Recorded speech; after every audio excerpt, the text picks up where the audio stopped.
not be able to get around or just coordinate themselves too. You get low, you don't have the minion wave, you win the fights, but it doesn't matter if you can't push something after. And North America is going to have to figure out a way of doing that. One thing you have when you get the double AP composition is your turret pushing is actually a lot slower. Right. If you had a Jace on your team and you can both just wail on the turret. Since Rumble's melee and Karthus' auto attack is actually pretty bad, that won't be big. But Doublelift with a lot of items just chasing down Diamond. Forcing the flash on Diamond. Does he decide to go in? He's got the blue buff. He hits the passive. He may be able to lifesteal. Oh, this could be bad news, Bears. Doublelift gets the exhaust down. Oh my gosh, the Requiem comes in. He doesn't have enough for collateral damage. He gets the first kill. You are not going to slingshot in, and he holds himself back.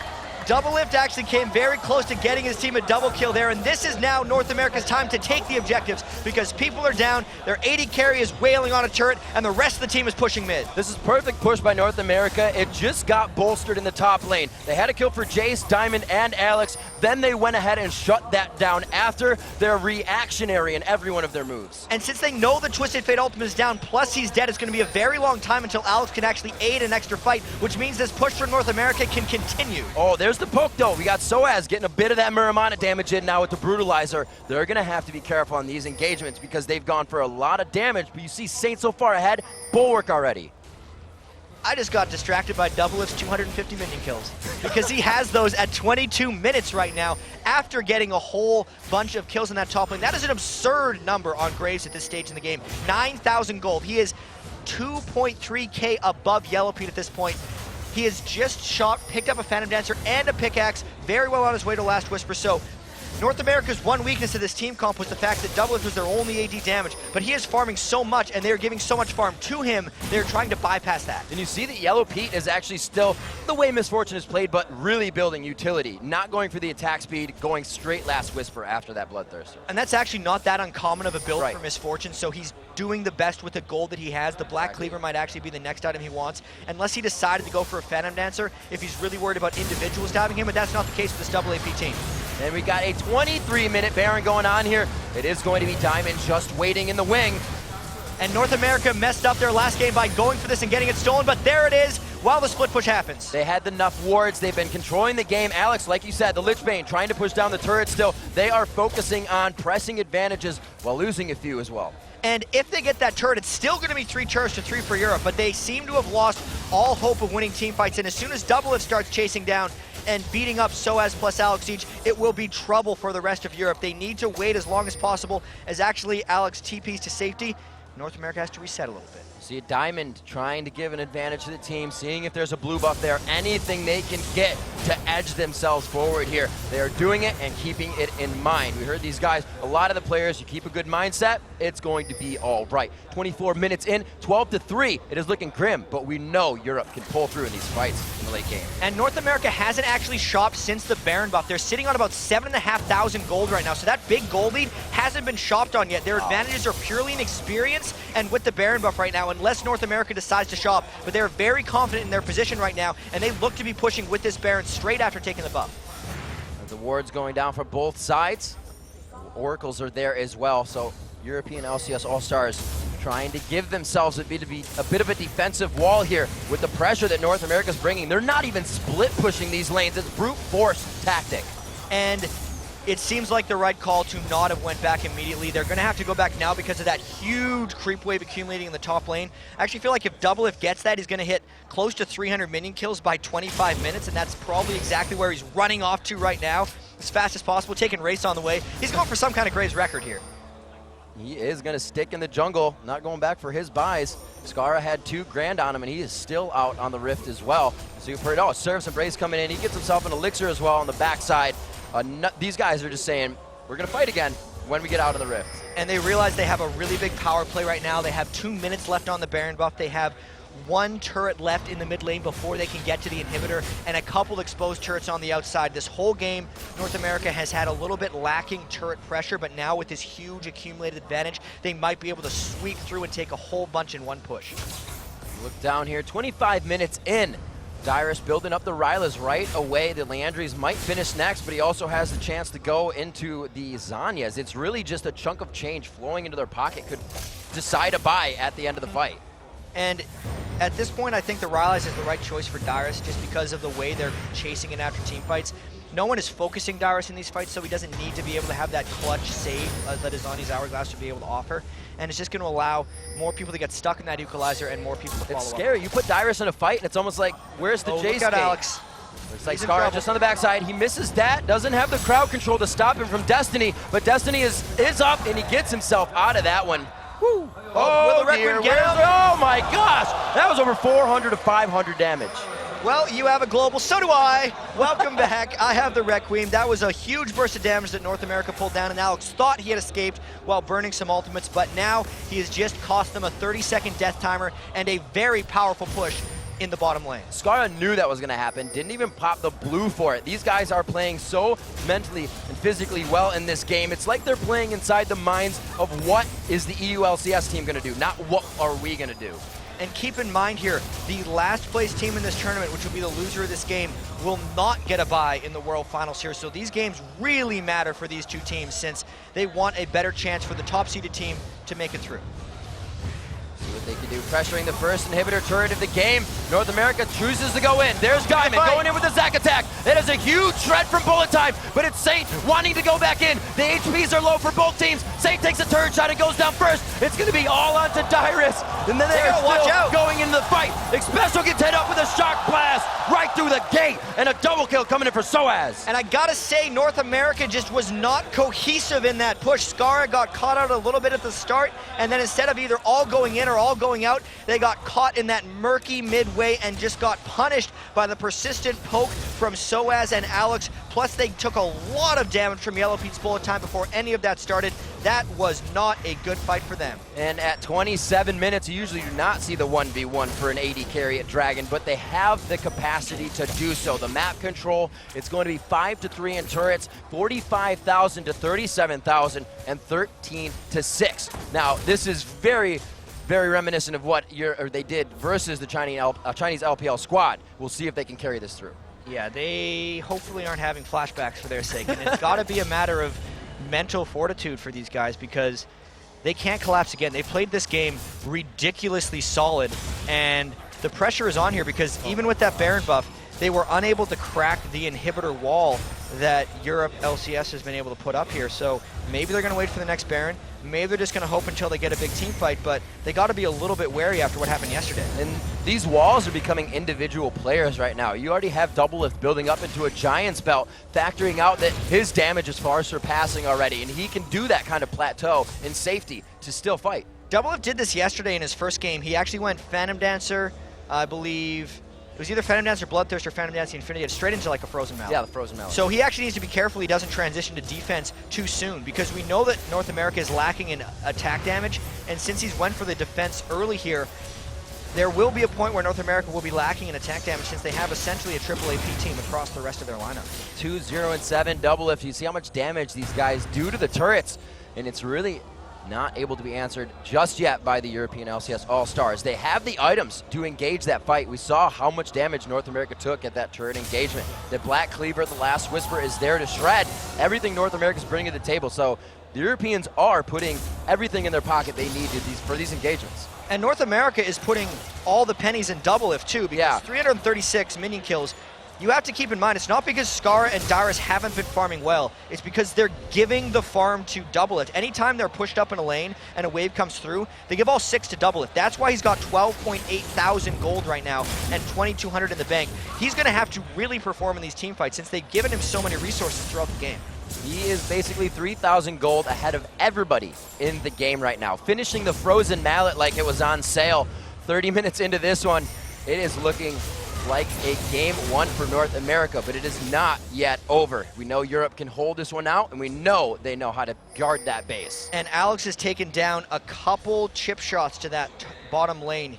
Only one turret between him and the inhibitor while North America tries to poke around this Baron.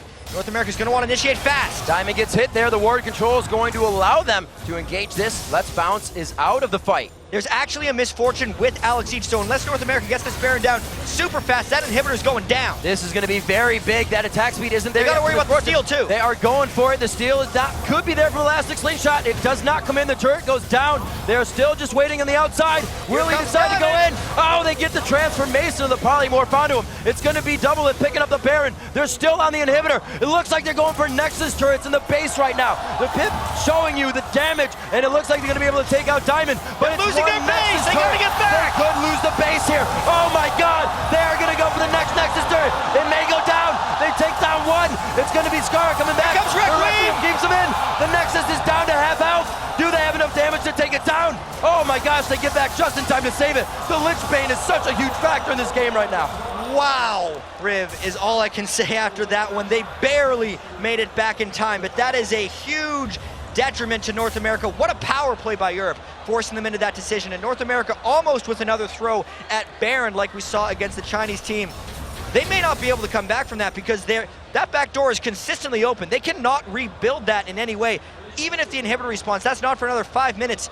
North America might want to try to end this right now before they can even think about Alex Each stealing it again, but they can't. They have to be so incredibly cautious with how they push, or just go immediately. There they are. They're on to Edward. They may be able to take him down here. Edward goes up, but he's only got dropped straight down. He goes down from X-Special. That is one for them, and the inhibitor is going to be there. And this is a 4-man push. They're actually keeping Skara back, but they have so much power in these 4 people. Double with those 351 minion kills, plus the Baron buff. They want to end it, probably on this push. Let's bounce his back up for Diamond. He goes in, double it very low, just gets himself out. Oh, he cleanses. There's the DF. The cleanse was too early. Can they turn this one around? Alex finally has the Zhonya's. Is it gonna matter? Doublelift still alive. He goes down to the Ignite Burn from, it's gonna be Alex Each. They continue the fight on. It looks grim here for Yellow Pete. The team is backing off, so has very low health as they get out of this one. The focus by Europe was actually really correct in that fight. The fact that they took down Doublelift means this push cannot end the game for North America. They were able to trade an inhibitor back, but they did not get any Nexus turrets, and that was a successful hold for Europe. You know, chat, an amazing play here from the EU LCS to bring back the bottom inhibitor turret to Nexus turrets. The Lich Bane was always the right buy for Alex. Like you said, he was shut down in middle. He wasn't there for fights after he got hit up that bad. He was there to make that play. They pushed that turret so incredibly fast, and they turned themselves into a split push team right after they realized they couldn't win team fights early on at the Dragon fight, and they have really clawed their way back specifically off that play. Looks like Yellow Pete taking a little love from the Gambit Gaming side, buys himself up the Guardian Angels. He's feeling safe. He wants that second life. So now they have 2 passives, or 2 lives, I should say. The Zac passive coming in and the Yellow Pete. That's going to control focus a little bit now that the Zhonya's is there. We saw that cause trouble for NA right there. And it's all a matter of Europe avoiding North America as a unit. If EU actually faces NA in a full-on 5v5 fight, they probably lose the game. So I don't think we're going to see that in any capacity. It's all about Alex keeping pressure towards the bottom lane where he has that exposed inhibitor and no turrets defending the Nexus.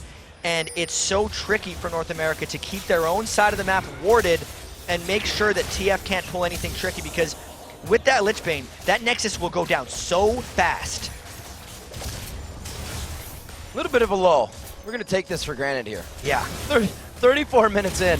It's going to be a Dragon coming in for the Europeans when this is Doublelift's 1v1 Dragon. That's how much pressure they had. Doublelift was there by himself. It's now Europe's, and so is that side of the map. They have it back. They are starting to regain so much control, and they have, like you said, 8,000 gold down, a backdoor to always go into. Not very common. Such a miraculous play to make that happen, and it's completely hamstrung where North America is able to go here.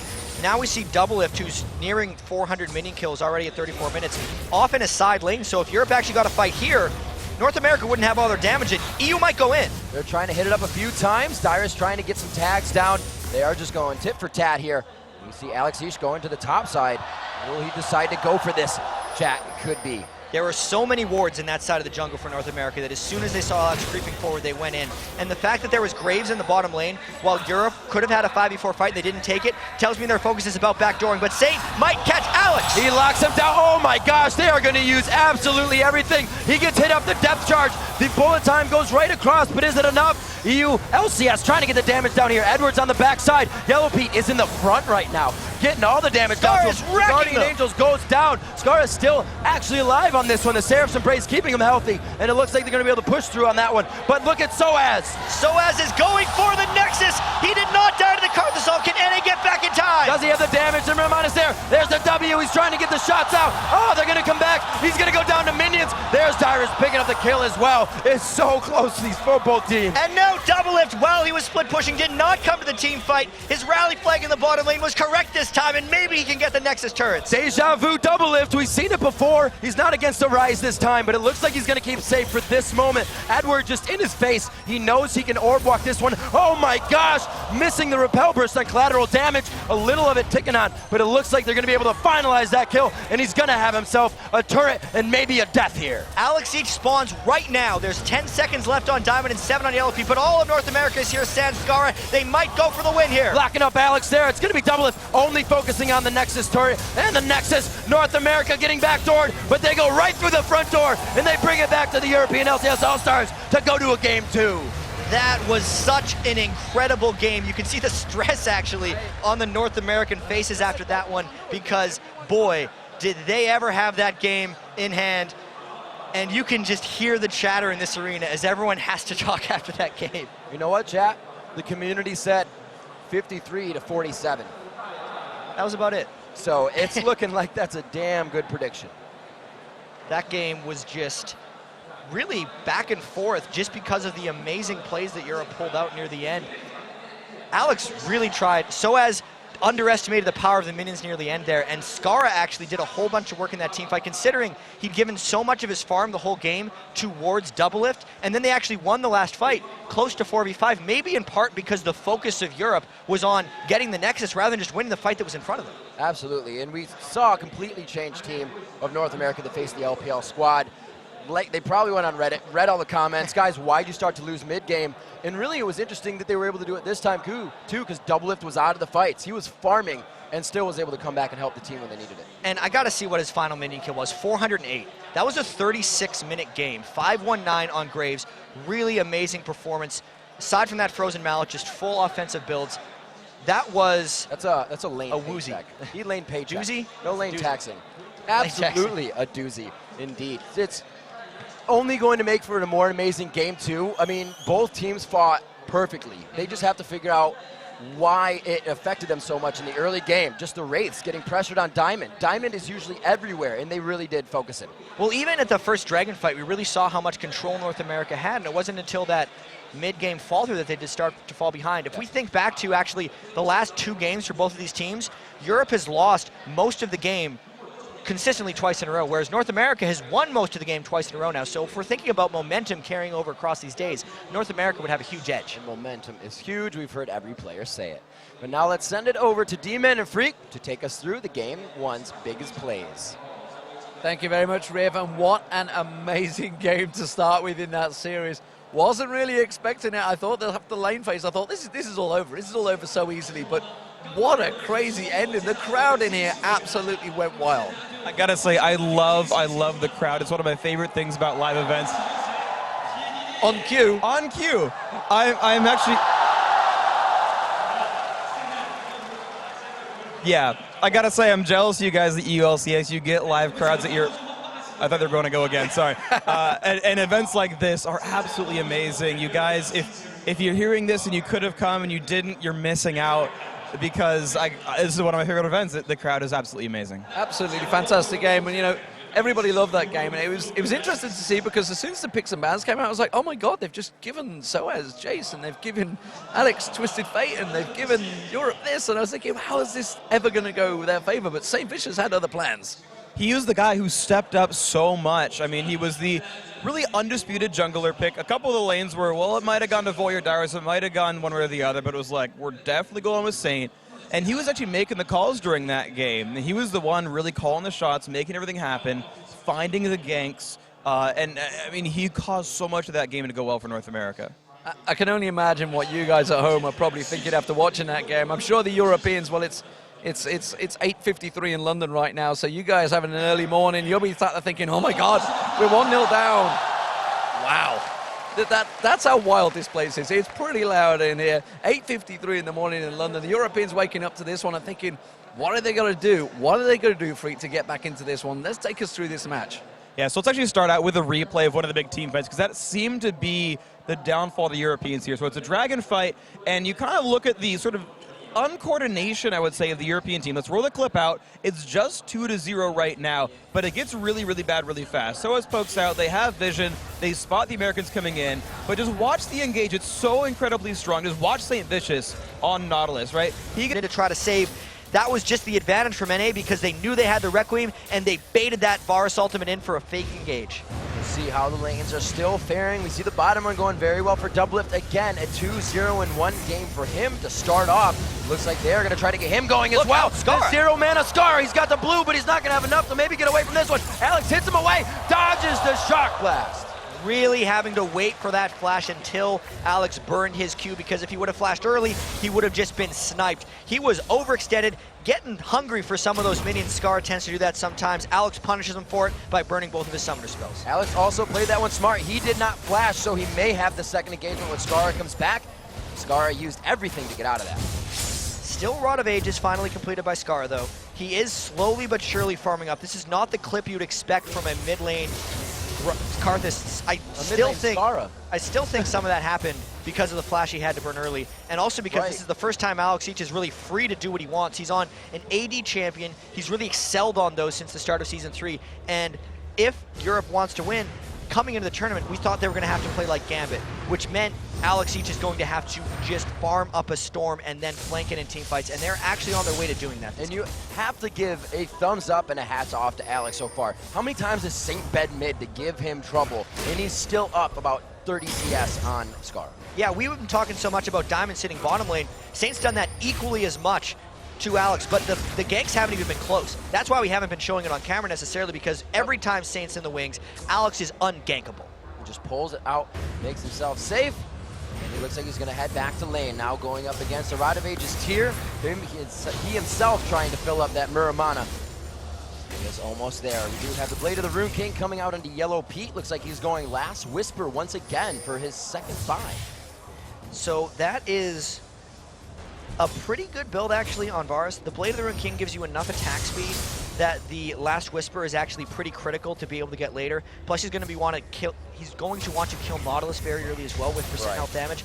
I do like that combination from Yellow Pete. It's actually difficult to transition past that. So he's going to be hitting a pretty big spike when he completes Blade of the Rune King plus Last Whisper, as opposed to a regular conventional AD carry build. Well, you see kind of a movement on the blue build here coming in for Ezreal. Definitely goes for the Bloodthirster to start that off instead of Lizard. And that's exactly what Doublelift did in the North American qualifiers. The Bloodthirster first into the tier. That is my favorite version of the Iceborne Gauntlet's Muramana Ezreal, because you get so much power in the lane just off the Bloodthirster, and then you get to transition into the annoying thing, so you never really have that weak point.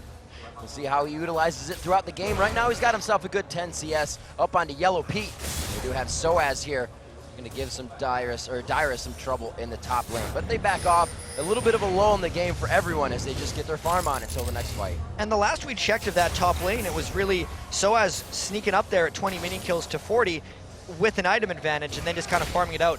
Looks like it's been more of the same. These guys have not necessarily been fighting each other too much. They're farming up Dyrus, extending his lead by a little bit, about 14 more than previously, but still, those guys are going to be all about team fight tanking rather than fighting against each other in lane.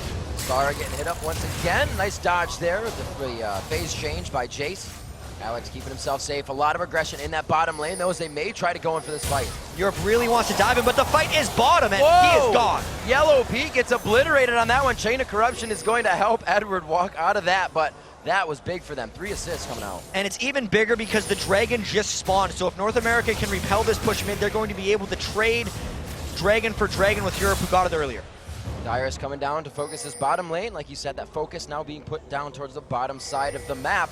Edward may lose his turret, and they may lose the Dragon with this amount of pressure. 6 seconds on Pete. Very least, this is probably going to be the first turret of the game for North America, and a 17-minute turret really shows to the laning that's happened in this game and how neither team has really overextended. All the ganks have been about killing rather than pushing lanes, as we saw a lot of early in Season 3, but first turret down, North America gets a slight gold lead.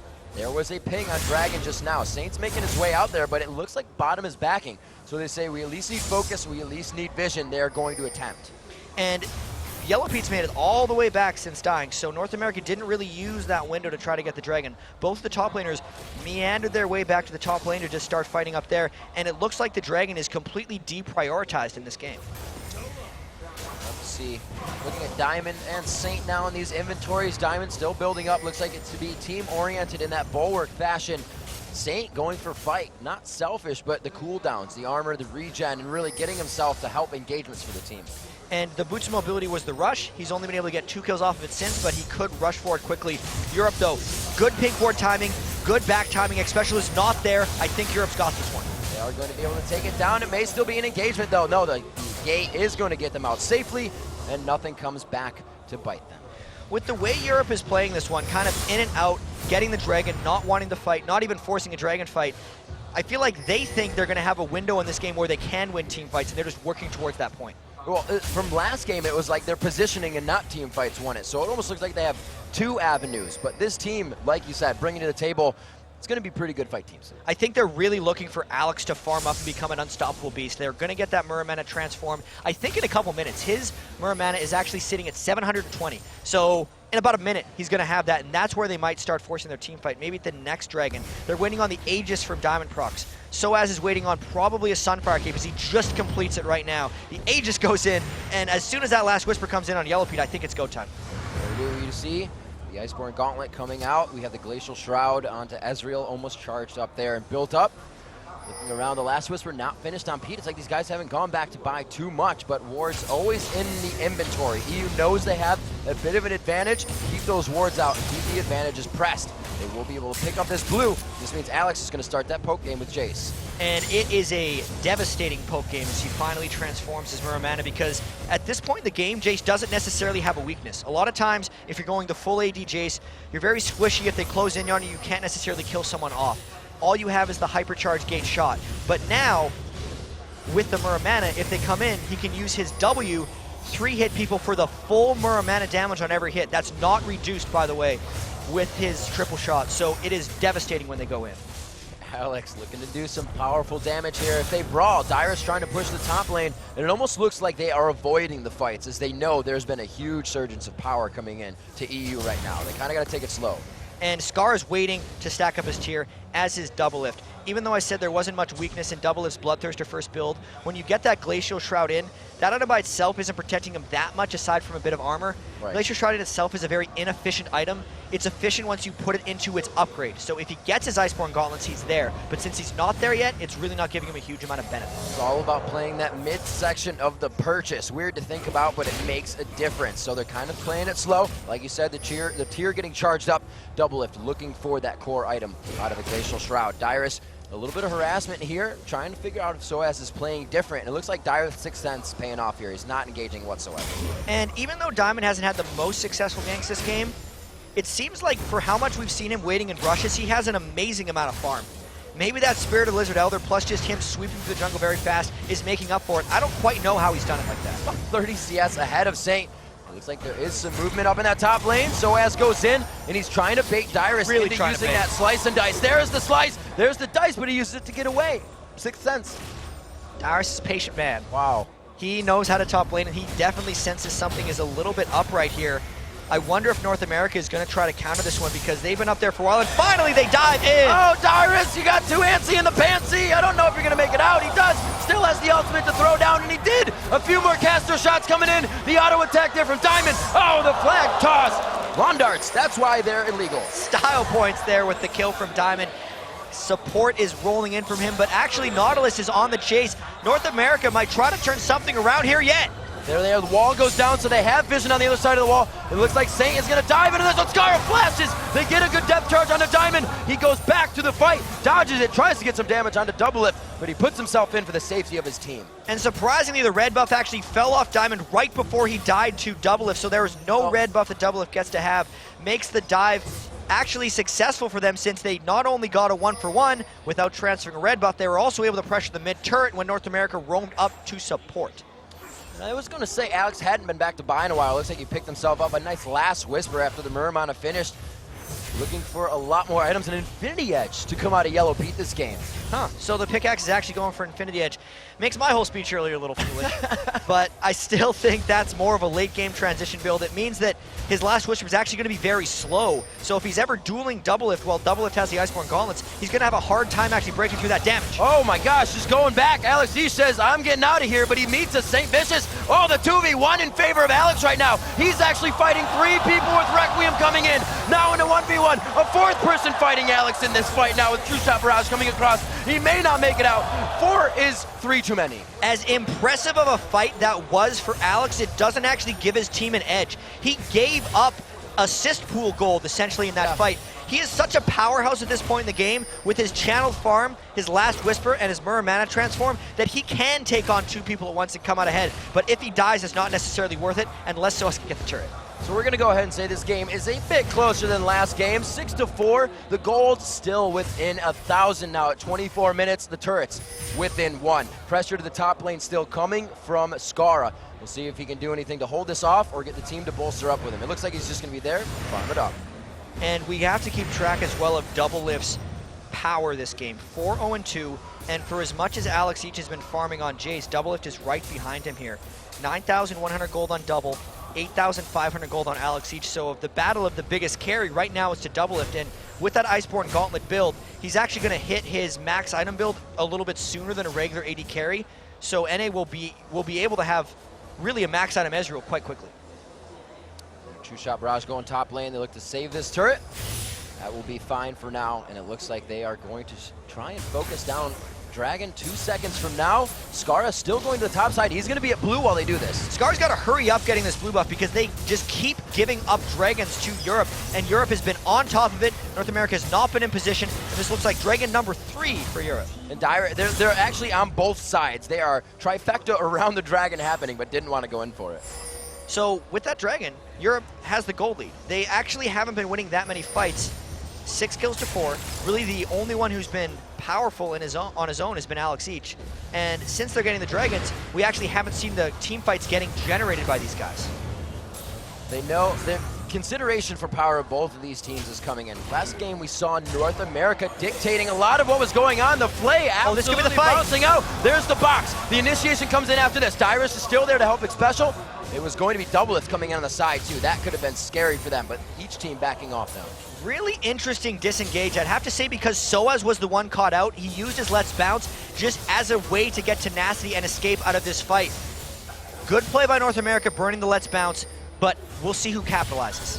Let's see what they can do. 25 minutes in, it is 6-4. But it is going to get a lot more hairy with these turrets going down. They are pressuring down the mid now for North America. This was North America's turret on the other side for EU, so a definite momentum push for Europe as we come into the mid game. And this game is not even close to being decided yet, but it will be decided soonish, if that makes any sense, because they've been farming up for so much, and the team fights just haven't met the right conditions to happen. We need to have the Dragon fights. The Baron fights could actually happen fairly quickly. You got to keep in mind, Skara is on Karthus, who can kill Baron incredibly fast. Doublelift finally picked up his Iceborne Gauntlets. They could power through a Baron here, or they could just look to force a fight, as Europe is actually trying to split push 2 side lanes. There goes Soaz from the side of the fight. Will they be able to actuate on this one? It's at 26 minutes. The core items have been had, and it's not EU pressuring that turret. It's North America pressuring down. Their health bars aren't even moving. Soaz dropping very quickly. The passive about to pop for him. The True Shot Barrage actually not hitting the blobs, but they are able to clean this one up. It's going to be the 4v5 in front of the turret and a very healthy North American squad. So Alex Each is actually still in the bottom lane, pushing these turrets down. North America knows what happened last time when they were getting split push, and they only get the 1 kill for the turret. Good trade for Europe, I have to say. They start backing this one up. Looks like Alex still trying to pressure that bottom lane. Doublelift is going to be the one to stop here, and Alex, realizing that he cannot see everyone on the map, is actually staying here. If Doublelift gets a single hit on Alex, there's a chance he'd be able to kill him. Alex has to be very careful here because the chase potential of Doublelift's Ezreal is immense. Dyrus coming up behind. Dyrus almost in range. That is going to be a shock-gated Jace. Not going to be able to catch that guy. The EU trying to make some moves, trying to now pressure every part of North America's side of the map. And they're really just trying to execute the split push strategy, NA not letting it happen. North America back in the face of EU as St. Vicious says we can do it too. Thresh getting a kill, actually Xpecial comes up with 1 for himself in this matchup. Diamond going down, or Diamond hitting up as well by Double Lift. And now with Diamond out of the way, no smite steal is potential for North America, but there are still the 2 solo lane damage dealers from Europe who might try to harass this one. North America going for this Baron. Wards are being spammed in from the outside. Let's see if they can get this one down or how Europe tries to contest it. Diamond not in this one. They're not even going to pressure the True Shot barrage coming across. There it goes to Saint, and it's a 28-minute Baron for North America. For all the split pushing, that one mistake may cost Europe. After that Baron, they are still up in gold, which shows you how much map pressure they've actually been able to attain throughout the rest of this game. But a very critical mistake by Yellow Pete and Diamond getting caught out in this one. We have to wait to see how North America presses this Baron advantage. Blocket of the Iron Solari coming out for X-Special, and why? Because he's 2-6 along with his 6-0 and 280 carry. So pulling out the strength of the team right there. And on top of that, does that Locket protect the Nautilus shield from breaking? It depends, I think, on the order of the shields when they're applied. They'll kind of stack on top of each other, so if they do, it would work very well for them. I really like Locket, particularly on X-Special, because Thresh in himself, his Lantern is almost like a Locket. Yeah. So he'll get a double Locket in some of these team fights and really frustrate a Shock Blast or any type of Let's Bounce. He can almost completely negate Does that Locket, does shield consider the Locket cooldown of not being as much next time? Not sure what you're going for, but Double is getting caught up by Alex. All right, we'll have to see if Double Lift gets hit up here. Alex, eesh. Wow. That was quite quick, the Requiem. Not really phasing him too much. Yeah, Double Lift is got to keep his distance from Alex right here. That was an absolute crush, and that's what they're trying to do to stay in the game, is just keep up Alex's split push pressure. Okay, let's see what they do at 23 minutes. EU kind of gathering in middle here, saying, power in numbers, buddy system, let's hold this one out. But North America is doing the same as well. You cannot not move as a pack right now. There is just too much strength to go around. 3 core items and the Muramana finished. Is Alex even able to build into that Hex Drinker for personal safety? And these guys are coming out. The Bulwark now, so Skara getting a little bit hit up on that.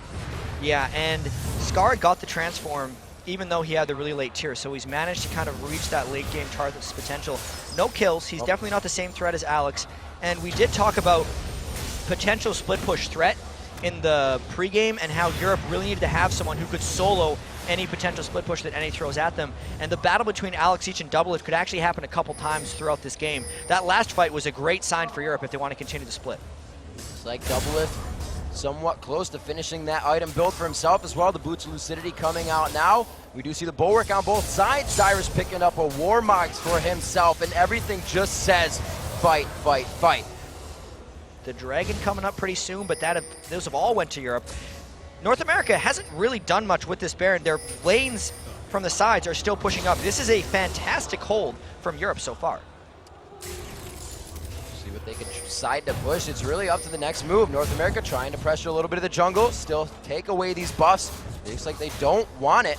The pink ward is going to keep them safe. There's the toss into Diamond. Could get up pretty good here. Piercing area coming from Yellow Pete. Depth charge to the back line. Chain of Corruption locks up just about the entire team. But look at Double Lift on the outside. Dyrus is able to finish the kill. They continue to dice in here. It's going to be Saint Vicious. Let's Bounce was completely used on Saint. Soaz is now going to be chased by 3, but it is going to deter them from an engagement with the rest of the team. And he is out, so a 1-for-1 was a very good fight for Europe, considering they seem to be the ones to get caught out. North America was not able to get in position to deal their maximum amounts of damage, and that really wasn't that amazing considering how the fight started. Yeah, it looked like it was going to be pretty grim. The ward coverage for both teams was really the saving grace there. They knew what to do and what not to do. Now the top pressure on the turret here at 32 minutes in, 10-6. They only get a few shots on. The siege clear, quite good coming from EU. And it looks like North America's Baron is about to be spent. They have maybe 10 seconds left on it, so nothing really gained. They were down 1,000 gold after they picked up the Baron, and they're still down 1,000 gold. So this game is still yet to be decided, even after North America seemed to have that big break at a Baron. Leandry's being finished up onto Soaz. They can get that percentage damage down, and that's going to help. We got a pretty tanky Saint and a pretty tanky Dyrus coming in there. Infinity Edge finished up onto Yellow Pete, but we saw instant depth charge onto Yellow Pete that fight. Really all he did was piercing arrow, so it's scary for him to get close in these fights. He also got that Chain of Corruption, which held North America the 4 pretty 5, much that's in place. True. And it spread to pretty much anyone, which forced North America, or actually made them incapable of chasing all the way through. And wasn't that bad of a play by Yellow Pete after getting depth charge straight off the bat. Saint pushing the top lane. Looks like they get a little bit of pressure on the Dragon, and they pick that up for themselves as well. So backing off, there's... Look at Alex go! Vicious just absolutely getting bit down by Alex. There's a shock blast. Oh, but he gets the shield down to save himself. That is such a scary man coming out of the jungle. Makes Saint burn all of his spells. Alex did burn his Ignite though, so he can't do that as quickly to Saint in the future. And even though that was an amazing show of strength by Alex, it doesn't give them a big edge. Double Locket now coming out for North America here. Now, those double Lockets degrading on W's. That's what I was Those getting at definitely earlier. degrade on W's. You will refresh the duration of your own Locket. Full circle, we're back to there. Is Alex gonna go kill Double Lift again? Probably not, he's not. Maybe not. And really, Alex Ish, at the point in the game where he loves to be, I can 1v1 anyone on your team. Now finishing the Mall of Memories. This is a lot of the Gambit Gaming playstyle. You can't send a man for Alex, and he team fights when he chooses and then decides to destroy you. And if he can pull it off in this game, Europe's going to probably come out on top, but North America has been forcing some really good team fights. If they catch someone in the right spot and don't get kind of re-engaged around by Soaz, they're going to be able to push through for something pretty powerful soon. And we see that power coming kind of to a bridge here as all the items at max capacity for Mirror Mana charges up. The Void Staff now onto Skara. It's going to help greatly with that bulwark damage as he gets into Defile the fight. And he's been using Flash to engage quite a bit. So with that up, these guys have a great engage on this fight. And even without the death cap, Skara is sitting at 400 ability power, so he is still hitting quite hard. It's crazy to think, Riv, that we're 34 minutes into this game, and there's about 80 gold separating both teams, maybe less. Yeah, even numbers at the top of the screen, even turrets on each side of the map. 10-6 is the kills, and that's just about what separates these two teams besides the mindset. 35 minutes into this one, a push down the mid lane for North America as we have Diamond on the top trying to pressure or push out that lane. And Double Lift is actually only 1 item completion away from being a 6-item bluish Ezreal since he's got the red Bloodthirster in there.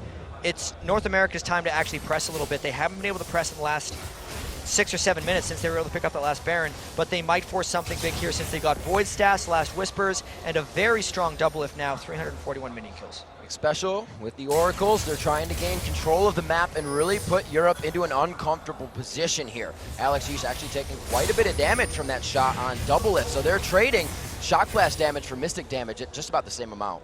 They're just really poking back and forth. Neither team wants to engage too hard since they know the damage potential of both of each other. If you engage into a Karthus, the rest of your team is kind of cut off from yourself. But if North America tries to dive in, Zach's probably just going to jump through their entire team and start bouncing all over the place. So very difficult situations for both of these There's guys. so many things to focus on in these fights. Who does Diamond Cataclysm? Is it Dyrus? Does he get out? St. Vicious just anchor toss out. Where's it going to be? Are the AD carries focused? There's so much to watch, and it looks like it may be all over a Baron. And North America is actually trying to bait around a corner and get a catch of some kind, but Europe is really not taking the bait. They're poking safely. Edward's been back to base. They were not trying to see that one right there, which means they're actually in a bit of danger of letting North America take a Baron. They are in on it. They have a pink ward in, so it's just going to be pink ward to ward battle as they try this one. And he's going to peel out. Smite is up. St. Vicious starts to peel off. Do they have it? The flash! Oh, he gets the terrain. Alex Ish with the fast flash as well. But that means the flash is down, so the next time St. Vicious tries to ultimate, even though he doesn't have a flash to engage, they might be able to lock down Alex Siege. It will be a very touchy positioning battle for Alex since he has taken so much of that farm that he cannot get caught out. Alex now going over to the blue buff. They need the poke to stay there. True Shot Barrage to the top lane so they can keep the focus exactly where it is. They do not want to leave the pressure they have. They know they have EU in an uncomfortable spot, like I said. And EU is definitely on the back foot. They're the ones worrying about getting poked at Baron, but it's definitely not overly detrimental. They're feeling somewhat comfortable here, but a little bit uneasy. Pressure now still at Baron. We've been here for 2.5 to 3 minutes. It's been tagged. It's been walked away from. This dance is becoming a grand waltz for these teams as they start to engage it once again. We're going for possibly the final dance. There's the toss into Alex H. The depth charge pops up too, but they dive to the back line. Cataclysm lets him get to everybody and needs to. Dyrus can't even get out of it. He's trying to fight Diamond. Requiem comes down. Is it enough? A double kill for Yellow Pete on the Infinity Edge 5 for him with the Blade of the Rune King. Scarra picks one up. It's going to be so far a 4-for-1. EU coming out on top, but it looks like the poke is still continuing. Double lift on one side, and it looks like they finally give up. A 4-for-1, so many people flashing red, 3 there for Europe, below 25% health by the end of that fight, and that was an amazing counter-initiate by Soaz and Diamond. Even though Alex got hit by the depth charge, no one on North America could actually follow through. Scarra couldn't quite make it into the team fight, and the backline got wrecked by bouncing Soaz and Diamond's Cataclysm. Locked up and knocked up in that fight. Such good crowd control use. They stacked it one on top of the other instead of right on top of each other. Looks like they're going to be able to grab a nice Baron off this, walk it down mid lane, and start to give a little bit of hell to North America. Because we're really 38 minutes into the game now, those death timers after that 4-for-1 fight for really long. So normally after a really close Baron fight like that, you get to see no one have it because they're all alone, they have to go back to base. But they actually went back to base and then came all the way back to Baron, and North America was still dead. So they were able to take the Baron for free, which is great. Not for free, because of the fight. Indeed. Because they fought valiantly and kept themselves alive. We were talking about it a little bit last game, is you fight something and you don't have enough health to do it. But Gambit's kind of finding themselves on, we have more than enough health to do things after these fights. And that, after being so uncomfortable, has to be a boost of confidence. And they were playing this whole game up until now because they feel like they're stronger late game. The way they were trying to sneak the Dragons, how they were never really forcing fights because they wanted to reach a late game point where Alex was the most farmed on their team, where Yellow Pete could be a real threat when they're in these team fights, sitting in the back and just cleaning up. It's working for Europe right now. Alex sitting at 100 CS per 10 minutes right now. He's got that 400. He's looking to give Double Lift a run for his money on that. And Guardian Angels being picked up more on the EU LCS side. Hey man, Very Gambit-y. that's a, back when they were a Moscow 5 strategy in Season 2, when they wanted to end the game, everyone would build Guardian Angels and they'd make their final push. With the Baron buff, with double GAs, even though they're not as strong as they were in Season 2, that could be Europe's play here. Extreme farm coming out on a lot of these guys. 300s for 4 of these players on the Rift right now. 2 for each side. Another 200 in those top lanes as Dyrus and Soaz have been going at it back and forth. And again, credit to Soaz. He went to that lane 40 CS behind to really help his team in these fights. And we heard what Shai said. You may be down, but you got to keep your head in the game. And that's exactly what Soaz did, because he had a very rough game 1. He has not been having a great all-star series, but he is showing up in this game despite having the early disadvantage. Randu and Zoman trying to be finished up onto St. Vicious. His flash almost coming up still with Alex Ishus from that last flash engagement. This Baron buff keeping them on their heels. Double lift trying to get some damage. Whoa, that's a good chunk onto Diamond there. There's the initiation, and it's not going to be too much. Oh, the Requiem. He's got Diamond. That's a for sure. Edward with one more shot. Gives himself the shield. Arcane shift in. Double lift going for another kill. He's going to be able to get that one. This is going to be double-licious, and he looks like he picks up Yellow Pete as well. 1, 2, 3. That's going to Scarra. And Europe was so confident because they had double GA and a Baron buff that they let Double Lift sneak up on him, and these are very long death timers. 50 seconds on Yellow Pete, 40 on Diamond, 35 on Edward. They might try to end with these 2 Baron buffs still sitting on Europe. The Death Chamber putting the sweat on the European LCS All-Star team right now. The first inhibitor turret to be hit, battered, and beaten down by North America as the inhibitor now lies in their eyes. 20 seconds still left on the shortest death timer. They got 40 seconds on Yellow Pete. Alex and Soaz have a bunch of damage. There are no creeps for North America. They're going. They have the poke. There's the Zac attack. Let's bounce.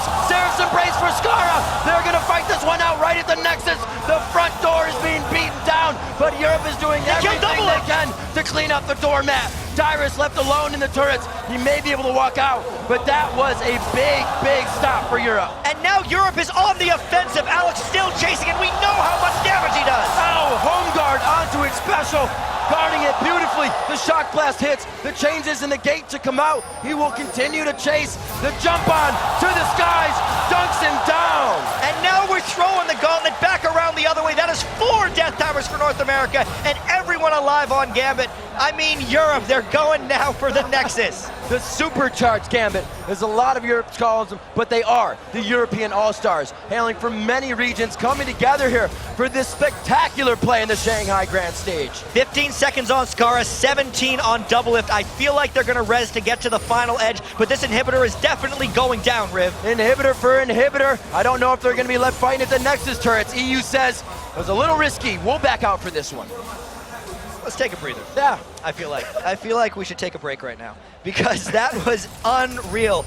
All said and done, there's 4,000 gold lead on Europe.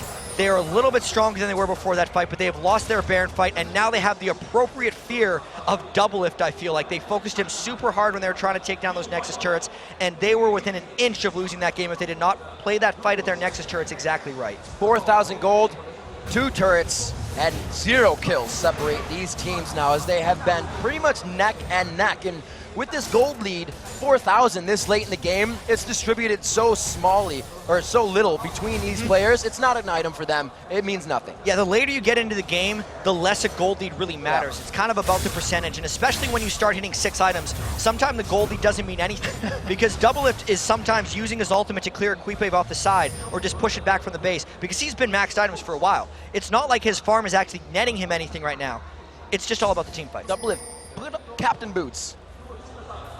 Home guard boots. Those are, no, they are. This screen protector Colors playing just kicked tricks on you, man. I wish they were Captain Boots because he is. I was like, he's got the slow. He's got the gauntlet. Nope, screen protector, thanks. So 43-25 into this game, 14-14. We do have that 4,000 gold lead, but it could be not even there. Obsolete, as we said before.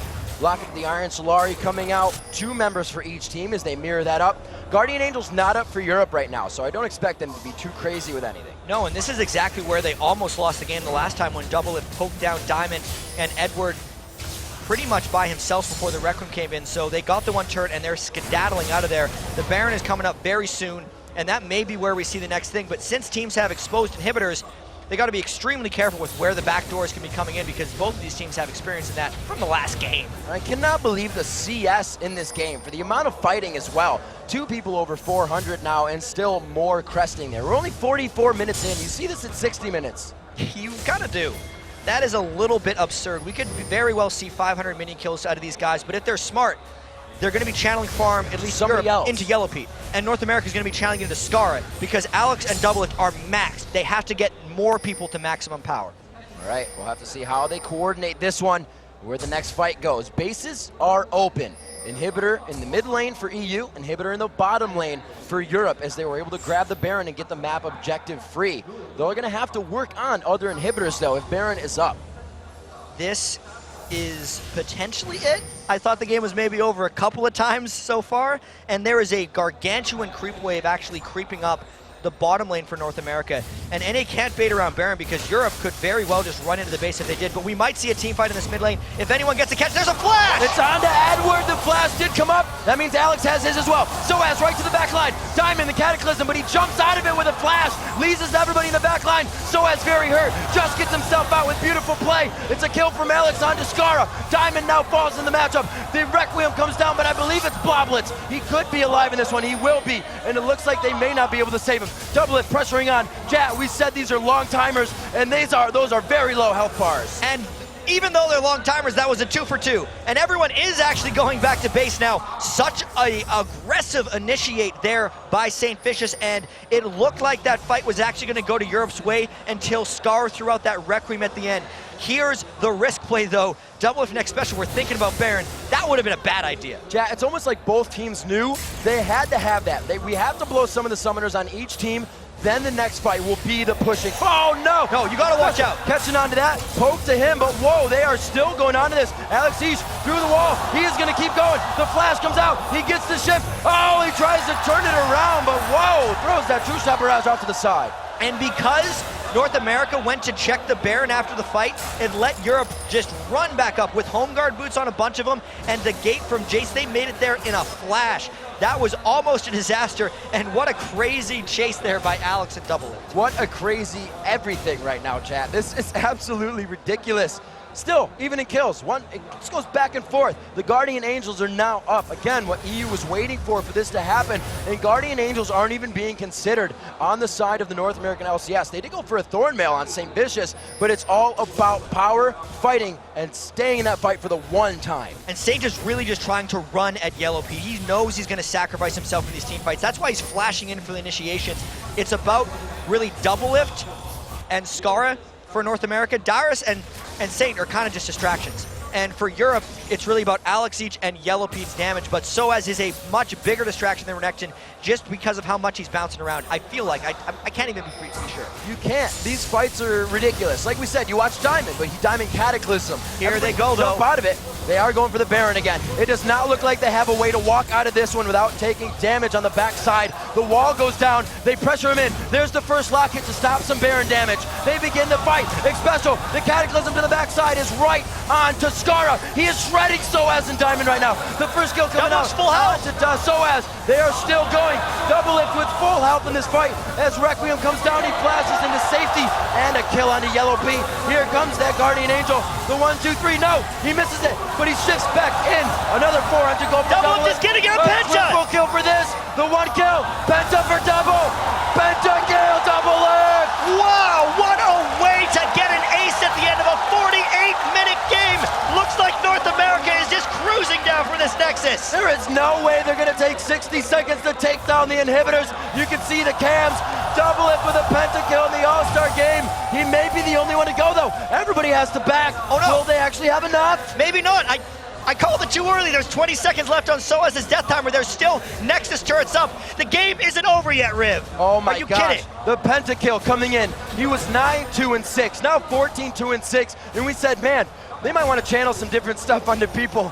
They just channeled everything onto Double Lift. But that puts a fear into the European team. And the craziest thing about the pentakill is that doesn't actually help North America in the grand scheme of things. It shows that they can win fights, but Double Lift can't buy anything with those items. Nope. It's not like he's a more fed Ezreal now. He is just more of a realized threat here. The Baron wasn't even taken. The only thing they got out of that was a refreshed inhibitor. We're gonna get to see that fight again.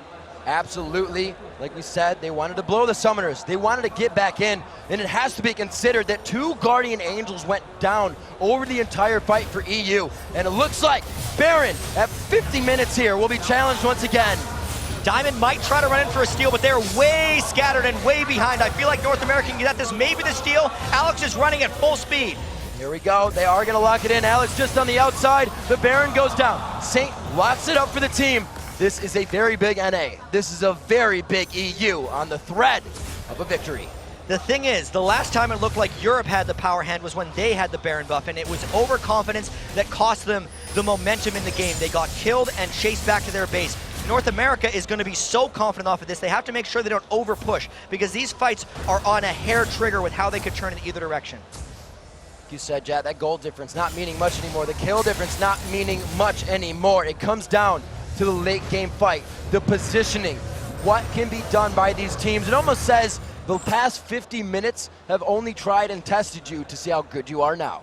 It's an all-star game. These guys, the true test of skill, the best players from every region here, North America and Europe, really giving me the best games I've seen all season. This is unreal right now. Skara with the death cap. How much ability power does that dude have? He's got 775. Alex has been max items for about 95 minutes right now. Almost everyone is getting to the max items. Yellow Pete's GA is down, obviously. I don't know how this game is going to end. It's going to have to end with a fight, chat, and it's going to be bloody and brutal, but it can't be called. There's no one that has the good initiation over the other. You have Anchor Tosses, you have Diamond, who has had amazing cataclysms. Soaz has always been there to capitalize with Diamond on crowd control lockup, and it looks like, once again, they'll be here, a 5-on-5 in the bottom lane. And there's still a turret up in this push. They're going to have to poke it down and risk getting initiated in on. There goes Soaz! There's one. Soaz goes in, elastic shot, but that means he stays behind in a Jarvan ultimate now. And look at that bounce plus shot, got Scar to half, which means if he tries to move into a team fight, it's going to be very careful. North America is very confident with this Baron buff. They're getting the turret, but they still are getting risked at for maybe initiation. That siege pressure. Look where Diamond is standing. He wants the diagonal entry. I thought he was going for it. They are going to hold off another inhibitor, which means lane pressure to come in on EU.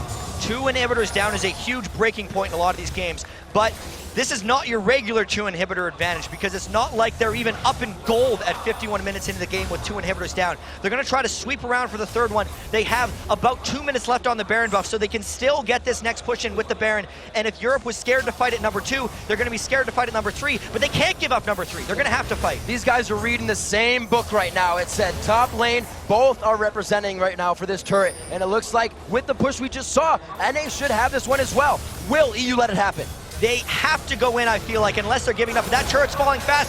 There's the Varus ultimate, but he gets hooked. Chain on corruption onto Xpecial. Xpecial is locked out, but he did get the box down right before. Double lift on the back line, not taking any damage. Dyra's doing some great peeling. Skara damaging and lowering the fight. It's Double Lift still alive. The Requiem to come down to the fight. Oh my god, it hit him as soon as he came up from Guardian Angel. Amazing. Diamond gets taken out for a few shots. Will they be able to take this down? Diamond looking very grim. 1, 2, 3. Ezreal to come in. 4 for 2 to get the Nexus turrets. Can Edwards It's just Edward. I think NA has it. They're going to finish off the Nexus. It's going to be the Nexus. It's going to be Double Lift pentakill. They're going to carry this one on, and it's going to be North America moving on. Those games were incredible. The energy from North America after that one. Just listen to the crowd.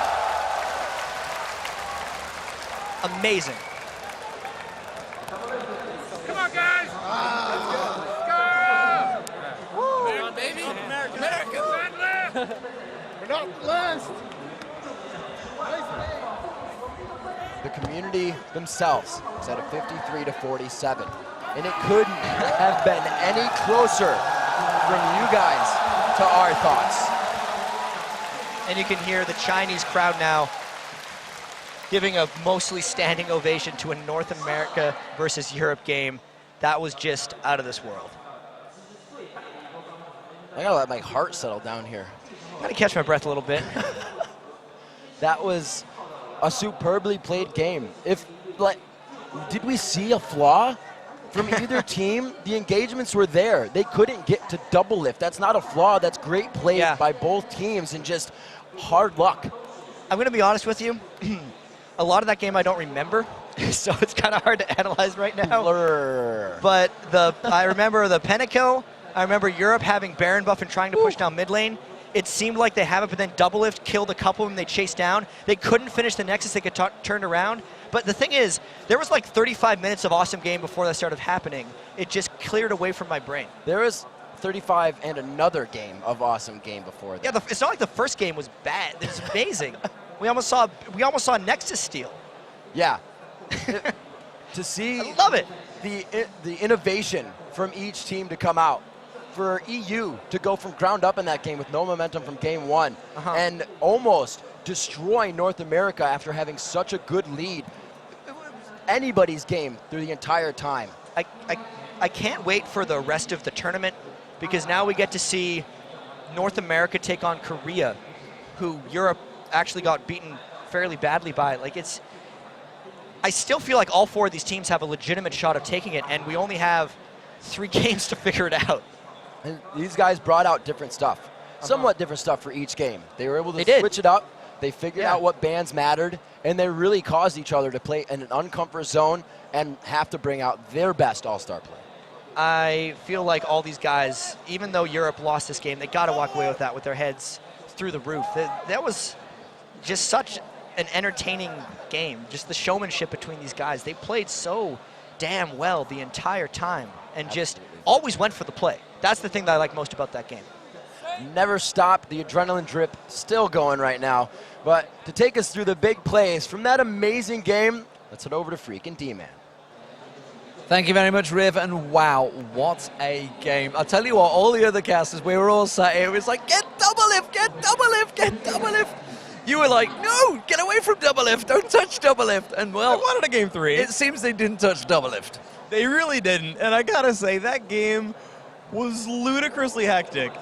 I'm trying to set up replays for the post game to talk about stuff. That one. No, they used that one. I think about Use that 15 one. times it was, all right, this fight. No, never mind that fight. We want this fight. No, never mind that fight. We want, the entire game is a highlight reel of, amazing team fights. Fantastic, fantastic match. And really, and Jack really just hit the nail on the head. It's like there was this back and forth action, but there was 35 minutes before that, before the craziness really began. And honestly, probably 20, 28 minutes, I think it was still 4-2, so it was a real slow starter, but boy, did it boil up to an epic. And it was funny as well, sort of how each team accrued their advantages as well, because you actually saw that same North American early game of doing a great job in lanes, of getting, I think, superior ganks overall. The Requiems were a really big impact. But the European squad actually controlled Dragon straight for a while, and they were winning in gold, I think, actually a large portion of that game, even though it felt like they were losing every fight. Yeah, absolutely fantastic stuff. So let's check out really some of the key matches, key parts really of that match. It's hard to pick a singular one, but when there's a pentakill involved, it kind of speaks for itself. All right, so let's actually take a replay of that big pentakill. Of course, the European squad is starting up on Baron, and because the North American team has the luxury of coming in and starting the fight sort of on their terms. I mean, they're under some time pressure, but because they get to start the fight, they get the positioning advantage. They get to fight with the walls in their favor. So let's run the clip, let's start it out, and watch how the North American team choose this. So Baron's getting taken down, that takes a little bit of time, but watch the positioning when the fight finally begins. European squad realizes, okay, Wallopane is here, Baron's too healthy, we have to disengage. St. Vicious and Dyrus are completely in the front. Diamond and Soaz jump on the back line, but they're only getting Skara. Skara hugs the front of Cataclysm, gets a little bit into the team, and no one is still hitting Double because he has the entire team in front of him. He jumps the wall to pick down Yellow Pete, and now he says, okay, I'm going to wait for cooldowns, I'm going to wait for Arcane Shift, and wait for Yellow Pete to revive, jump on him again. Alex can only do so much because he was not nearly as well protected as really Doublelift was, and he doesn't do nearly as much while dead as Skara does. And so you had kind of a positioning win there of the front line being in there for North America. Amazing stuff, honestly. I mean, if you could put your finger on it, really, anything that Europe could have done to change the outcome there, what really would it have been? Because it seemed that the good old protect, the double lift, seems to work well. And actually, to be honest, he didn't need protection there. He was that mobile himself. He was getting around and attacking him from every action. I think what they should have done is sort of realized their team fight priorities a bit better, because you're not going to catch Blue Ezreal, right? He's going to Arcane Shift away. He's got the Iceborne Gauntlet. You're not going to catch Blue Ezreal. It will not happen. And if you go and send Soaz and Diamond to dive Skara, you'll eventually kill him, but do you really care about killing a Karthus while all of your frontline was sitting in Defile? If they said, you know what, we'll kill Dyrus and Saint, right? And both those champions have % health damage. Both those champions can actually kill Dyrus and Saint. Then they say, okay, we'll just break down the front line and push forward and do it more as a 5-man team instead of dive buddies and, well, good luck against Renekton. So, unfortunately, of course, that means that Europe are now out of the All-Stars, and they don't even get themselves a bye in the World Finals, so whoever does get through to them World Finals are not going to get a bye. They're not going to get that extra place. That's a big, big thing for Europe. Yeah, it's what we saw, I believe, the Korean teams back in Season 2, where, I mean, they did okay, right? Frost and Sword both made it out of their groups, and Frost made it to top 2, so heck, maybe you don't need it, but even still, I think the competition, I mean, as we saw here, the competition's getting stiffer, right? Everyone tracks on North America. Well, North America's stepping up now, finally. Yeah, absolutely fantastic stuff. Of course, coming up, we'll be joined by the Pentakiller himself. It will be Doublelift and North America's All-Star Support X Special, and actually finalists themselves already. Maybe they're going to go all the way. Who knows? Don't go anywhere, though. The 2013 League of Legends All-Star Weekend. We'll be right back after this.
getting a Penta! Triple kill for this, the 1 kill, Penta for double, Penta kill, double it!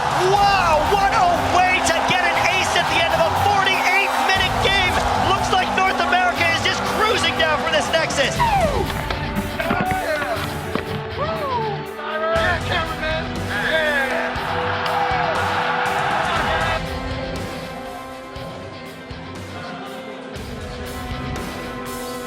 Welcome back, ladies and gentlemen, to the 2013 League of Legends All-Star Weekend.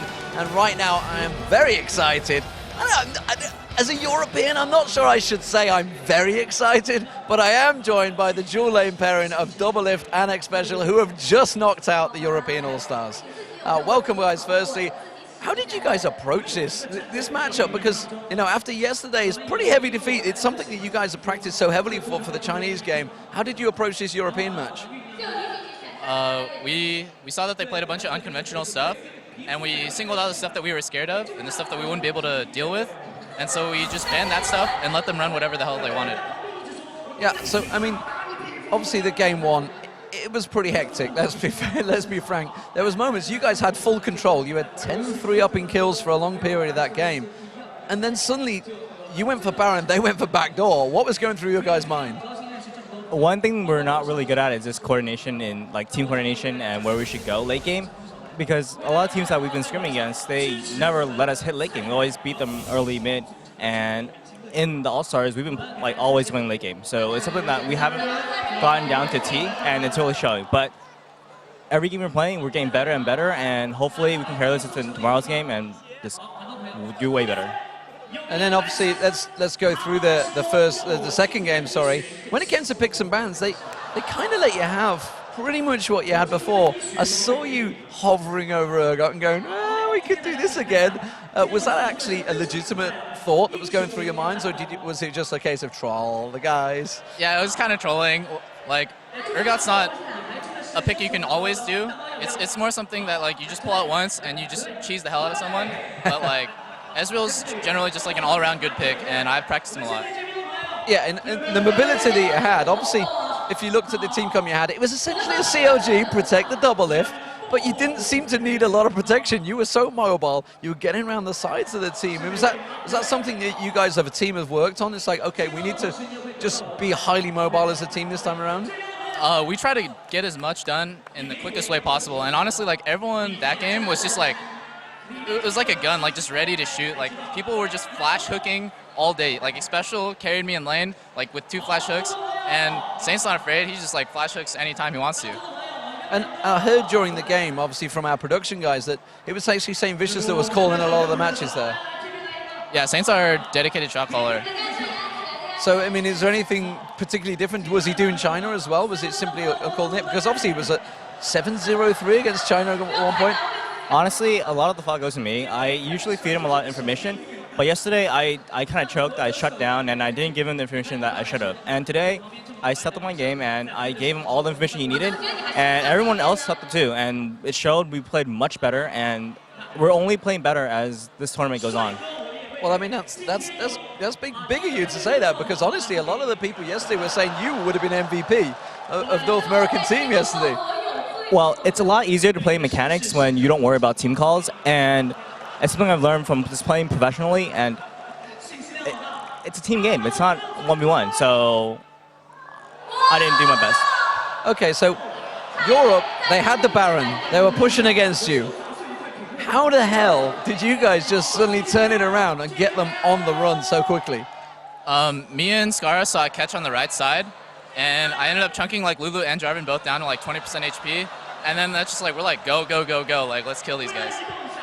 So, and then obviously once that happened, it was a full back and forth momentum. How crazy does it get in the team comp? What, you know, the chatter, is everybody getting a little bit excited, or was it nice, calm, cool communications? I think I said more expletives than like normal words that game. I was just like screaming at the top of my lungs.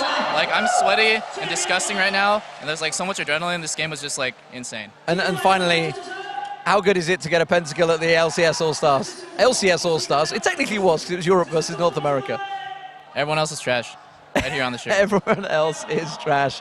Well, full-on CLG comes in. Thank you very much, Double Lift and X Special, and congratulations for making it through against Korea, which will, of course, be happening tomorrow. Now let's head over to Freak, who is waiting with more from the huge plays from the North American exciting win. Thanks very much, D-Man. So I've got two great plays I want to show you guys, one from game one from game two. Let's show the first clip because it's one of these crazy fights right in front of the European LCS's base. And what I kind of want to point out is just the crazy individual plays that are made. So let's start the fight, let's start the clip out, and we'll see what happens here. So, North America is piling on down. They've picked up Baron. They want to kill off an inhibitor, right? They want to do a whole bunch here. It takes a little while to start. They get the great hook on Edward, though, and it's just, you kind of heard it from Double. He said, Saint is not afraid to start fights, not afraid to flash hook, just goes in, finds an easy pick. So they started out, and at this point, Europe's like, shoot, it's a 5v4 against Baron. We could lose our base. We need to make something happen. They wait for Alex to respawn, and they're going to all-in double lift here. Soaz puts on a freaking ton of damage, flashes out, double gets low. Alex teleports just a screen away to stun him, but look at that, the smoke screen from double lift keeps Alex from hitting him basically the entire time. It's only the ignite that finally brings him down. But now without an AD carry, North American team can't pick up anything else. They have no damage left. They have no damage dealers left in this squad. So they actually have to just take the inhibitor and leave instead of taking the base. So really good clutch decision making to all in the AD carry from the European team. Let's go to the second clip because we've got another crazy thing to show you guys. So right in front of the European LCS's base, North America wants to close the game out here. They still got a little while of death timer. Let's roll the clip out because it takes a little while to get started. So, all right, kill the minions, go face tank the turret. They're backdooring it, but Saint's tanky. They don't care too much. They start things off. And here, you're just seeing Alex be patient. He's trying to poke down, trying to deal damage, biding time until Edward, Yellow Pete, and Diamond can all revive because they basically just gotta basically start the fight here, which is more or less a 2 versus 5. So it's just Soaz just diving in and finding the right people. Skara and Double Lift drop immediately. They kill them so incredibly quickly that, they get Alex's GA, but that's basically it. There's no ability to counterattack, right? There's turrets helping them out, and they can just kind of clean them out of the base. The rest of this fight is just kind of cleanup. Of course, North America has to run away at this point in the fight.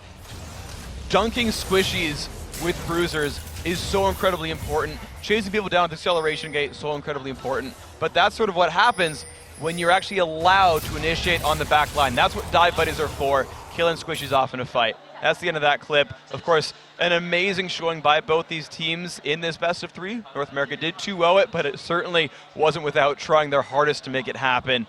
Of course, great competitors, and of course, we'll see NA later on in the weekend. But before we do, let's send it back to you guys at the desk.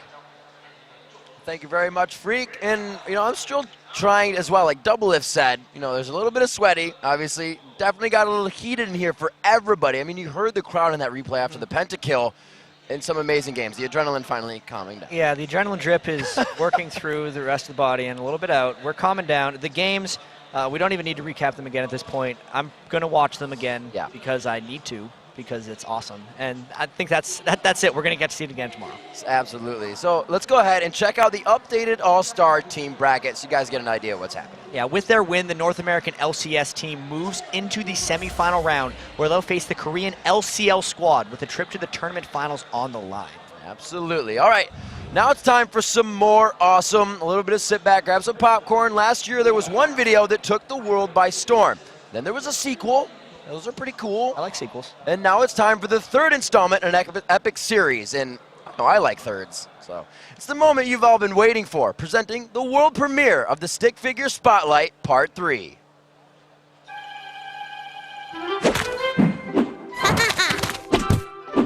Captain Timo on duty.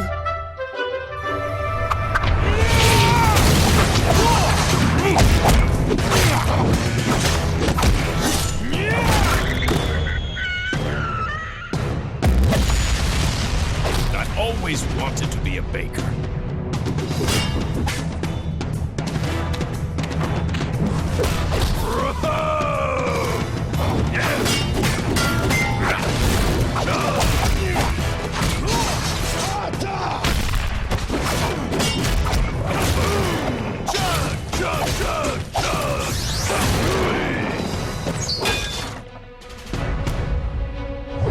You want some of this?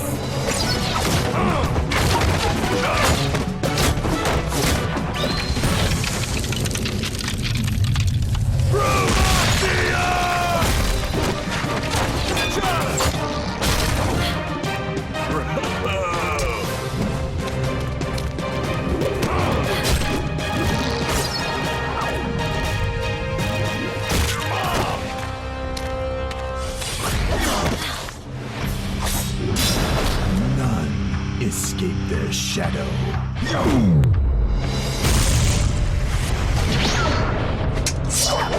Silent but deadly. Shen, we meet at last. Zed, challenge me, Shen. You're already dead.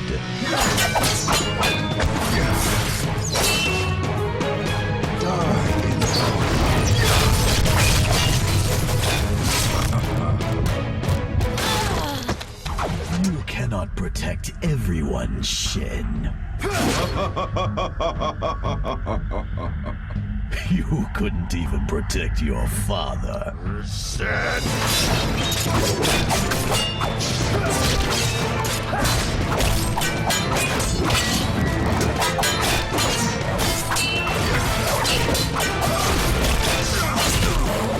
I have unlocked the ancient forbidden art. You have nothing, Shen. I still have the element of surprise.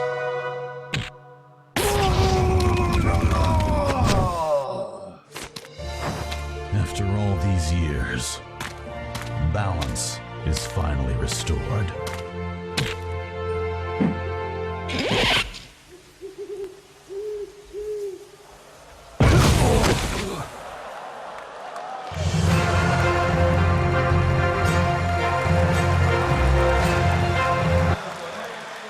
That I can follow all of that goodness. So guess what? I'm going to make you guys do it. Let's take another look at your Twitter questions, and they better be awesome. So you can read. I'll go for it. Fancy. At Normandy Jaden asks, what rarely played champion would you like to see played? And who would you like to see play it? Well, if it wasn't this season, I could have said Kennen, but I want to damn, see Victor played. This is a personal opinion. Victor. Because I like Victor. Because I like vector targeting, and I think he's actually really strong. I really want to see Cassiopeia play. I like some good Cass play. Yeah. All right, so we're going to move on to the next one. Jeremy Lee, 2008, back in the day. Which region brought the most impactful strategy to the weekend? Wow, so the most impactful strategy for this weekend, I'm not sure yet because there's been a lot of crazy, I don't think there's necessarily been a crazy strategy that's come out. I'd say the Urgot, the double if picked in the defeat to Korea was at least impactful for that particular game. Yeah. And at Snowlane asks, does Rivington carry wisdom in his beard? Because it's fabulous. Yes, I absolutely do. It's where I keep all my questions for Jat and all the preps. It's a good, awesome question. Indeed, that was an awesome question. I'm glad we left it up to these guys. So keep those questions coming. We're at LOL Esports. And remember to use the hashtag AllStar because we're at this amazing event. All right, we've got to go to take a short break, but don't worry, because I'm not worried. We have a lot of awesome. The 2013 League of Legends All-Star Weekend live from Shanghai, China. We'll be right back after this.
Welcome back, everyone, to the 2013 League of Legends All-Star Weekend live from Shanghai Grand Stage in China. We still have one more team tournament matchup today. It's the first semifinal showdown of the weekend between the Chinese LPL squad and the Garena All-Stars. And China looked amazing yesterday in their game against North America, specifically PDD in the top lane, who we've seen just highlight clips of his double kill 1v2 Rumble over and over again. So this will actually be our first time seeing the Garena All-Star team as well, who got a bye in the first round due to the TPA being the winners of the Season 2 championships, and since there was 5 teams, one team had to go on. So the winner of this will actually move on to the team tournament finals. All right, well, there's an update on that. So coming up after the break, we'll see if the Garena All-Stars can justify their bye when they throw down against the Chinese LPL All-Stars. The 2013 League of Legends All-Star Weekend will return right after this.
2013 League of Legends All-Star Weekend live from Shanghai, China.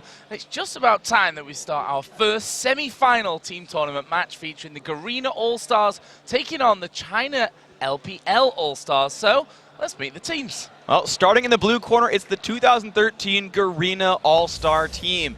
In the top lane from TPA is Stanley. In the jungle from the Singapore Sentinels is Hallelujah.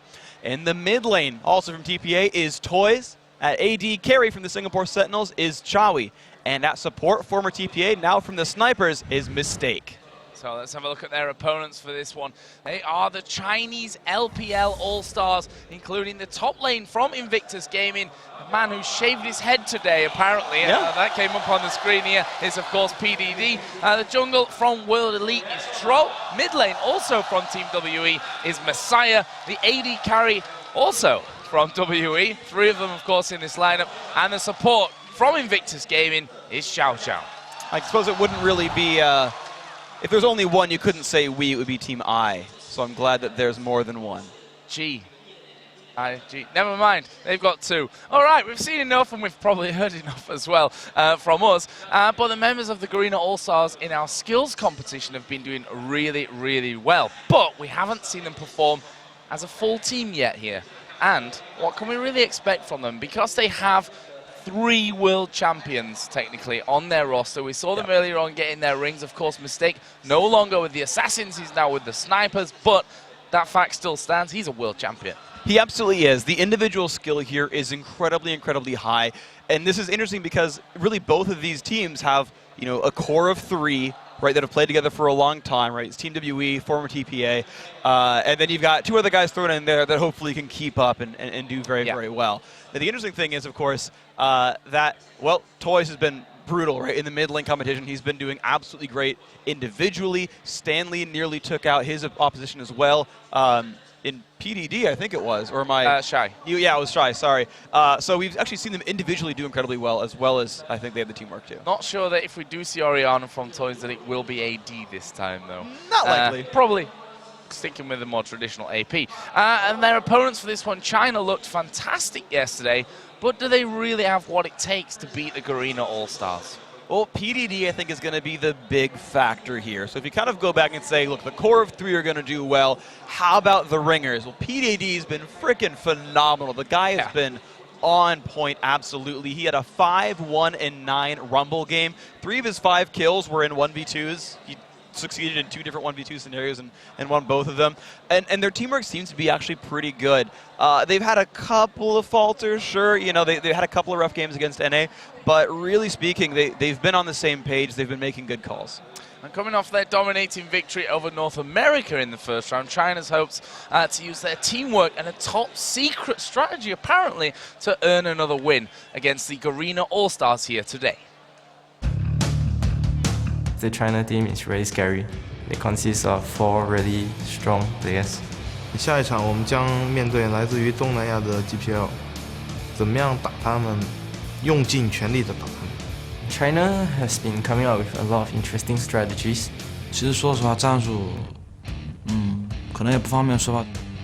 应该要把微笑他的发育控制好吧，是对战中国队友的重点。We have to win the lanes first, because China is really good.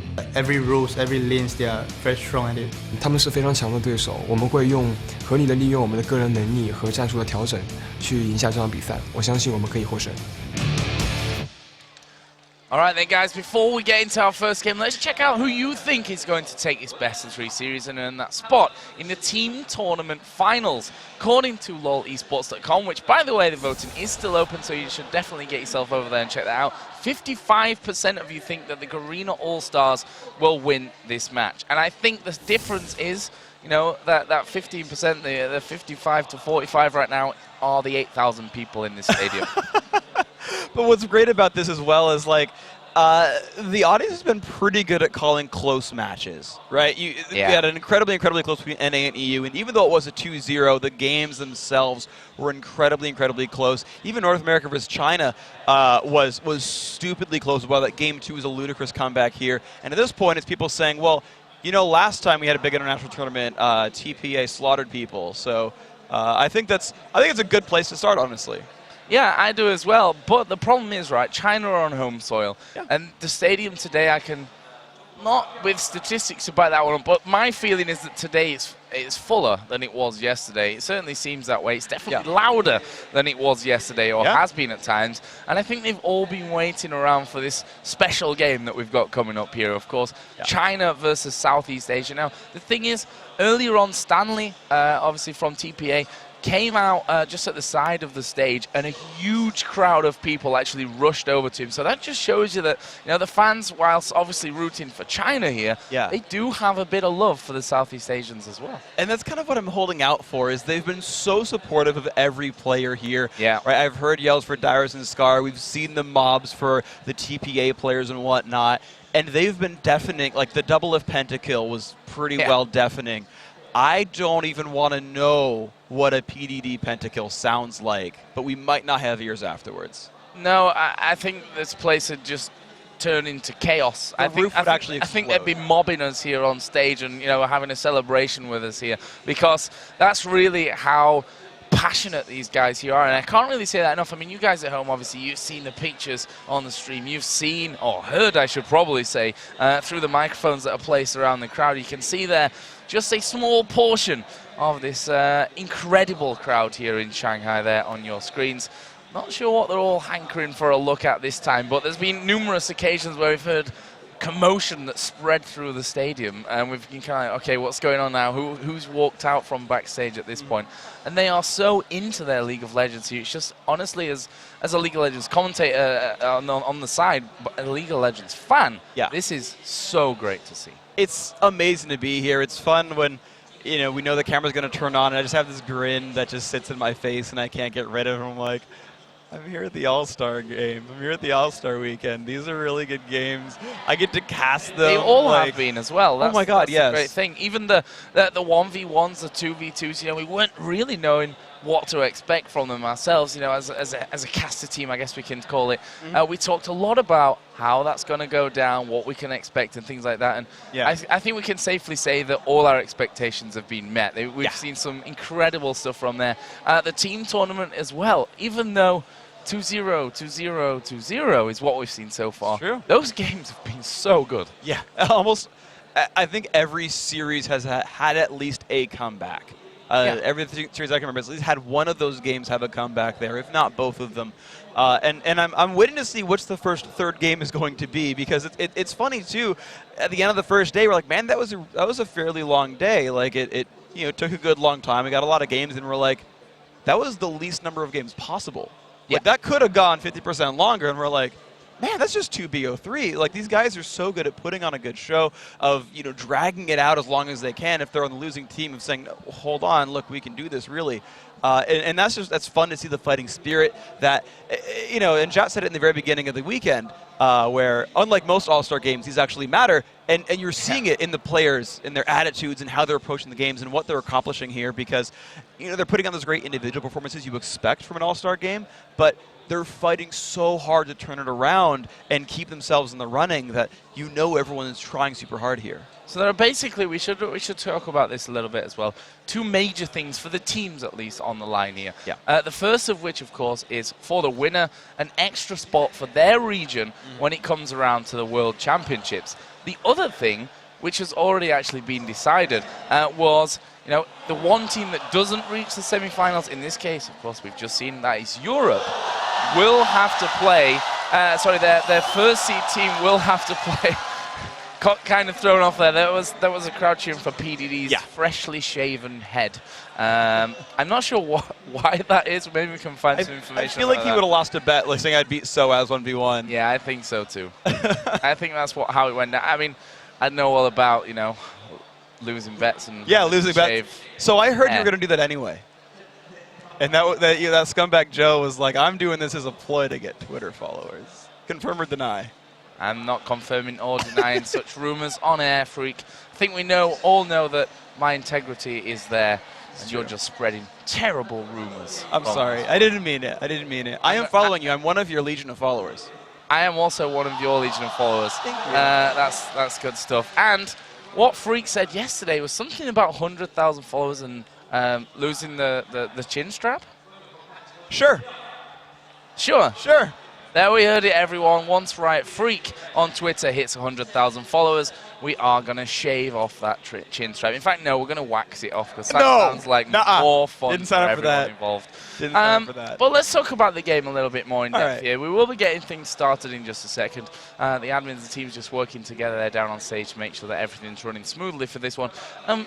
Who do you favour in this? Because for me, it's really hard to call, simply because we've not seen the Garena All-Stars, as a team in action.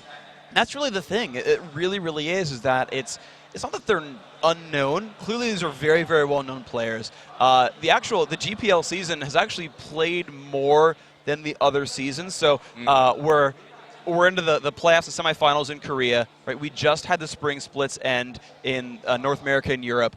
China will go into their spring split playoffs after the All-Star game. GPL has actually already started their summer split. They're 8 games into it now. So they've actually technically got sort of more games to watch. They're actually seen as gone on a little bit longer. So you can look at Singapore Sentinels, right? You can look at TPA. You can look at what they've been playing. And TPS as well. They've been playing matches in their respective leagues. So it's not that you can't look at them. You clearly can research them. But we see them play outside their region so rarely. Chawi in his interview said, yeah, it's like us, Saigon Jokers, and TPA are like kind of the only really strong teams there. So you only actually get to watch a few of those matches as ones that matter, right? Where you're going to really pull out your A game. So it's kind of a mix of, do you really trust the picks that have come out? I honestly don't know what to expect, and that's almost the beauty of this game, because it should be, or it could be at least, a bit of a curveball thrown our way, and I hope so, because I love those kind of games where, we're like, we can expect this, and this, and this, and then it's completely different. We're coming in to this one with almost no expectations, other than the crowd is going to be really, really wild throughout. We've got a lot of signs coming up here in the crowd. I'm sure you guys have seen them already on some of the shots. The World Elite signs, the IG signs, some individual player name signs, all in the LEDs, which look great here in the darkened out stands. When something happens, the signs all come out, and just a fantastic atmosphere in Shanghai here today. And they even have these wristbands that have accelerometers or something in them, where basically if they start applauding, they light up and flicker, and you can that's what it is. Watch when people applaud. Yeah, I thought they were turning on LEDs, being the obviously very smart man that I am. But that's why it lies. You're good. You're good. This is why we commentate. I'm just going to say it's the heat. I'm going to blame the heat for that one. But the players on the stage, as we said, will be ready to kick things off here in just a little while. First time that we're going to see the Garena All-Stars in action, and they're making us wait for it. The Chinese guys, they know what to expect here on stage. They've played already. A lot of them have played in those skill games here on stage as well, so they know exactly what their home crowd has got for them. And I just expect it to be a notch above when they're playing what is essentially the World Championship region, or the World Champion region, I guess we can call it. It's true, and it's fun to sort of look at what could be for these regions, right? So Season 2, everyone who I sort of was like in the know and watched the international games was like on the Korea hype train. It was like, like a Zubu Frost or like the 50% favorite, like just at the start. 12 teams, probably Zebu Frost, right? And of course they made the finals, sure. And so a lot of people had them as that heavy favorite. It was like, Korea's awesome. And coming into the All-Star weekend, a lot of people said Korea's awesome. And, well, they've looked really good so far. But at the same time, we so rarely get to see China internationally do very, very well. But we saw Invictus win Stars War. And WWE took second there. And you had teams like TPA and TPS be there. And the Chinese did amazingly there. IPL 5, TWE won that above Fnatic, above M5, above Blaze, teams like that, right? Like, we, every once in a while, see the Chinese come out and obliterate everyone, and we know that they can be the best teams in the world. And then they're like hit and miss sometimes, right? Like, dear God, you almost lost early game to the North American team. What are you doing, guys? And, maybe it's because North America's catching up, but, right? Here's another big true test. How good is China? How good is China? That's the question we're hopefully going to find out after this one. We can actually touch a little bit while we've got some time here on North America versus Europe, because something that I've not got a chance to comment on here. What did you think to that game, first of all? I was actually so impressed with how North America came out there, and if I'd have had to pick one team, honestly, before the All-Star tournament started to finish last, I would have said North America, sadly, but they've proven me wrong, and I am really happy that they have.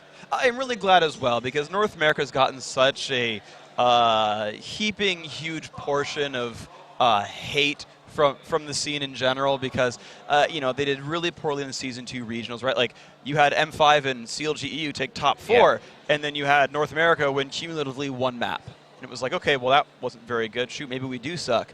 And it's cool to come through, right? Season 3, LCS, teams get to practice a lot more, and guys looking pretty sharp, right? They almost beat the Chinese mixed team. They came out to Europe. It's like, all right, guys, you actually are a good team. It's nice to see that my region is doing a little bit better, right? The players that come from where I come from, and that's good to see. And they did look impressive. I didn't think NA was going to do well either, and it turns out they're actually looking pretty strong. Just shows you what hard work and practice, and really having a strong schedule with the right managerial team behind you as well. They've had a manager in there and also an analyst to help them go through the game, so they've prepared hard for this one, and that's what you get. You reap the rewards after a while. They're going to play Korea, which is going to be a tough one. They looked formidable yesterday against Europe, so we'll have to see how that one all goes down in the future. But Europe going to be rightly disappointed. They've come out and quite openly said, we haven't done much practice for this tournament, which, I don't know, as a European, I'm a little bit disappointed in, because at the end of the day, it means an extra spot, however many that will be,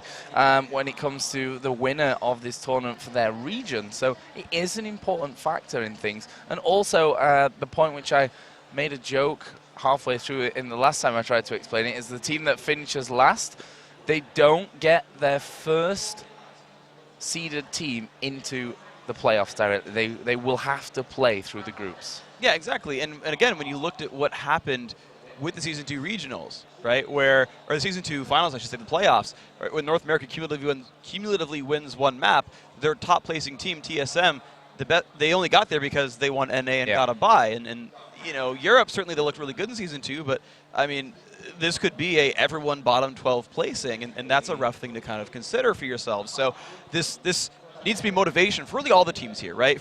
Well, shoot, we're fighting for fewer and fewer spots here. Only one region gets that extra spot. Guys, some of us going to be all on the group stage. Everyone's got to buckle down over the next, however many weeks of games that are left before their regionals, and be ready to beat everyone else. Now you can see the stadium here, the Shanghai Grand Stage, which is indeed a grand stage. And that's before this amazing stage is actually put in there. I don't think we've really seen much like that from esports. I don't work for Riot technically, so I can praise what's been built here. It looks absolutely fantastic, and I'm sure that everyone involved in the building process, which, by the way, those guys definitely deserve a shout out, because that is some hard work. But what we're going to do here while we've still got a little bit more time is actually go to a few more Twitter questions. You guys have been asking all day, and you can continue to do so at LOL Esports using the hashtag AllStar. The first one comes from, wow, this one's going to be interesting. Hesselhofer? Hesselhofer. I think it's David Hasselhoff, yes, actually in disguise, trying to get in there. What do you think is the most frightening team comp to face, Freak? Ooh, the Demacian Commandos. Full commando gear, like that's pretty dangerous. I mean, Jarvan's right, hugely contested. Lux has been great overall. I just think when they all come at you with their dark green and their sunglasses, you just got to run and hide. So a more serious answer, at least from my point of view, I hate knock-up teams. Teams with lots of knockups are just ridiculously frustrating. Obviously, when it comes to the pro scene, every comp has its counter. So it's never it's not too often that you see a full-out 100% certain type of comp. Never 100% poke, because, of course, that's got its weaknesses. Yeah. And everything's got its weaknesses in there. But for me, knockups are the most frustrating thing ever. So, Joe, you're afraid of a ring in your finger and of being knocked up. What are you not saying? Nothing. I'm keeping that one a secret. You're going to out me if I tell you I know that one. The Real Magros asks, which champion are you most excited to see played by an All-Star? Orianna and Twisted Fate, I think, are my 2 most favorite champions to watch, just because, like, it's great to see the mechanical plays from champions like Vayne and all those cool individual playmakers, but Orianna just can do so much. Yeah. There's so, like, I mean, we saw AD Orianna from Messiah earlier. She can just turn around fights. I remember, what was it, Alternate, right, with the 3,000 ELO shockwave that clutched them a game. Like, there's just things like that that are so fun to watch from Ori. And then Twisted Fate has that same sort of, like, out of nowhere things just happen We've seen them like the Messiah highlight reels with Zhonya's where he'll port then Zhonya's, or he'll start the port and Zhonya's before it goes through, so he still baits a bunch of cooldowns. Like, there's a lot of tricks with that guy. Yeah, I'm into that kind of thing as well, you know, the almost one spell that can change the game. The Shockwave, the Destiny, the hooks from Blitzcrank, from Thresh, even from Nautilus to some extent in there as well. Still got plenty of love for Soraka, Singed, and Nunu there. They're definitely up there with my top 3, but I really love those spells that can really just change the game with one, if one lands out of 5 even in a game. Yeah, it's a really, really fun thing to watch. We'll see if we get some more of those high-impact champions. So, next question for us. Chad asks us, Benieki? Sure. How do you feel esports has evolved compared with traditional sports? I think the phrase I'm going to say is catching up, right? I think traditional sports have been around for longer than computers. Definitely. So I think it's fair to say that esports is younger, but I think when you look at events like this, I've seen the outcry on the internet about how people feel about the stage setup and everything, and I mean, it's amazing to see how much it's grown, how quickly it's burgeoned and spawned events like this. It's a bright future. Yeah, I could probably talk all day about this kind of topic because, you know, I've been around for so long and I've seen, you know, an event where just a few guys will be working and, more importantly, watching. Definitely not in a stadium like this full with 8,000 people right now with a stage this big behind, with a crew that's worked for days and days and days and days to get everything into position. You can't really imagine how much goes into these kind of things.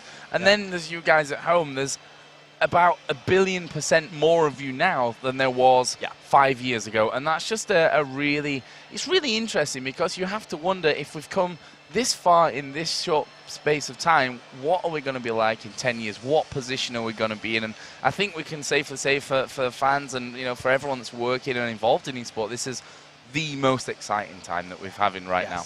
Absolutely it is. I think we're all going to be going up and joining Snoopy in space for the next tournaments in the near future. And yeah, it is such a bright future. Like, it's hitting the same point, but it's just a point of happiness of, I've been around esports for 10 years or so, and I remember when all tournaments were like, yeah, it's like a side room at some other sort of venue and you rent out space, and now they're just for the tournament. And it's because of guys like you who are watching, it's guys like here in the stadium, and guys like the ones on your screen who are going to be playing the matches here. Exactly, and we are in Champion Select. We finally got around to it. It is, of course, going to be the Garena All-Stars versus the LPL All-Stars. China versus Southeast Asia. Bands coming out here, starting off with the Garena All-Stars. Malphite and Jarvan. So one for PDD there, one for Troll in the jungle. Lee Sin taken out, Kennen taken out for LPL, and a Twisted Fate finisher. Messiah, his favorite ever, and his most known champion, I think we can safely say. He's not going to have it today. This is so smart. The question was going to be Rumble or Thresh, and this puts GPL under pressure because LPL is going to take Rumble and or Thresh if they can get it. They ban Sona, which means that Stanley takes Rumble, they get Thresh, and then don't allow that sort of second pick support that we've seen them want so badly. And so they are going to take the bait. They're going to say, yes, we were going to take Rumble. That was their plan from the get-go, to steal that from PDD. And so now, I mean, I have to expect Thresh. I have to expect probably the Zac jungle as well, to me, is the likely pickup there. But we're going to wait around. We've still got a few more seconds for them to make their choices. Well, Kazik's one that's been left open here in this one. And, well, you were close, but... No, not at all. Up for that one, Freak. Kazix and Karthus locked in here for the Chinese LPL All-Stars. And, well, that's off the bat two very scary champions. Those definitely are, and those are just huge, huge playmakers, right? They're champions. Karthus especially is a champion that both Messiah and Toys plays just exceptionally, exceptionally well. The Kazus can come in there as a jungler, as a top laner. I'm trying to think, because IG is a team that will swap their AD carry and mid, like Zitai and Kid will swap. I guess neither of them are in this game, so it doesn't matter, but then one, like, Zitai will play AD carry and Kid will take Kha'Zix, and so it just depends on who's the expert there and who's going to play as the champion, but I guess like it's probably going to be PDD on that Kha'Zix there. Well, we did see the Thresh and the Varus locked in there, as you can see on the model list behind the players. Now, that support and AD carry role locked in for the Garena All-Stars. On the other side, it looks like we're going to be seeing a Caitlyn. And this is really funny because the GPL picks, half of them are big-time GPL picks. They're champions that are super, super common. Their Thresh is up there, Varus is up there. Rumble is like almost never banned. Out of 120 games, he was banned only 8 times in the whole like GPL 1.5 seasons. But they grabbed it so quickly, they're trying to pick LPL champions. On the other side, LPL going for Hecarim, another one that's very, very popular over here in China. And of course, the support locked in for that one was Lulu. Over on the other side, we are going to see an Orianna here for Toys. Not going to be AD this time around. And a Zac there locked in for the final pick. I really, really love this GPL lineup. It's so well put together. They got a nice mix of stealing picks from GPL. And the thing is, Stanley plays so many champions, there's no way he doesn't know how to play Rumble. You've got the Toys Orianna. You've got Hallelujah. It's interesting because Harla is a supporty jungler. He's not a farm stealer like Insec or Diamond or Troll. And so you'll see kind of a more low econ Zac, but Stanley, Toys, and Shawi can all take lane farm. That's okay. Having a support jungler works here because they're all playing carries otherwise. Well, it looks like that last pick is going to be coming in for Wei Xiao, and his support player, Zhao Zhao, of course, from Invictus Gaming, is going to lock him in that Caitlyn. So final pick there for the LPL All-Stars will be Caitlyn. So a Caitlyn Lulu bottom lane. That can be a scary lane in itself. Yeah, that's one of the best, probably literally the best 2v1 lane in the game of traditional picks here, because they both have line nukes that can wave clear incredibly well. Lulu's doesn't even have fall off for hitting multiple minions. You've got the shield, the Hex for disengage. Caitlyn can disengage, put traps down. They can poke enemy champions under their turret because they're both long range with their basic attacks. These guys will crush a turret so very fast. And Rumble does not have wave clear. He's okay getting 1v2, and he'll survive and he'll play through the game. But Stanley will have a really bad time in 1v2. Yeah, and we shouldn't underestimate the wild growth as well from Lulu, which I think is something that is looked over a little bit. The fact that you do get that knock-up from it as well with the likes of Thresh in there. If someone you don't quite want to be hooked in there does end up getting hooked through, you can wild growth and knock the Thresh up, and all of a sudden you might be able to turn something around there. So a couple of great lineups here coming out for both of these teams. The bans that we really expected to come in there, the Twisted Fate in particular, did come down, but always interesting to see that the Rumble, the Thresh, Kha'Zix in this case as well was left open. Really heavily fought for between the teams. And that's just, it's so funny because the Chinese teams, like, they're very secluded in a way. We don't see them internationally a lot, and they actually play a lot of the same champions. So a stat I want to bring out is the number of champions that are picked or banned more than half the time. So in North America it's 7, in Europe it's 8, in the GPL region I think it's also around 8, and in China it's 13. There's this group of champions that the players will not let go of and will play over and over again and say, no, these are the ones that we want to play, and they just play each other over and over again. And so the Chinese teams are like, yeah, we want those guys. GPL steal a few away, and they made their own lineup here, and now they've got to work with it. So here we go then, it's game number 1 of the Garena All-Stars versus the LPL All-Stars. Southeast Asia versus China. And the crowd getting behind their teams for the start of this one. But let's have a look here at level 1, because specifically over with the Garena All-Stars, you've got that hook in there from Thresh, which can be absolutely devastating. Nothing really similar to combat that or to really weigh up from the Chinese though. It's going to be just an interesting sort of setup here. So human line of scrimmage so far is where these teams have gone in the early game and saying, look, we don't want to risk anything too deadly just right now. We'll start the game out defensively. Stanley, so I made a mistake here talking about P. Diddy with it before. Basically, he's opening up Flame Spitter and spamming it on cooldown to build his heat above 50. Once he's there, he's going to do 25% bonus damage with the Flame Spitter, and he'll actually gain heat by spamming it. So he wants to get to that 50 mark and then just start messing with people with a lot of heat. Start bringing the heat onto the Chinese side. We'll see if that can work out. We see there 2 wards down in the tri-bush. Right now, the Green All-Stars got 2 up on the top side, 2 on the bottom side. A similar scenario here for the Chinese LPL All-Stars as well. So a pretty defensive start to things. Neither team wanting to put any kind of risk. However, we can talk about lane swaps here, because it looks like the one thing that we can see definitely is that Lulu and Caitlyn, Wei Xiao and Zhao Zhao are going to that top lane. They absolutely want to 2v1 this matchup. That was their goal from the get-go.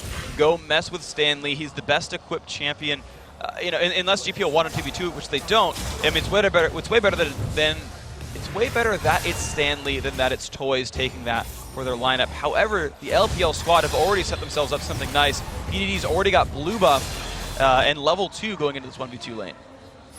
Well, right now, Chowie and his support, of course, Mistake going down into that bottom lane, so they are going to be sorted in that one. Xiao just having a bit of a peek over towards the enemy blue buff there, getting wards down. It looks like Troll is going to be headed over, galloping into position with that Hecarim. Zach is actually just switching over onto that blue side of the map. But I think there was a ping to retreat there, and this is going to be a blue buff stolen away by the LPL All-Stars. This is so smart by them. They have that 2-on-1 in the top lane. They know they have the numbers advantage. Oh, was that Smite stolen?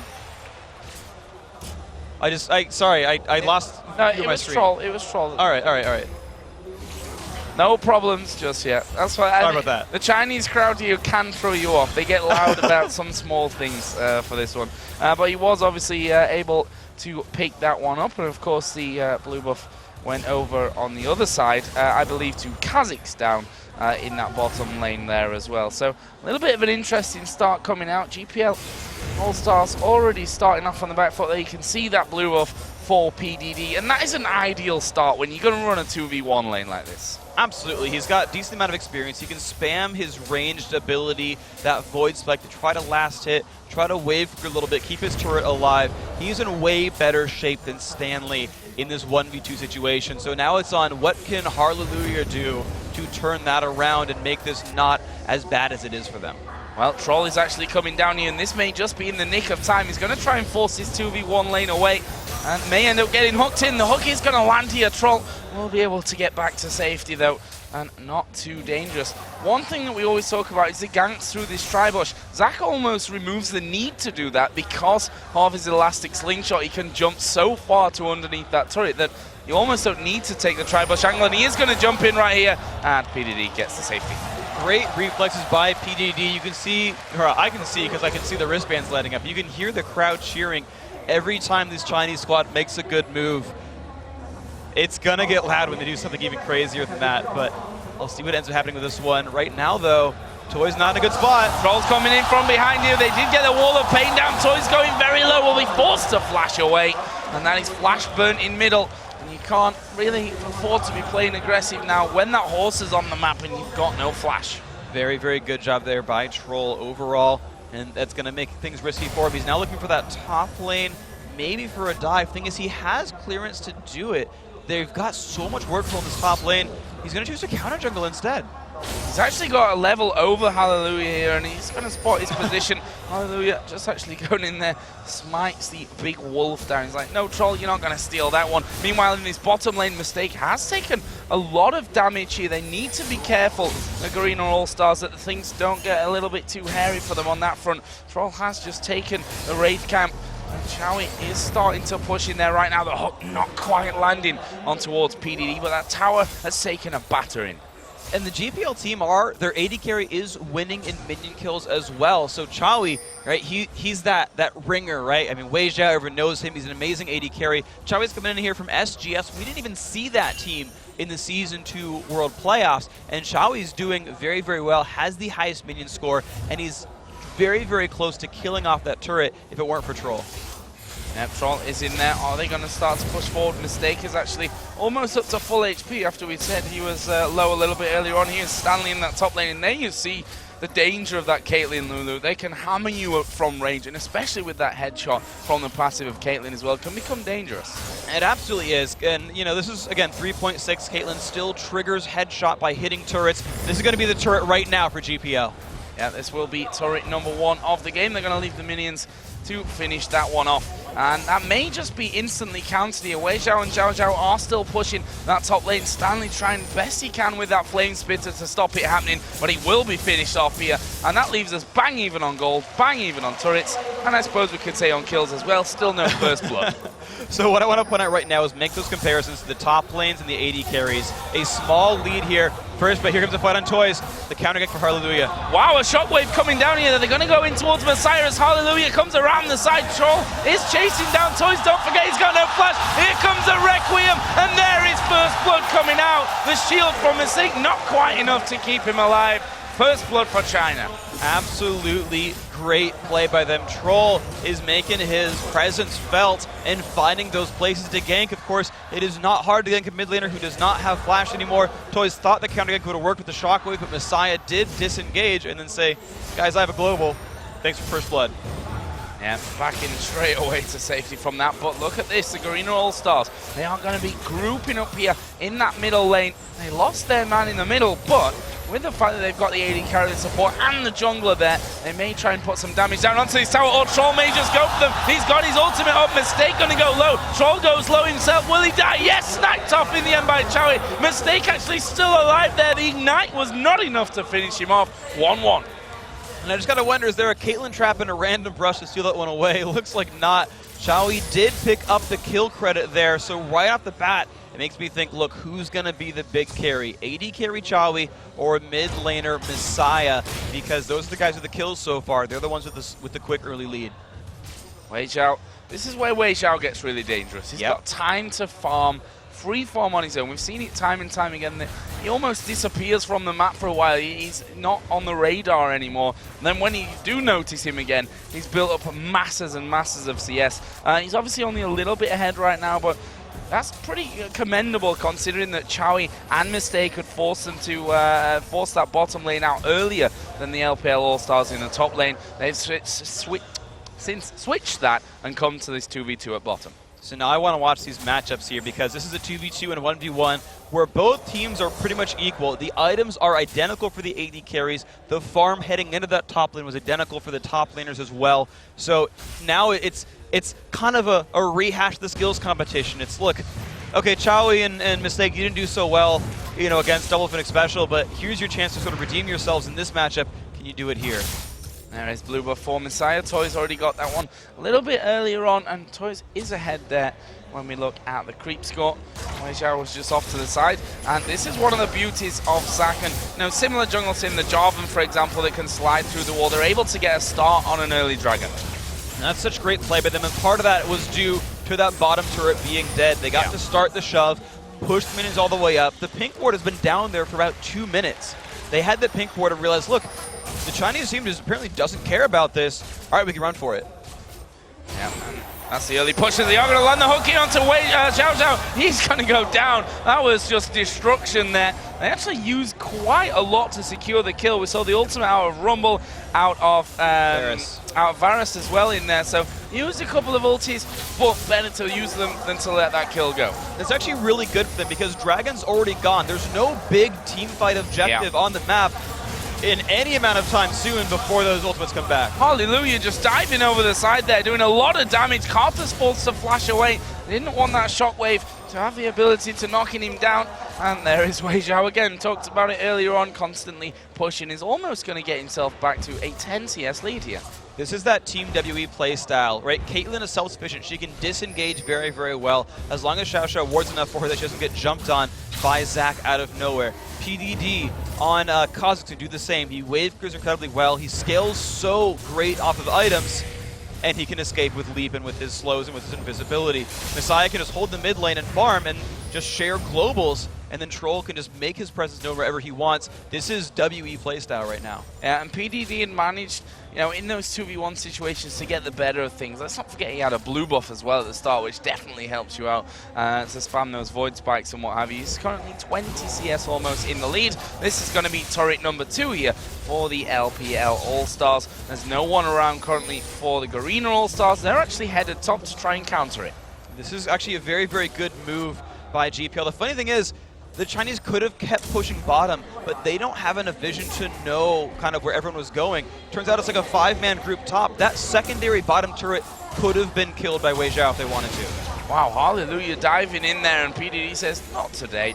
Hits him with the void spikes. Hallelujah just backing away from that one. And that is a scary Kha'Zix, obviously. Hallelujah and Stanley saying, we can't really stick around. They're going to clear out very, very quickly, and it's not really worth being in trouble there whilst trying to get that turret down. Currently in gold, it's only a 200 gold difference, so it's not even that as you watch it tick over there.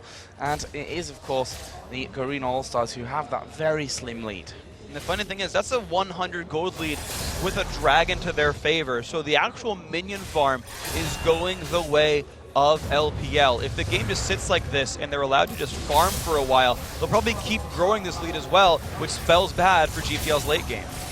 And we can see the late waves coming out from Carthus already doing good amounts of damage. I mean, that's a Catalyst and a tier in there for Carthus. It's not like he's really got any power built up into that one just yet, Messiah. So something to keep an eye on that front, that would be for sure. Let's have a look at the CS and how it's developed again. In that top lane, or certainly the solo lane, PDD and Stanley, that's improved for PDD at this point. 85 to 55, 30 CS difference, and overall a 300 gold lead. That's with Dragon. We should, again, point that one out. Yeah, exactly. There's actually globals in the favor of Stanley. And this is actually... So it's funny because it doesn't matter a lot for Stanley, but it matters a lot for PDD. So none of the back line of GPL is all that safe, right? None of them have good, amazing disengage tools. Like, they have crowd control, and that's nice, but they're not Ezreal. They're not Karthus, where you could just blink away or you don't really care if you die. Oh, there's a hook on towards Xiao Xiao. He's in a lot of trouble. The box is going to go down, and he flashes perfectly timed there. There's a snipe from Chowie, but he flashed over. But there's a lantern to save him. And that was a fantastic move, just to the point where I thought, oh, Chowie's gone a bit too deep. He's got the lantern to save him. Are they done? Yep, hallelujah. Going to go in, but not too deep to attack Troll. Dude, the forethought from Mistake there was amazing. He's like, Xiao Xiao can only get away by flashing this wall. I'll lantern to reveal who's there that might protect him. Oh, nobody. Go flash the wall. By the way, when you're done flashing him, come hop back across, Chowie. Don't worry, I got you covered. He thought like 2 steps ahead for that one, and it paid out beautifully. Garena All-Stars are currently... Oh, forget that, because Chowie's coming down bottom. Wei Xiao was just doing the golems at the time. But there was a big pile of Garena players just getting up towards that top area. Wei Xiao now is going to be still pushing. He's going to have Hecarim here for a little bit of support. Chowie is going to start to back here underneath his own turret, but they're stealing away jungle as they go, and that is going to be a red buff. That's not something that the Garena All-Stars really want to be losing at this stage. And the thing is, GPL has the same stranglehold on the top side of the map that LPL has on the bottom side of the map. The thing is, GPL's not realizing they can steal Lizard right now. It's up, if I'm not mistaken. I see the minion marker at the very least. Yeah, the Lizard is just there, and they're not realizing they have the control to just take that away. So, I mean, the Chinese team are sort of more aware of their advantages and taking control of them. Man, look at Garena All-Stars just looking to get that turret finally, which they've managed to do. That's given them the turret advantage back at 3-2, and thus the gold advantage has climbed a little bit in their favor to now 500 being the difference. Look at this, Troll has gone back to that red buff, the lizard buff that we were talking about, and he's going to take that for free here. Where it probably should have been stolen away, considering how the patterns of vision and control were at that point. So now it's up to what do these teams do, because GPL has been the more, I would say, aggressive teams in terms of looking for fights, and you can see that by looking at the AD carries. That's actually really, really telling, because LPL says, look, Wei Xiao, go be your late game carry, keep running to a side lane and taking farm, we'll deal with the rest, we want a big Caitlyn. GPL, they've been pulling Chowie into fights a lot. Chowie's been in every single kill of theirs because they're looking for fights. He's not getting nearly as much farm as Wei Xiao, but he's farming champions, so he's still keeping up.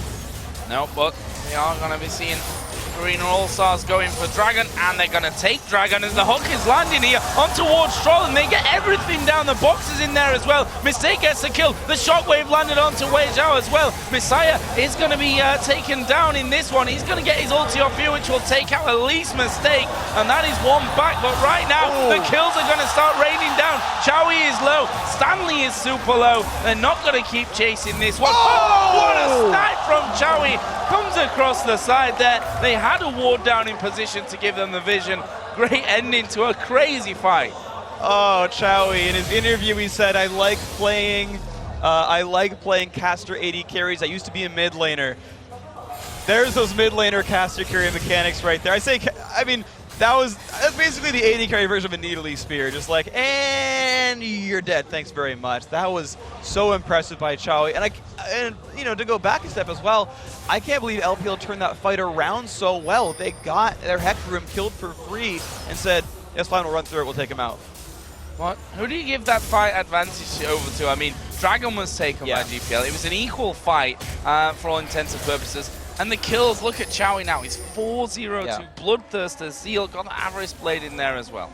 I want to say it's like literally exactly equal, with one caveat. So Chowie and Wei Zhao each got 2 kills and 1 assist. And the difference, though, is that Messiah got one of the other kills. He's at 2 now himself. But Mistake, the support of GPL, has 2 kills himself. That's actually a bit of a detriment. They don't have gold completely on the right people. Well, right now he does have an Oracle after that, and he's starting to clear things out. He almost walked into Troll and said, nope, I'm not going to be playing with that. I want to get myself away. There's a hook nicely dodged by PDD. He's not going to fall into that kind of trap, but we see Garena All-Stars. We talked about the stranglehold that they had on this top side of the jungle of the LPL All-Stars, and they seem to be continuing that trend here. As we hit 18 minutes, you know, we're not too far away from the stage where they'll start pushing those inner towers, and that's when that jungle vision really comes important. Exactly, and you're seeing that the teams are already trying to prep for it. GPL still feels like the stronger squad. They're the ones pressing forward. They're the ones warding aggressively as well. That's where they feel comfortable, thinking that, look, we're still better than you. We can still take these turrets down. And heck, that mid turret's down to half. They're kind of showing it. Yeah, that is in one push as well here. Messiah taking a big chunk of damage. There comes a snipe, and a 3-man shockwave comes out. They didn't follow up there too well, but they're going to keep going through. Troll trying to keep them away, but the Karthus ultimate will come down as well. They're going low. Only Varus is dead at this point. Zhao Zhao is very low. Hallelujah, Stanley and Mistake all running for their lives. Here comes Caitlyn. Here comes the Kha'Zix. Can he get those resets out? Toys is going to go down, and they kill Kha'Zix off there. And I think he would have hoped to do a little bit better from that one as he was backing away from, as he was running into them, I should really say. But either way, for the Chinese side, that's 3 kills for 2. That was really, really impressive. The fight start there from GPL was so good. They caught Messiah, and they caught him outside of Defile range. The Tendril Corruption went to him and helped finish him off, so there was no Defile damage. But the counter engage was just so good. PDD got enough early damage from Hecarim, from Caitlyn, and from Karthus that he could get the resets, jump onto people, and clean up that fight pretty well. They've lost their blue buff here now, as well as Hallelujah and Chowie start to move out. They're paying off towards Baron, which, I don't know, less than 20 minutes into the game certainly would be a long Baron kill, that's for sure, and I don't think something that they'd necessarily want to risk at this stage. I think Xiao Xiao and Wei Zhao just going to be headed back home on that top side of things. Let's have a look at where we are with gold, because there's been a swing in that right now. The Chinese side actually have an advantage by around about 500.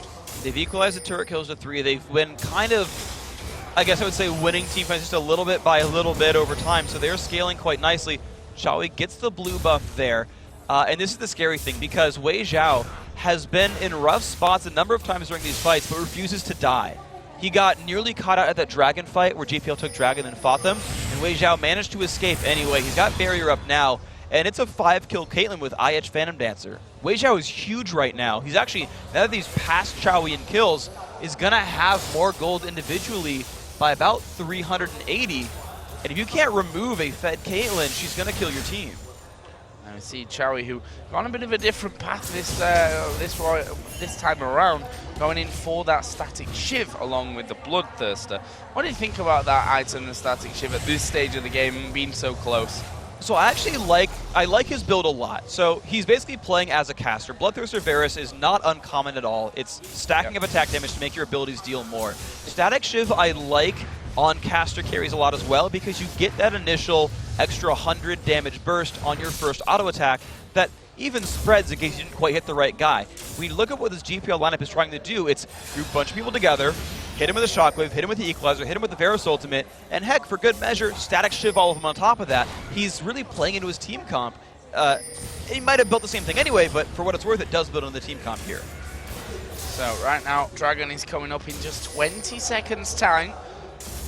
GPL All-Stars are just waiting here over on that south side of the river. A couple of wards being thrown over the top of the wall. So there's double buff, of course, on Wei Xiao as well, which, I don't know, just makes him even more scary than he was a little bit earlier on. As Garena started to come out there, I thought they might try and get in after Hecarim. Never going to be an easy target to lock down with that speed that he can move. The Oriana ball just being moved around there by Toys. Will he find his target? Wei Xiao was hit, but decided not to follow on through with that one. And that dragon has now spawned, and the Green All-Stars have pushed LPL back, so they may have a chance to get in. There is a shockwave coming down on towards Messiah. There is a chain of corruption as well. They've got the first one. Chowie picks that one up, but can they continue through here? Carthus ulti is going to take him 2 down, and we still have PDD alive. He gets one. Hallelujah, not going to escape this one, and this will be kills left, right, and center for the LPL All-Stars. They've got 4 out of 5, losing just 2 of their own. That is so brutal for this GPL team, and a lot of that is just that they don't have a good answer for Messiah, and they're healthy enough here they could even try for Baron, and it's only Chowie to defend that. Yeah, they are going to be starting things off here. Chowie is over in that top lane, and he's actually recalling right now, so he's not actually going to be in a position to stop that one from happening. They've got plenty of time till, well, even Hallelujah, who of course has a smite on that Zac, is going to be even spawning. So this is going to be a Baron. It's taken them, as I said before, a long time to get it down, but long time or not, it's a vital pickup. That's absolutely huge for them. Every member of that LPL squad had revived by then, so 5 people will have that Baron buff. Their team has about a 2,400 gold lead, and every single team fight has gone just barely their way. Hallelujah is still trying to get a runic bulwark. He's been trying all game, he's still not quite there. So you had a great answer for the static shiv there, Freak.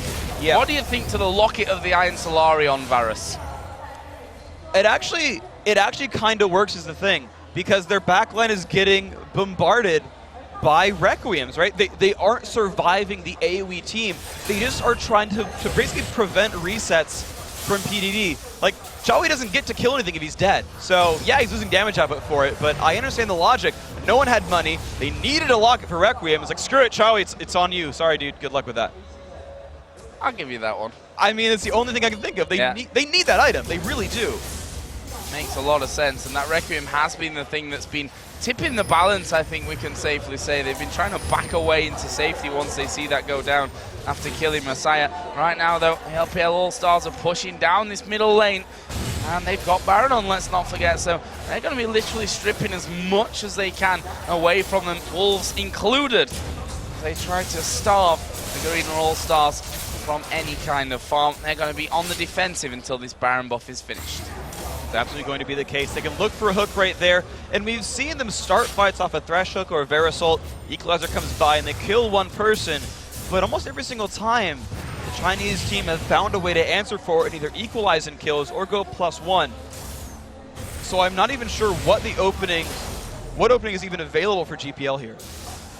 Yeah, I think it's a case of really sitting back from this. As shown that they can't really do much, and this position, this inner turret for the blue side, you're very pokeable from a good few angles, and especially from a Kha'Zix who can Void Spike just into that tower range with those upgraded Void Spikes here as well with the Spike rack on.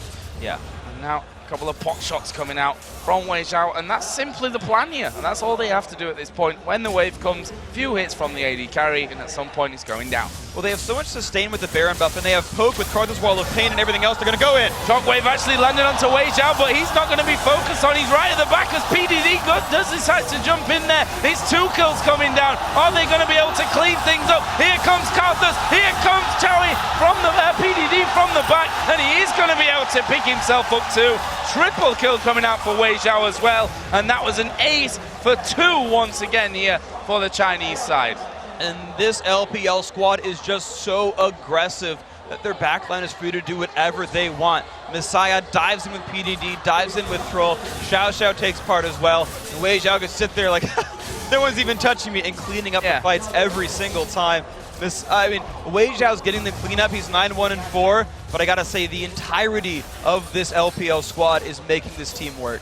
And that's the interesting thing about it. So the shockwave went in towards Wei Xiao, which is almost the ideal start to a fight for them. Maybe if they got a little bit more than just the shockwave on Wei Xiao. But when there's no follow-up and there was no attention paid to him whatsoever, what are you going to do about it?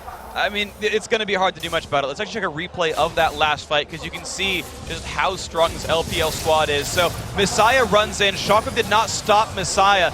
And so you get the disruption in there from the Hecarim, and you just get to clean up everybody, right? They're just walking forward, dealing damage. Wei Xiao is just sitting there saying, hey, I got to make a last hit there. I got a last hit there. He flashes to steal away the triple kill onto Chaui, but just the amount of disruption from Hecarim into Kha'Zix into Karthus, it's hard to actually focus the right target. You're feared perhaps to fight anyway, and you just kind of get melted down. I mean, they actually started to try and back out as well, I think, once they realized, all right, Shockwave did hit Wei Xiao, but that's all it hit. And it's right at the back there. We can't follow through with that one.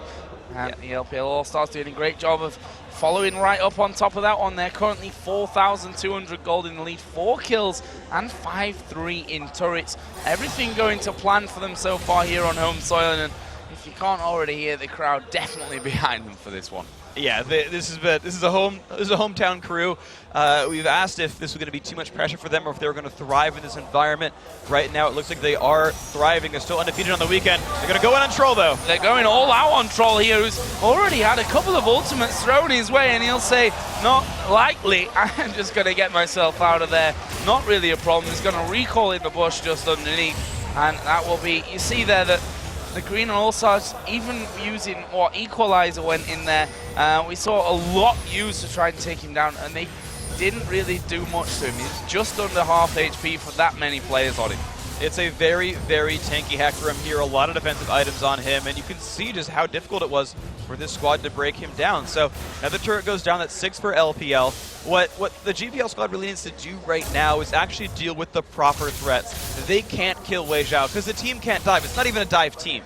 Like, yeah, you can initiate off of a pick with Rumble and Orianna and all that, and you can do that. But in a team fight, this GPL squad doesn't get to reach the back line. Stop shockwaving Wei Xiao. You've got to say we either pull Messiah back with a shockwave behind him and pick him out with no defile damage, or they wait on PDD, bait him out, throw so many shields at themselves that they don't take any initial AoE and be like, no resets for you, we're all still healthy, kill Kha'Zix, and then try to clean up the fight from there. Let's have a look down the items here, because we've not done that for a little while. We do see, actually, we'll forget that because they're going to try and close in on towards Rumble for this one. Let's see if that glitter lands from Xiao Xiao can actually land onto him and get him in. And there is the Thresh Lantern. Will pull him off to safety, but that sets them up nicely to push his top lane down. Look at Caitlyn, Infinity Edge, Phantom Dancer, Last Whisper, Quicksilver Sash, and those Berserker Greaves. Compare that to the Bloodthirst, the Shiv, a BF Sword, and that Locket of the Iron Solari. Certainly, in damage, you can't even compare them. Not at all. The only way that Wei Xiao even dies in this fight is if he gets caught by a Thresh Hook or by Chaui's ultimate. So the only thing Wei Xiao needs to buy here is, well, I didn't bring Cleanse, so I'll bring this instead. I can't see Wei Xiao dying unless his team gets mopped up in a team fight and he sticks around too long. So it's a 9-kill Caitlyn who's very scary and is not going to fall over. It's a hard thing to deal with. Going to have that wild growth as well if needed. Although Messiah going to be a prime target for that as well once he dives straight into the middle and getting that defile range down. Toys here has to deal with super minions coming in the middle, which could actually cause them some problems over in this top lane because the push is coming in from the LPL All-Stars. You can see the wall of pain slowing them down. PDD trying to dig away from that side as well. So right now it's GPL trying to catch up in items. The problem is they don't have a lot of time for this because Baron is being started by LPL. Problem is LPL has actually not enough vision control. They haven't swept the ward out that looks at Baron. GPL is not going to fall for this. No, to do with that Oracle to come in there, and well, the hook from Mistake not connecting whatsoever, and there was a ward on his position as well. There you see the Void Spikes and what they can do to Toys. So another wall of pain goes down. And they are starting to clear things out. Are the LPL All-Stars here going to go for Baron because they see Toys coming away? Actually, the Requiem is going to come down straight away from this one.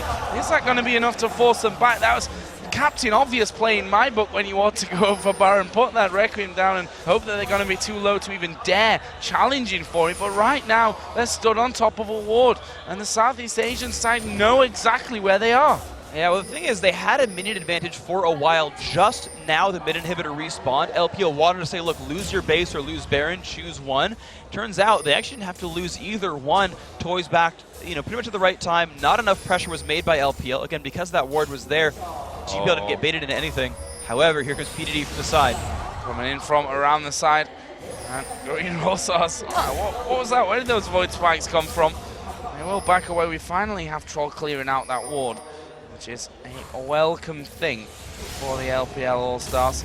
We've got that Lantern to throw around as well, which will maybe make some difference. There's 3 traps down there by Wei Xiao on that ramp. That is a nice thing to do. The Stroll is actually going to go in there, gets the knockback onto Mistake. Messiah is right on top of them, and here comes PDD. Zonya's used by Toys, but it's not going to be enough. A decent shockwave comes out, but honestly, I'm not sure that it's going to change the outcome of this one. It's a double kill for PDD. Here comes the ace in the hole. Chowie just about escaping, but where are they going to run to from this one? They're running north.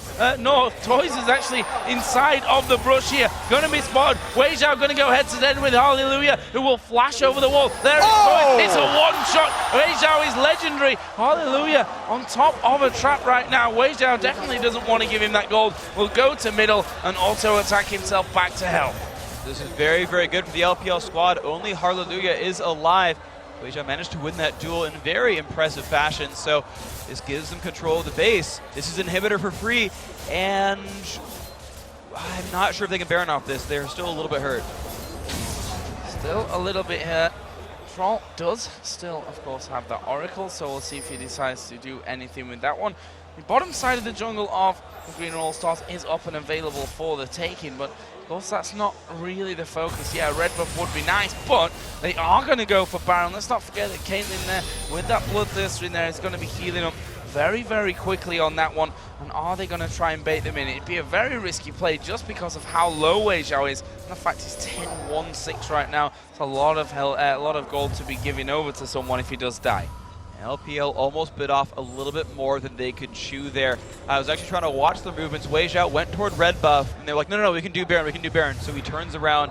PDD jumps on a Baron, they start that. No, wait, guys, they know about this. They're coming up to us. We got to stop this. They pull back down. They jump in the brush. Okay, well, maybe they're going to go for it. We can stop them. They start recalling. No, wait, maybe they're actually going for it. We need to stop recalling. Just a word. Okay, Wei Xiao, go to base. Maybe a little bit of not so strong communication. Let's not call it bad, because right now these teams are not looking bad whatsoever. But there are the times where you do notice that you've got 3 players from one team and 2 from another team that, that you've not practiced hours and hours and hours for weeks and weeks on end with each other, which is, of course, what you're going to get when it comes to an all-star game like this. Messiah, of course, is looking very strong right now. Going to be moving up towards that death cap by the looks of things here shortly. Does have the Xerath's Embrace plus that Rod of Ages in there as well. Other side, Zonya's Hourglass for Toys. We saw that being used earlier on with the Athene's Unholy Grail as well. Okay, so very, very powerful here. Toys does have a good, decent grasp of items here. He's going towards the death cap as well. He's really going to need that because they just need a bit more damage on their team right now. However, he's not going to get enough time to complete it as LPL are already starting off Baron.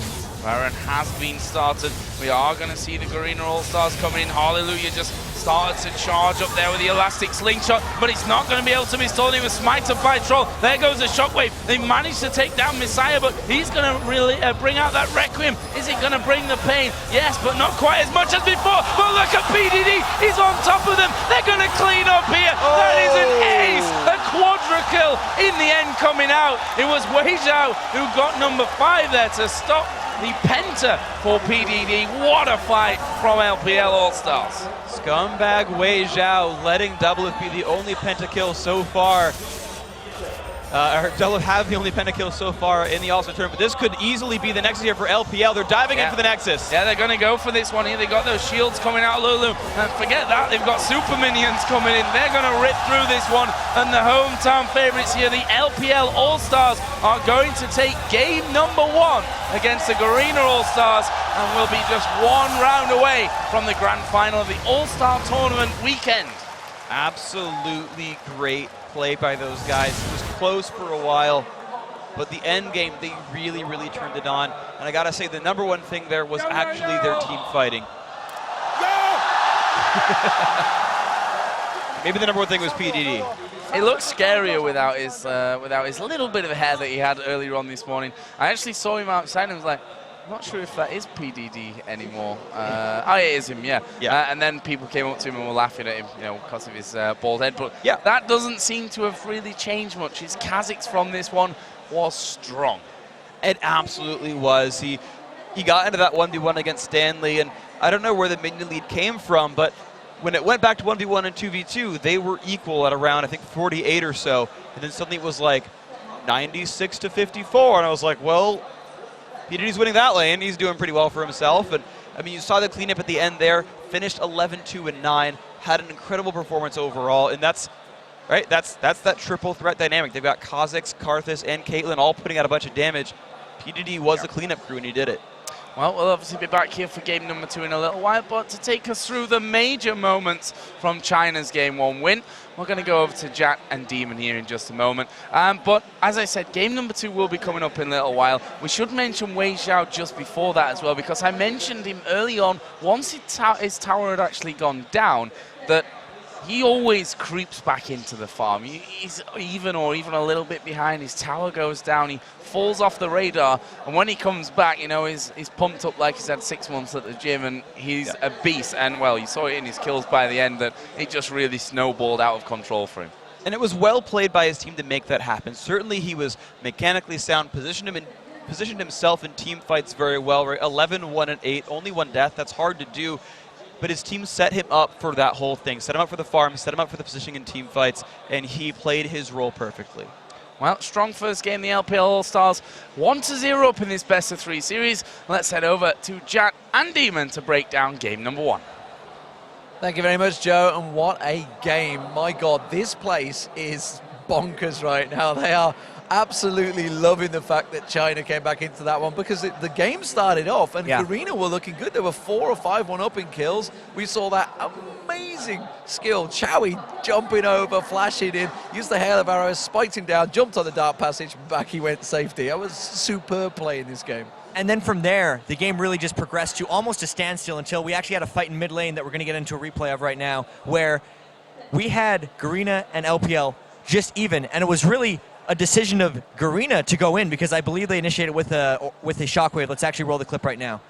So we can see they get Messiah on the shockwave, and that makes them think they can go in, but they actually missed the death sentence, and then Troll crushed in on top of Karthus. Really, since they went in on Messiah and didn't instantly kill him, it allowed PDD to close in after everyone had taken the AoE damage from Hecarim and Karthus. Really, just the team comp in general worked because they had enough upfront damage to allow the cleanup from Kha'Zix and Caitlyn to come in. And it seemed like that was just a toys call. He's like, well, I've done my shockwave, I've caught Messiah. That's one of the targets we want, but everybody else was it's just like a one-man shockwave. I guess it's the same as a one-man crescendo. It's like a mare wave, I think it is, Joe likes to call it. Yeah, and I feel like they were riding a wave of confidence coming into that fight, so they thought the one-man shockwave was going to be enough, and it's just, wait a minute, now the other 4 people are going to come initiate on us. But really, from here, they carried a bit of a lead into a Baron fight.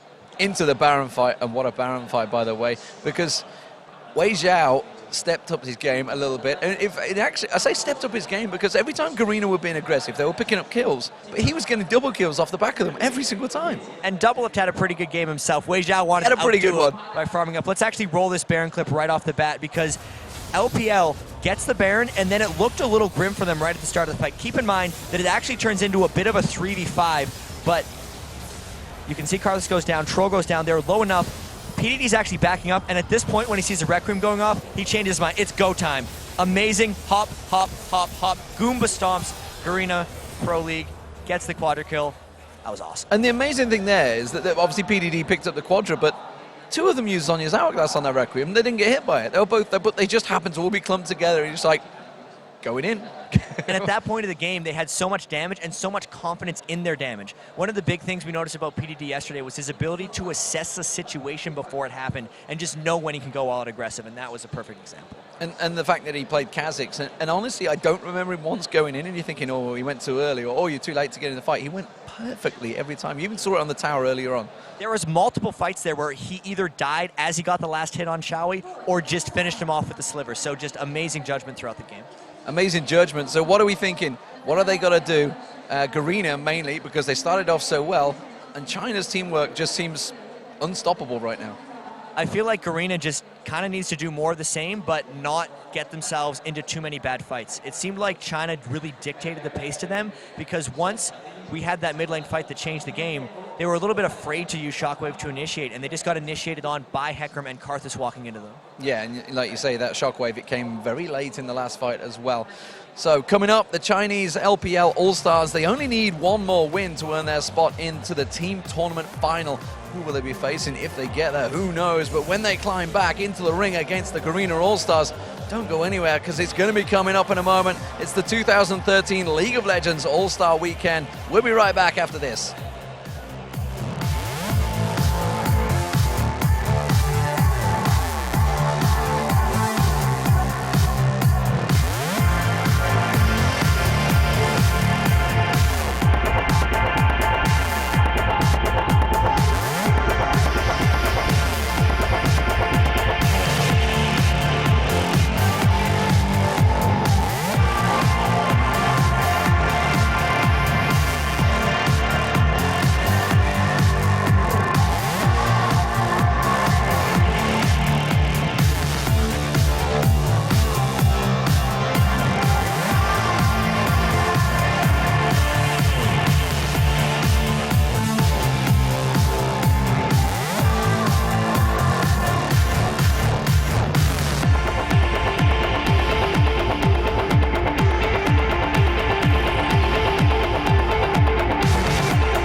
OK，我打他一波，打他一波够了。我马上时光了，我拆。好累啊。 There goes the shockwave. They managed to take down Messiah, but he's going to really bring out that Requiem. Is it going to bring the pain? Yes, but not quite as much as before. But look at PDD. He's on top of them. They're going to clean up here. That is an ace. A quadra kill. Welcome back to the 2013 League of Legends All-Star Weekend. And right now, we're happy to be joined by North American LCS All-Star jungler, Saint Vicious. Welcome, Saint. Now, you just come off of an amazing victory against the European All-Star. So, what was the key factor in winning that crazy game? Hook City. I don't know. The honorary sixth member of all the other teams, Baron, didn't mess us up that bad that game, I guess. Even though he had a little hiccups at the back door and all that. Yeah, I mean, we already talked to Double After Next Special a little bit about the games, but because they were so crazy, I feel like we can talk about them a little bit more. Even in the first game, when they started the backdoor you, what were you guys thinking, and did you have flashbacks maybe to the second China game yesterday? Oh, I don't know. We were all yelling like at the top of our lungs. Like nobody could even hear because everybody's yelling. So they're like, "Oh my God, go back, do this!" And they kept trying to stop us from backing. And luckily, somebody—I don't even see who got it back in time, but they just ran up and mopped them all up. And I don't know. It's just like by the end of the second game, we're just so like hyped and tense. I don't know. How much did the crowd help to hype you up, or was it? Because they had a standing ovation for a North American team at the end. I know, it's crazy. Like the Chinese crowd is just insane. There's so many people here, and like, I mean, they really get into it. It's crazy. It's like actually like a football stadium or any other like a sporting event you'd see. And I know coming in, you guys said you had a lot of practice against the Chinese team. Were you able to get research on the Korean team? Because it's a strange thought to say, okay, we're going to lose to China, win the losers bracket game, and then face who? This has to be a difficult matchup for you guys from a preparation standpoint. I mean, all we really have is OGN to look at, and of course the game's here. I think we should just look at all the players individually and see what they prefer and their play styles, and just try to beat them early. Like, Korea has really good team play and really good team fighting, so just try to take them out early. I want to ask you as well, do you think, as a last question, do you think this is the best possible all-star lineup for NA, or did you just have the best possible preparation? That's such a trick question. I think it's definitely a really good lineup, but one tweak could maybe make it better. I don't know. I'm not going to say what it is, but... Leave that one for later. All right, thank you very much, Saint. And now let's send it over to our casters for Game 2 between the Chinese LPL and the Garena All-Stars. Thanks a lot, Shocks. And after a huge win by China in Game 1, what does the Garena All-Stars have to do to turn this one around for it? Because it was so very, very close. It must have been a knock to the confidence of the GPL All-Stars. It was really, really close, and something like that, like, you kind of come at it and say, look, let's try a different strategy. I don't think there's any one person who like didn't step up or had a terrible game and threw it or anything. They had the right ideas. They had an early gold lead. They ganked well. They fought pretty well. It was more like a good strategy from LPL kind of broke them apart. Like, Messiah just got a little bit too big. Maybe they ban out Karthus, saying that's too big of an impact for this game. Yeah. But that's kind of it. It was like Messiah just did a little bit too much damage, let PDD clean up. But a comp like that is on a razor's edge for if it can take your team apart or not. Well, one thing's for sure, we can see on the bottom right-hand side of the screen that they're not going to let him have Twisted Fate, even if they do decide to ban Karthus in the future. Lee Sin and Kennen taken out, and there is the Karthus ban from the Garena All-Stars. So that actually breaks apart a lot of the LPL strategy there, because it was, look, we have guaranteed initiate with Hecarim and Karthus. Guaranteed damage will chunk you to half health, and then Kha'Zix will clean it. I'd be surprised to see Kha'Zix return here, just because I feel like unless they can show another mid that can do the same sort of thing and soften everyone up, you don't have the same sort of setup here. Now, what's interesting about the LPL squad, though, is they've actually never picked the same champion twice so far this tournament. They've actually, every single one of them has played something different every time, which kind of just shows to me, actually, their depth in champion pools and their depths in strategies. So Jarvan 4 was the final ban here from the Garena All-Stars. Sona, of course, was banned out by the LPL All-Stars, and there is the Rumble. First pick in for PDD. We saw him winning out on 2-2v1 situations in their game against North America yesterday. 3 kills he picked up from those 2-2v1s. Yeah. He's a beast with Rumble. Yeah, I mean, him going to first pick Rumble is not surprising in the slightest. It's a really, really big pick for him. It's one of his most played champions, actually, throughout the LPL season. And of course, yeah, he broke the streak of not playing the same champion twice, but it's Rumble. yeah, you're going to pick that guy up if you get the chance. It's fine to play him twice, I think, especially when you're PDD, and we've seen how strong you can be on it. That, of course, leaves the Kazakhs open at this stage of things, and it looks like the Garena All-Stars will decide to go that route for this one. But what will they add in here with him? Well, at this point, they've really got to make their decision on strategy. They've got to figure out what they actually want to run here, or if they're going to start out safe and say, well, we'll run the Varus, we'll run things like that, and adapt from there. So Kazakhs, I'm interested by the pick of where it's going to go, because Stanley or Toys could play it, even Harley could play it, though he's not a huge carry jungler. But, you know, like Varus went well for Chawi. They're picking comfort pick there. Kazakhs, I want to see where it goes. But, again, we're seeing a different lineup here now for LPL. Messiah can hardcore engage. Rumble can follow up afterwards. It's actually a little bit reminiscent of GPL's lineup last game. And Messiah's Diana is another one which doesn't sneak through too often. No. He is a monster with this Diana. So, I don't know, 2 very strong picks already for them. But they do have that Varus. They do have the Kazakhs as well. They're not, or what you'd call second rate at this stage of the game. Diana is, I think, the #1 mid laner in China right now. If it's not Rumble going to the mid lane and someone else topping, it is that mid lane Diana. So it's just a hugely important pick for these guys, and it's that hardcore engage. Of course, they got that favorite Thresh back as well. So Messiah's got 4 unique champions for himself, but the rest of the LPL squad is saying, dude, great, you're giving us the stuff that we got game 1 against NA where we slaughtered them. So let's have a look then at the next ones. We're going to be seeing Nasus coming in and a Zyra. Now, this could be interesting. Yes. So Toys as well as Messiah both have played mid lane Nasus. And the thing is, this still fits to the lineup. Could be easily support Zyra, mid lane Nasus, jungler still to show, and the top lane Kazakhs. And that actually works. They play an AD heavy team. They've got Spirit Fire to break things down, a big frontline tank in Nasus to soak a bunch of damage, and they can all kind of get knocked up at Stranglethorns. It's a pretty good setup so far. Well, could be a Zyra in the mid lane as well to stop that Diana, giving chase, knock her up, root her down, with then the Kazakhs in the top lane, Nasus in the jungle. Still, a lot of possibilities here on the side for the Garena All-Stars. Looking like the LPL All-Stars, on the other hand, are, I was going to say, going to go with that Hecarim here, but right now they're sat with Elise and Graves. I mean, Graves makes a lot of sense. He follows up very, very well with his frontline burst. That's kind of what happened.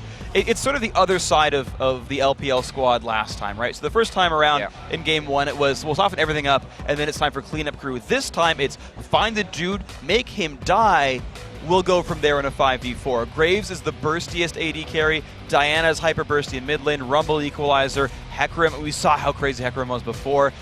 This LPL team is like, guys, we're going to jump on you. You're not going to get away from us. We have such long range engagement. You're going to have a bad time. So what are we going to see here then from the Garena All-Stars? Final pick of this one. They're 1-0 behind, so they have to win this game. Yes. Otherwise, their All-Star team tournament is over for now. Yeah, and they didn't even win a single map here, which is maybe going to turn some heads. You know, it makes you wonder just, you know, have they suddenly fallen short of where they were last year? And I don't think they are. They looked very, very good, you know, this time around. You know, they look good in game 1. The individuals look good in the skills competition. So if it is Jace, it's, I mean, I guess we actually could see jungle Kazakhs. Like, even with Jace locked in here, and the thing is, like, people are going to laugh at me saying, of course it was jungle Nasus, freak, you idiot. But, like, Toys legitimately plays mid lane Nasus sometimes. We could still see swaps come through at the end. Well, Jace, as he said, is the final pick in that. We'll see here how these switches come around. Right now, it's looking like Stanley or Kazakhs with Jace, with Toys in middle, and that Nasus in the mid lane. Everything is expected from the picks over with LPL, with Rumble up with PDD in the top, that Diana in middle with Messiah, Hecarim jungle, and the AD carry support of Graves and Thresh. So, you know, 2 different team setups the last time, but I think the LPL team have, you know, they've got some very strong and very comfortable picks here for this game. Hugely comfortable picks. Graves is one of Wei Zhao's standbys. I mean, everyone here, their champion pool is very, very large, but Graves is one who plays a fair bit. He's one of the more common Chinese AD carries in general. Like you said, comfort picks definitely through and through for LPL. And again, their lineup is about finding someone with death sentence, and they will die if it lands, finding them with the Hecarim ultimate, the Onslaught of Shadows, and fearing them back into your team, finding them with Diana going for the Moonfall and sucking them in, slowing them down, and the team follows up. No matter which one of those lines up, you've got Graves for collateral damage, and you've got the Rumble for the equalizer. That first target will fall over. So, single target pick, clean up from there. Now, the GPL squad is a bit different. They've got a different sort of setup here where it's very, very poke-based. Stanley is Jace in the top lane, Toys is Kha'Zix in mid. They're going to be poking out from afar and trying to soften up the other targets. To be fair, there's no healer on LPL, and then when the fight starts, Zyra's got good disengage or counter-engage, Varus has good counter-engage, Nasus has crazy good counter-engage, and you've got a lot of tools there to turn around a fight, or just run away if you really want with Acceleration Gate. Well, one thing that we know for certain coming into game number 2 is that the crowd is behind the Chinese team right now. And in front of them, technically. Very well in front of them as well. I suppose you're right with that one. They've been on their side this entire time here and have been extremely loud there in game number 1. Yeah. They are now on the blue side with a 1-0 lead on some very comfortable champions. I'd say they're in a very good run-in for a final spot here in game 2. And they've looked great. They've seemed sort of fated for it. The very first game they played, man, did they look stellar. And that is a scary thing to deal with there is a fired up, revved up Chinese LPL squad. They certainly can have what it takes to close it out. So let's go through the early game ward and lane assignments, because right now LPL are saying, look, your blue buff is ours. We're going to ward it down. Might just set up a bit of a tent here and camp it out. Yep, gone straight up in there. 2 wards already put into position, and well, you've got a Thresh in there. That hook is, if not a kill, then a guaranteed flash out of someone. If that lands, then someone's like, well, or if that goes near them, they're going to try and flash out of the way for it, that's for sure. So we'll have to see if Xiao Xiao is on point with them and what they will exactly do. And, you know, because of that Thresh and the looming threat that he is, they've pretty much just walked in there, and the Green All-Stars have had to say, well, we just back off. They can't just stand there and force them out, and that's allowed them to get some good vision early on. And it almost forces Harla to just be so hyper aware of his own jungle situation, because they know the vision advantage is here for the LPL squad. GPL has to be completely ready for any engage and ready to turn it around. Now, last time we saw LPL take 3 of the 4 buffs very early on with successful invades. I'm wondering if the same thing's going to happen here. Oh. Now waiting here. They've gone over a ward though. The position is known. Yeah, LPL All-Stars have stood on a ward there as well. From the GPL side, well, let's see. Messiah is there around the corner as well, and looks like the Southeast Asians have decided it's not going to be worth it at this stage of things to actually push out of there. So let's have a look down through the lanes then instead at this stage of things. Going to be Toys versus Messiah, Diana versus Kha'Zix in the middle lane. Bottom lane will be Thresh and Graves versus Jace, and Rumble in the top lane versus Zyra Varus. Talk us through those 2v1 lanes, because obviously Jace with his double stance is going to have a better time there. Jace will have a slightly better time farming, but he is more gold reliant than Rumble. So you've got kind of the champions in their right spots, where again, Jace will farm better, but he needs the gold. That said, the pushing is going to be pretty close though. So, you know, both 1v2s aren't going to like life very much. The turrets are the thing I'm really concerned about. Graves and Varus both wave clear very, very well. Mistake will actually have a better time harassing and a better time pushing than Xiao Xiao. He's got longer range, he's got more AoE. That feels like a slight advantage there. I feel like GPL will push faster. I see Messiah and Toys just going head-to-head. Toys got a slight advantage on him there in levels, and it is only a slight advantage. That should be pretty much okay for him there. Guyana a little bit behind, wants to make sure he gets that siege minion. Definitely don't want to lose out on that chunk of gold at this stage of the game. Interested to see how that one all develops, but of course the junglers, they're going to be absolutely instrumental in this one, with the Hecarim and the Nasus coming down into these lanes. Well, here we go. Harla is going to show up and say, look, guys, let's make it a 2v2. Hecarim from Troll is going to be doing the same thing. And this is actually, I think, a really, really good thing for the GPL squad, because getting Harla up to level 6 to allow him to maybe solo a dragon is really, really huge. I feel like it's interesting because in terms of gank pressure, Hecarim 6 is way more important because Onslaught of Shadows is amazing. And we saw how good Troll's ganks were on Toys back in game 1, even without the ultimate. And so letting him soak up farm. Oh, but Stanley's in a harsh place. Stanley's in trouble here. He's actually going to be forced to flash away. The Ignite won't have enough damage there to get the kill that came out of Xiao Xiao. But just showing that they can definitely have him away with this one. Nasus going to soak up some free farm in that bottom lane. Meanwhile, Chowie here, along with his support Mistake, he's going to do a lot of damage to PDD, but Mistake did take turret hits in that as well. So pretty even stuff in top and bottom in terms of how it's going for either side. It's interesting because they're really choosing to put a lot of pressure on the champions more so than the turrets, not letting them sit there and get free last hits and catch up in gold. Stanley has already gone back for his tier. He last hit enough minions in the 1v2 to get to that point to say, well, now I have infinite mana, I can start charging tier. I don't care if I get denied quite as much because I can still spam. There's a GPL pushing that turret down lower and lower, but here comes Troll at the top lane. Troll going to come in. Mistake is going to have to land that grasping root onto him. Does manage to land it, but is it going to matter? They're onto Mistake. There it is. PDD takes down Mistake for first blood, but can they take out Showy here as well? PDD needs to be really careful as the barrier comes in, and he will get the kill, but he dies in the end, and it turns into a double kill for PDD. Well, great couple of kill pickups there for PDD, but I'm not sure he needed to go for Chawi there. He was safe in the brush. The counter gank there at the bottom lane, not quite as effective. Nasus, not the same ganking power as Hecarim, to be fair. But again, I'm not sure PDD needed to show up there. I feel like Troll had him on his own, and Chawi didn't need to get a kill there. Yeah, I think so as well. Oh, Wei Xiao taking a big hit there from Stanley. Hallelujah going to come through. There is a lantern. They pull him back underneath the turret. And Jason's taken 3 hits from that one. They pull Hallelujah in there. Can they put him down? Why did he put the Spirit Fire in there? Is he going to go down to this one? Xiao Xiao goes very offensive. Can he actually get the kill? He's going to put the lash back on towards Stanley. Here comes PDD around the side as well. An acceleration gate will be able to get him out of there. And Stanley puts the damage back, and well, that was on a knife edge. That was an absolutely brutally close battle right there. Everyone putting the summoner spells. The PDD's looking to stop the recalls. Oh, and he's going to stop the recall for now, but can he go under the turret? Xiao Xiao is going to be coming in from this bottom side, but it looks like they will be safe. That would be a big risk for PDD to come in as Mistake. Does get hit there by Messiah. And a bit of a crazy start to this one that honestly could be tied up. It could even be a lead for the Green All-Stars right now. It could be very, very soon if they can take this turret down. They've got better turret pressure, right? This turret's down below a quarter health. Stanley's has not taken nearly as much damage because Harlow basically set up a camp right there and said, no, you're not going to take this down for us. An early pink ward comes down from Mistake, though. They want to set up a counter gank at some point in this top lane. I don't know if it's going to work yet, though.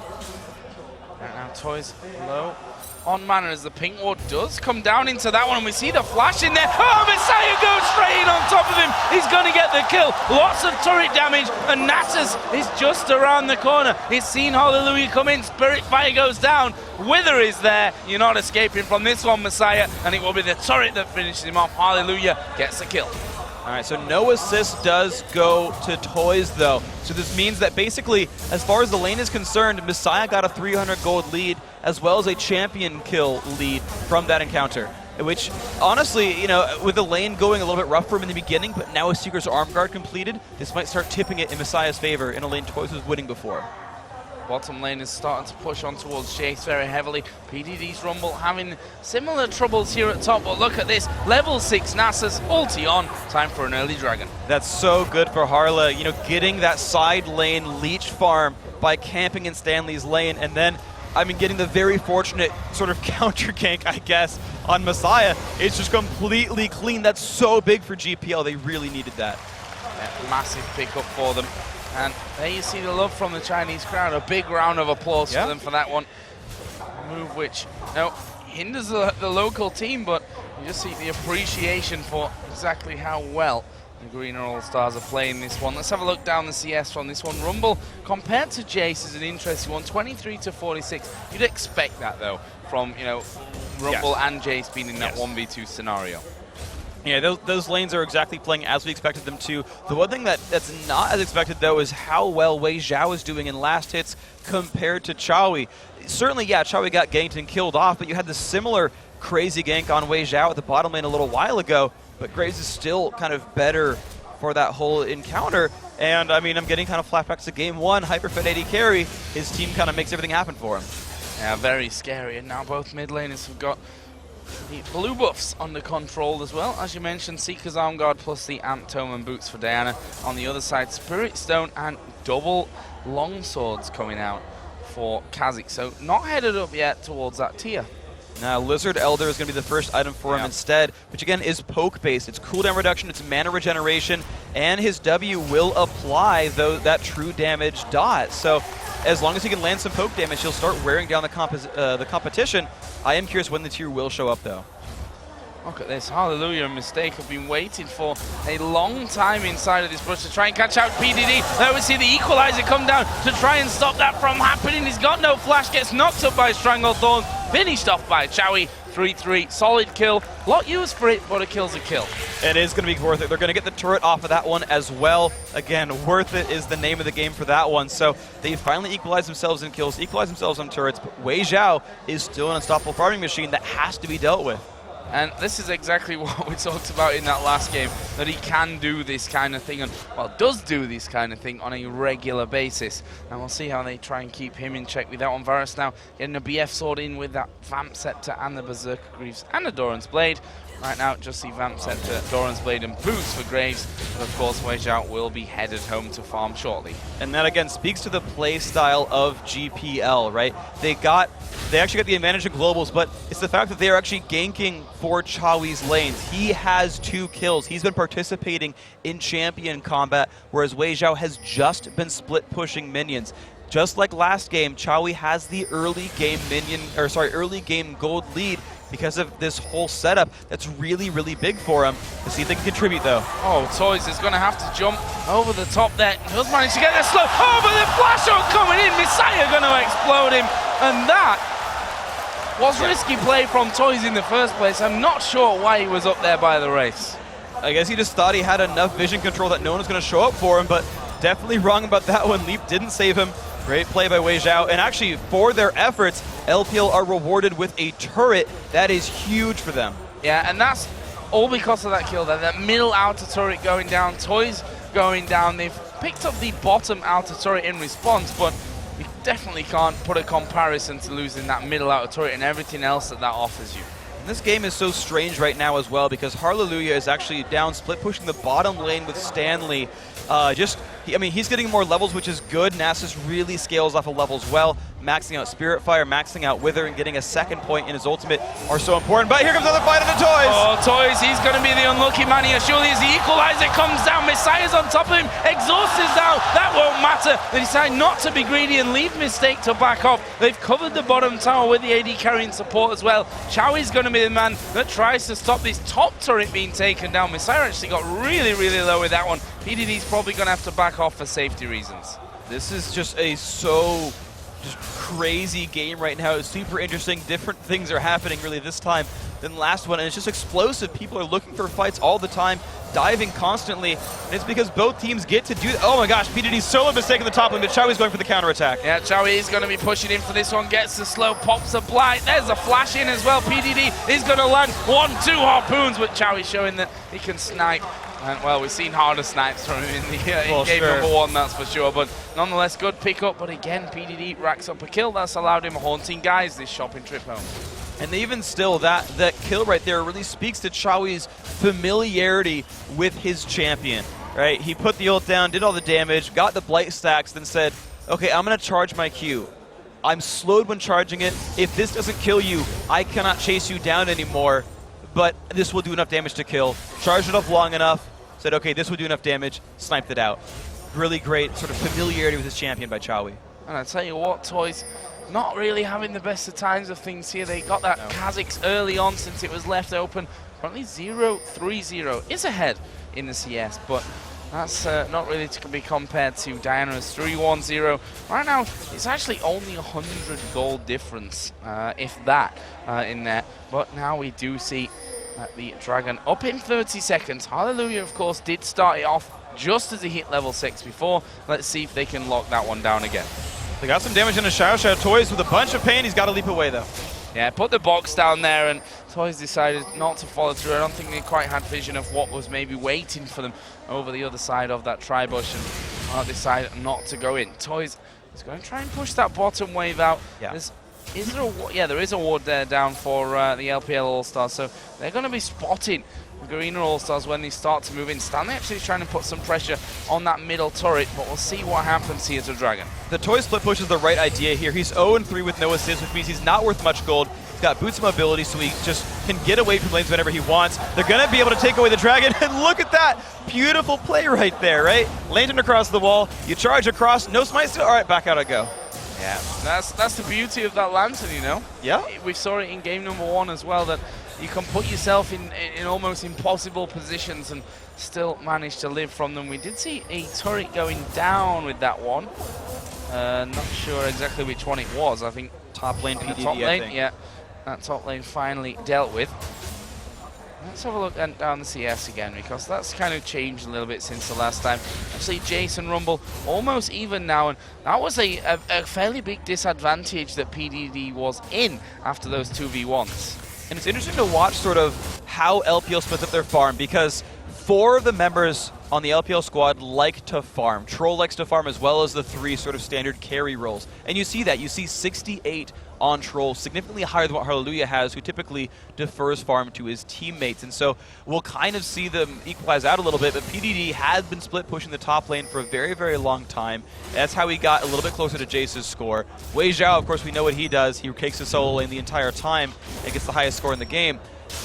The really big factor, though, is Toys, because he, like I said, a lot of deaths, not a lot of kills or anything, split pushing constantly. The actual pickup of the Elder Lizard lets him take away jungle camps quickly as well, which also contributes to his farm lead.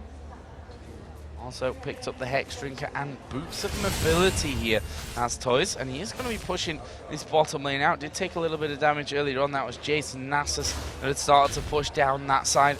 Well, things have hit that now kind of stale period, as they often do around, you know, between the 14 and sometimes 18, 20-minute mark, where both teams feel that they've not got a big advantage and they're a little bit cautious of pushing out in the wrong places. And this is certainly, you're seeing them try to find some places to go aggressively. Hallelujah's going to get caught out, though. Yeah, Hallelujah caught out. Toys was off to the side. The box is down. Wei Zhao is there. Messiah gets the kill. They might not be finished just yet. They're going to go in towards Toys. He's forced to jump away from that. And just as I was saying, no team willing to be caught out in any place. Yeah. Hallelujah almost face-checking straight up towards those Rays in that bush there. And they were stood on top of a ward as well, which didn't help scenario out. It was a little too aggressive from that team. You can't make a lot of easy plays with Nasus and Kha'Zix, because you don't have enough damage yet to force something down. Wither and Void Spike slow is not enough to make sure you get kills for free. Not when you're in enemy territory right there. That seems like a bit of a mistake. But at the same time, it's, you know, you got to realize that we're getting ourselves closer to a late game scenario where you've got big giant carries. And Xiaoi's not going to be able to live very long as a big giant carry. There's a Fed Diana on the other team. They need to be careful on this middle outer turret here. 4 men for the GPL All-Stars are waiting. They've got good poke coming out of Varus and Jace. Actually, coming out of all 4 of them, and Zaru can even throw things down under Kha'Zix as well. So we need to be a little bit wary. Wei Zhao goes in there at the side. You see the Void Spikes. There is that Q coming out of Jace as well, the Shock Blast, and Wei Zhao all of a sudden down to half health. And Wei Zhao's actually alternating points between Quick Draw and Smoke Screen. So he's actually playing, like, I remember KX used to always max Smoke Screen second on Graves. We've seen a lot of guys max Quick Draw. He's actually going sort of this halfway between attack damage carry and burst caster. He's not just going for the Smoke Screen burst here. So he's hedging his bets a little bit and saying, look, if burst doesn't work, I've still got cleanup power. There's another Shock Blast going through the acceleration gate. Troll just trying to get to the front side of the tower and push them back as Equalizer actually coming over from Rumble, and Messiah is going to dive in there. Oh, and look at the ultis that they've thrown at Messiah after it popped that Sonya's Hourglass there. PDD off to the side. Toys is going to be pulled back here. Surely finished off on the left there as they do go in. Troll is very low. He will die. Hallelujah will finally put his ultimate on from this one, and the Garena All-Stars walk away in the end. A massive fight, but only a 1-for-1. There's still a couple of guys left around the sides, though. They could re-engage. Xiaoshi's there. The flash route does not quite land. They might keep chasing, though. Nope. They've half chasing, half gone back. There's the Lantern going through. Messiah is definitely not healthy at the side. And there is Wei Zhao coming in. PDD not quite landing there. And Wei Zhao did come back. He's still got full HP here, which could be a deciding factor until the Shock Blast hits him. And I think safer here for the Chinese side to back off. And it's interesting to compare Toys. Oh my gosh, another fight. Xiaoi, you bit off a little bit more than you can chew right there. It's interesting to compare Toys, though, to the Kha'Zix played by PDD, because PDD would always come in at exactly the right time and clean everything up after his team engaged. The thing is, JPL Squad has some good early poke. They can bring things low and then turn it into kills for Kha'Zix afterwards. But Toys, he's waiting in the wings, but getting found. Wei Zhao's landing death sentences and saying, no, Kha'Zix, I'm going to squash you like a bug. You don't get to clean up. And that was a ridiculously close fight considering what happened right at the start of it. The ultimate came out of Varus and out of Zyra on towards Messiah, who Zonya'd perfectly in that area so that both of them were effectively wasted. And quite surprisingly that they were so close despite that fact. It's 2 big crowd control ultimates. And that's just because Diana dove in there. Messiah tried to start the fight afterwards.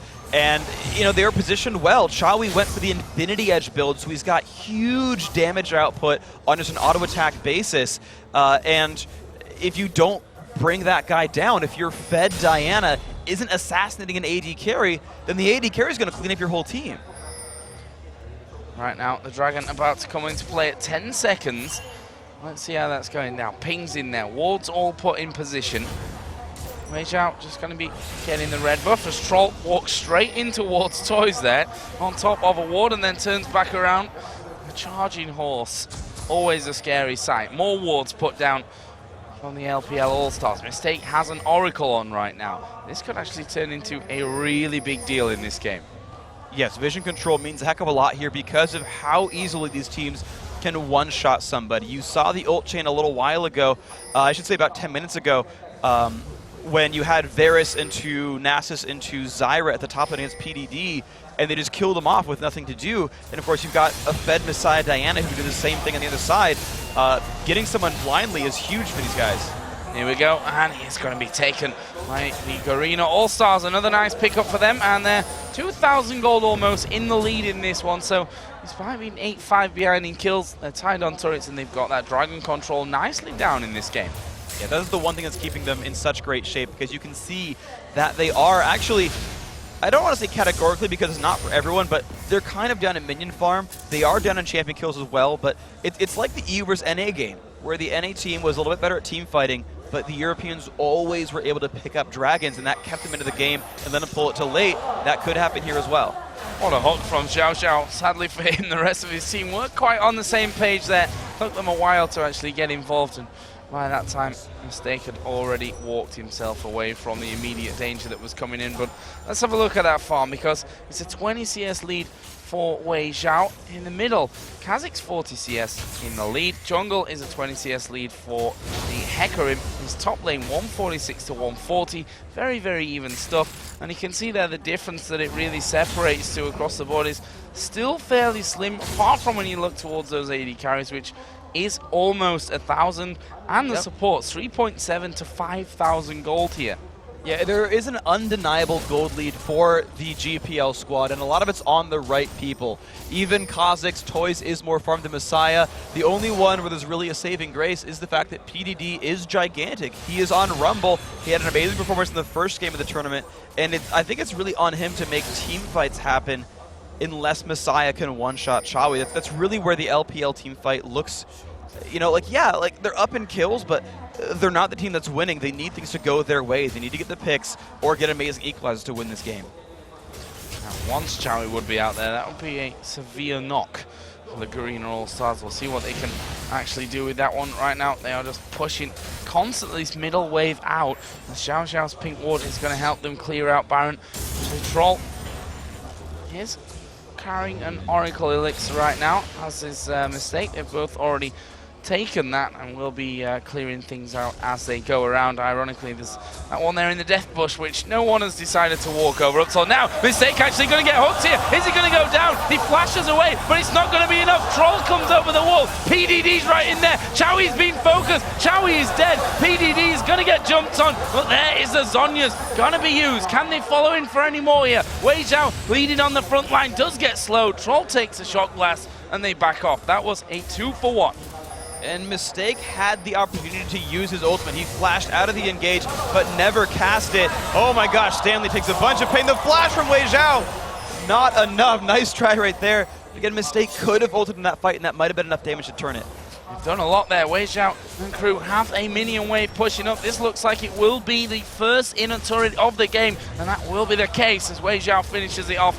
And that brings the gold back to under 1,000 at this point. That was a nice little fight, and I was just talking about how that Oracle used to clear things out, and the funny thing being that he'd missed that one on in the small death bush, as we call it here in Europe, that ended up actually costing them. That was giving them vision the whole time for that hook to come around. And that's the funny thing about ward clearing, is that you clear wards by being near the wards themselves. You're actually visible while trying to deny vision, and that was where they actually got their hook from. That's where they found the engage onto Mistake, I should say, and actually started that fight. And that's the thing, is when you sweep wards out, you actually want to get wards deeper into territory to make sure your support isn't overextended, getting caught out trying to Oracle sweep. When you compare to what LPL did last game, at some point Troll was one of the Oracles, because you're not going to catch out a Hecarim. No, that's for sure. He's going to be away before you can really blink from that one. We have seen some more items being picked up. I think the one that we didn't touch on was that Zhonya's, which was instrumental for PDD there in that fight, and the way that he popped it right at the last second. That was absolutely huge. I mean, these Zhonya's pickups, they're easy to buy for these guys because the GPL lineup is 90% physical. All you've really got is like the passive and the W damage from Kha'Zix and from Varus, and then the ult and Spirit Fire from Nasus. It's decent damage, but not enough that you like must go Runic Bulwark to combat. And you're seeing that there, right? The jungler here, Troll, he's gone for the Locket of the Iron Solari, right? He's getting armor for himself and an AoE shield. MR, not as much needed, don't worry about it so much. And of course, the rest of them can just buy Zhonya's. It's so convenient, and it works against this lineup. Right now, the spot that Toys is actually down on that bottom lane. The Oracle will reveal that there are no wards on Baron itself. And this is something that the Green All-Stars need to be a little bit cautious of. The plants are thrown down by mistake. A cheap way, luckily for Zyra, for scouting out if anything is actually going on down in that Baron pit. That's one of the cool things about these two supports, is both She and Thresh have ways of checking the Fog of War with their W abilities, for what it's worth, and that helps them really. I mean, W still has those nightmares of the ward battles. Another engage though. Mistake getting caught out, the box is down. Here comes the Strangled Thorns, but PDD had done an early Zhonya's to prevent all the damage. Messiah done the same, and here comes a big push around. Can they follow through? Already one man dead. That's just Mistake at this point, and the LPL All-Stars may go back around. Another hook lands, this time onto Hallelujah. Toys is going to have to jump away. His teammate not going to have the same available to him, and that is 2 kills from 2 hooks. Amazing play out of Xiao Xiao. Absolutely beautiful by him. Toys will not be able to clean up this Blizzard buff either. PDD is going to want to control that one, and that's what that team does. They find a guy and they make him fall over. Great just engagements there. Messiah finds another one. Stanley's just gone, and he flashes away from Chawi, but still now a 3 for nothing for this LPL team. Such good play there from Messiah to get that one down, and that's the kills raining their way. There's a dragon available, and Chawi says, well, let's try and make the most of a bad situation here and get another dragon, which, funny enough, will keep them in the gold lead. Yeah, they are right now tied. I'm surprised LPL couldn't find a Baron out of this. It was really because their kills were so far apart. Mistake died early, then he came back. As he was reviving, they got the kill. The first one onto Harla, and then as they went to go stop Baron, they got the kill onto Stanley, but again, they were so staggered that they never had the numbers advantage enough to take Baron down, so they don't get to cement anything out of that. You just got the 1,300-ish gold from 3 kills, which, it's not that massive. Not huge whatsoever. And we're 28 minutes into this game, which a decent amount of time. Messiah is actually going to dive in here. There's the equalizer. Mistake's going to have to go around the side as the hook lands onto Hallelujah. He is a dead man. Then comes Jace from the side, but Mistake going to be knocked away by Troll. And now they turn around on towards Toys. Can they lock him down from this one? And they see the snipe from Varus, the shock blast from Stanley trying to ward them off. But again, it's 2 kills picked up. And again, Xiao Xiao, so good with these hooks. Absolutely beautiful play by him individually and by the LPL squad in general. They're snowballing a mid-game lead by saying, we want to fight, we swept your wards, you won't see us coming, we're going to keep finding you and making these happen. GPL are trying to stop the Baron attempt. Troll taking so much damage, Toys finds it! Wow. Beautiful play, now they can't Baron. Yep, and right now LPL going to go in on towards Toys. There is the Zhonya's used, but can they follow up? The hook lands again to allow Wei Xiao the kill. There is the acceleration gate down, but Messiah is still going to chase around. In the end, decides to leave both Stanley and Chawi to run away from that one. Had a crazy, crazy few minutes here in that middle area. Toys forgot that PDD had Zhonya's. He wasted Leap thinking he could put the damage down and kill off Rumble. That did not happen. He got caught out. Again, great plays by Xiao Xiao and the rest of the crew, but, well, another one. incredible stuff. I mean, that one was slightly easy. It was running straight towards it, but nonetheless, keeping a good record up, that's for sure. No one there to follow up from the backside of him, no. But they must be sitting on a decent chunk of gold here. I mean, look at the kills on them. Yeah, 1,300, 1,700 for Messiah, 1,400 for PDD there in the top. And look at Wei Zhao, over 10,000 gold, as is Chowie right now, who still actually has a minute gold lead over him. It does, and you can just tell that that's what global objectives really do for you. When you've taken every single dragon, you know, despite a kill lead or despite a minion lead, you get to be bigger than your opposition, and that's just so huge for a lot of these GPL guys. So, you know, it still comes down to, because they're just looking for that one fight that works for them. Despite losing every fight, they're keeping themselves in the game, right? They're finding ways to stay equal, pick up dragons, pick up whatever it is. They're keeping themselves close here. They just need that one fight to go their way, pick up shutdown gold on PDD, shutdown gold on Wei Zhao, shutdown gold on Messiah, and suddenly, whoa, we just got 5 grand, we can win the game off that. Yeah, could be a big item spike from that kind of scenario. Right now, the LPL All-Stars actually pushing through as Baron. It's going to be kicked off there by the plants, and Xiao Zhao probably cursing mistake there. Which did that with his Zyra. Again, a battle for position around this ward. I'd love to know exactly how many wards have been cleared out from that Baron pit and from the sides there, because they have spent a good 10, maybe 15 minutes up until now doing that. Exactly. You know, these guys are looking for ways. I think the LPL squad really looking for ways to close out the game, because, like, the fact that they're winning every single fight means that they're winning. The gold kind of lies to you and says, well, clearly they're equal in power, sort of, but the fights don't really lie. They tell you who's the more powerful team, who's better organized or better executing, and it's on LPL to turn those team fight wins into something real, because if they throw one out, again, it's shutdown gold. That's a rough thing. So, yeah, they're farming for now because they haven't found a real opening. They're playing the ward game, and we see a lot of teams do that, but they haven't found their way into the base, or they haven't found their way into Baron. One thing they have found is a lot of hooks, and that certainly with those wards down there becomes a lot easier. Mistake here, just on the edge. Needs to be careful. He's been hooked there once before. As they start to move around that Baron, EDD gets hit by the Void Spikes coming over. Very tense game. The LPL All-Stars know that they could wrap up position in the grand final if they manage to win this game. That would, of course, see them going 2-0 over the Greener All-Stars, who then naturally have a big uphill climb. They're 1-0 behind on the red side in China against China. Yeah, it's already stacking against them from this one, but they are going to go in onto Xiao Zhao. He gets the box down. Surely will die from that one. It's Hallelujah that picks that one up, and LPL want to get out of here. They don't want to fight this one, and why did they back away? Will they go in towards it afterwards? Yes, they will, and they're all going to drop down. The equalizer is in such a good position. They're going to rip them to bits. That's an ace coming out for the LPL All-Stars, and look how quickly it can happen. PDD is so good at judging fights. You hear the crowd cheering for that one. Messiah came in, sucked them all into a little ball, said, yep, you're all going to take that full damage. PDD said, guys, we know we've got it here. They're all lined up for it. And man, did they just capitalize on positioning. Lost one for free, doesn't matter. You're all in a little corridor, burned to death. Yeah, and that the box actually coming in helped them out. But enough of my words, let's have a look at it again, because that literally was an amazing fight that could have just won the game for the LPL All-Stars. All right, so watch this, right? They get the pick on a Xiao Zhao, a lot of burst damage, great engage right here. But look, they all pile in. They think they can chase down Troll. They think they can maybe chase down Wei Zhao. And there they are in a little group, and it just gets every single person. There's the Moonfall. They're stuck. They're completely trapped in there, and they all just fall over. GPL, they got too greedy. They thought they could pick up more out of it, and it got turned around.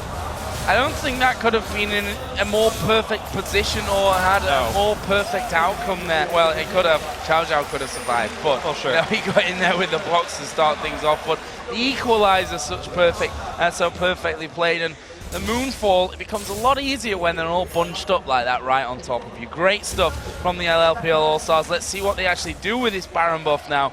And something tells me that they're going to be trying to push it for a victory. They've got most of their ultimates back as well. Only Xiao Zhao is missing it, and he's only 18 seconds away from having the box back. Not that they really even need it, to be fair. This is probably their turret. They've got so much sustain from the Baron buff. If Xiaoshua's coming from across the wall, they probably could engage it with Rumble and Diana, even on a turret dive, and it would work for him. Well, Stanley is probably going to be one of their big hopes here of holding them off. Mistake will have to land those grasping roots and the Strangled Thorns, which are back up. In fact, most of the ultis are in fact now back up and available for, in fact they all are up and available for the play, but that is the turret gone down nonetheless. The GPL All-Stars decide, no, let's not fight there. We're probably not going to win that one. No, not really at all. So they're going to have to give up every outer turret right now. The top lane as well has a giant minion wave that's pushing for them for free. It takes basically just a look the wrong way, and LPL will knock that turret down as well and turn it into loose rubble. Maybe rebuild something for themselves, maybe statues or trophies from the Rebels, because they're doing very well this game. That turret is going to be going down here. Stanley getting the blue buff, all well and good over the other side of the map, but he probably needs to be there to defend. We talked about how strong his shot blast is going to be in holding them off, but if he's not there, he's doing absolutely nothing here, as we are going to see them going in for it. Ulti comes out of Varus, but honestly, can't really see that being worth it at this stage. Toy's trying to back him off, but the thing is, if you do that kind of damage, they're just going to get it back in the next half a minute. What's so funny about that is how afraid GPL was of the LPL counter engage. They got a Varus ult onto Graves with a turret hitting them, and they're like, nope, can't go for it. They'll kill us if we do. That shows you how afraid GPL is right now. They need to wait out the Baron buff. They need to find some way to team fight, yet not get equalizered. I don't know if that can happen for him. Hallelujah, trying his best there to wither down PDD. Wei Zhao, as we said earlier, did take a big hit when they were trying to siege up that inhibitor turret. Now he's back up to full. That's what the Bloodthirst is going to do for you, along with that Baron buff doing the work as well. But instantly taken down again to just 2/3 of his remaining health. So the Arena All-Stars doing a decent job of holding on, but just a matter of time, at least for one or two of these turrets while that Baron buff is up. Well, this is going to be an interesting situation here. So these guys are going to go for this one. Baron buff, timer check, just about done. So this is kind of the opening of the GPL squad. If they want to make a move themselves and find a catch, this is kind of the point. The problem is these last few minutes have built a 6,000 gold lead for the LPL squad. So on their side, all they need to do for the Chinese team, all they need to do is say, just make another 5v5. We're powerful enough that we can kind of just auto-attack you to death if we have to. There's enough persistent damage from Diana, Graves, Hecarim, and Rumble that even without perfect ults, they'll probably just melt the GPL team anyway. One thing is, there's like no vision down in that in the jungle there. They're trying to get as much down as they possibly can thanks to the Ruby Sightstones, and keeping the vision up will certainly help them here, the Greener All-Stars, and to be honest, over the other side, for the Chinese side to see exactly where the Southeast Asians will be pushing out if they even manage to get out of their base at this point. Certainly a risky play considering how well those last couple of fights, the Baron, the gold that you get off all of that, and then the items that follow, which now if one team fight goes that badly and then they pick up Baron, you can pretty much guarantee that the next team fight's probably going to be as worse. Exactly, so this is going to be a rough situation. GPL needs to find a sort of fight where they don't get vacuum equalizer. That's the big thing. They cannot get hit by the Diana Rumble combo on everybody. They need to be able to spread out and play the poke game. And this plays into their lineup. None of them really have to go into melee grouped up, right? Jace can stay in the background. Varus and Zyra just will. Kha'Zix can wait and clean up and wait for the equalizer or wait for the Diana engage. And poke from the outside. They can keep dealing damage. Now that Baron buff is gone, there is no healer for LPL. Their health bars do not come back easily. So the poke game is the GPL move. You sit under a turret, you sit far enough apart, and the engagement's not there either. Problem for them is that it's a minute, and we've seen now a second Guardian Angel being picked up by Messiah. Yep. Which means, well, 7 men, in theory, on the team. Yeah. They can just kind of breeze through it. Let's see how that one all goes. Less than a minute to go. Hallelujah does have that Oracle in place. Troll actually going to get locked up here by the grasping roots of Zyra. Shock Blast not quite going to hit them. And it looks like the LPL All-Stars are actually starting to push up towards this top lane. They noticed that Nasus wasn't quite home. But by the time he comes around here, they will have backed off from that one. Wei Xiao just trying to take a few minions and a bit of jungle farm as they go through. LPL is using the time where they knew Nasus was far away. They said, look, we can power play this. 5 men in the jungle. Let's get some deep wards in because Baron is soon. We need the vision now far down so we can either pick up a couple of free catches with our long-range engagement tools, or we know you're not coming in to stop Baron in time. They've now set up this playground where they can react to GPL freely. Thing is, they had no vision there either as well, so Mistake is trying to keep that up, trying to get a spot of what's there, but we've seen how crucial Xiao Xiao's hooks have been, and they're the kind of scenarios where you can be fairly easily be pulled into them as well. Exactly. He's been so on point with those Qs. Those death sentences have really been proving their name here. See, the poke keeps coming out from GPL. They're trying. They're playing far back. They know the hooks can come, and so they poke and then leave, then poke and leave. They just haven't quite found the damage here. LPL still have control over Baron. Yep, and right now we do see that Thresh was it Diana? One of them was waiting up on the top side. Yeah, it was Messiah here on Diana, just waiting up there as that red buff is going to spawn. Xiao Xiao will say thank you very much. Sorry, Wei Xiao will say thank you very much. That one is going to be mine. Toys here occupied by that top lane farm, and that is going to be the Baron started off. So difficult decision now for the Garena All-Stars. Do they just leave it, which I think is going to be the case, or do they risk going through the jungle? It's going to be Baron number 2 for the LPL China All-Stars. Absolutely great moves right there. They had the vision control. They knew that, I mean, and think about what would happen, right? If GPL tried to fight that, they have to go in together through the jungle, which is eerily reminiscent of what happened in the last major team fight where they were together near the jungle and got destroyed. So you play the jungle game, LPL wins it, and GPL knew that. Saya just going in there for that one. He's got Sonya's, he's got a Guardian Angel. He's pretty defensive in terms of that, but his damage is massive at this stage as well, especially with that Baron buff taken away. Here comes another wave. Let's see what the LPL All-Stars can do with it. Shock Blast not really hitting his target, and Messiah's going to go in. Stanley's going to die without anything to come down. The Equalizer will pick up Mistake. Hallelujah, next target, but the turret's gone down. And the LPL All-Stars here will be quite content with taking turrets and inhibitors. Joey going to get locked up, and they take down 2 of them in a split second, just like that. PDD is actually going to use his Sonya just underneath those Nexus turrets, and we are going to see the Chinese team going in for them. Messiah's Guardian Angel is going to get popped. Toys is going to die. They're tanking them up as they go, but this will be a win for China here. They are going to be going through into the grand final here of the All-Star Team Tournament on home soil, and you can hear the crowd absolutely loving it. Just beautiful stuff by them. A very, very well-deserved victory. Honestly, the fight, every single time, every team fight, I feel like it went their way. And the crowd loves them. You can see PDD so cheerful, the rest of his team cheerful. Wow.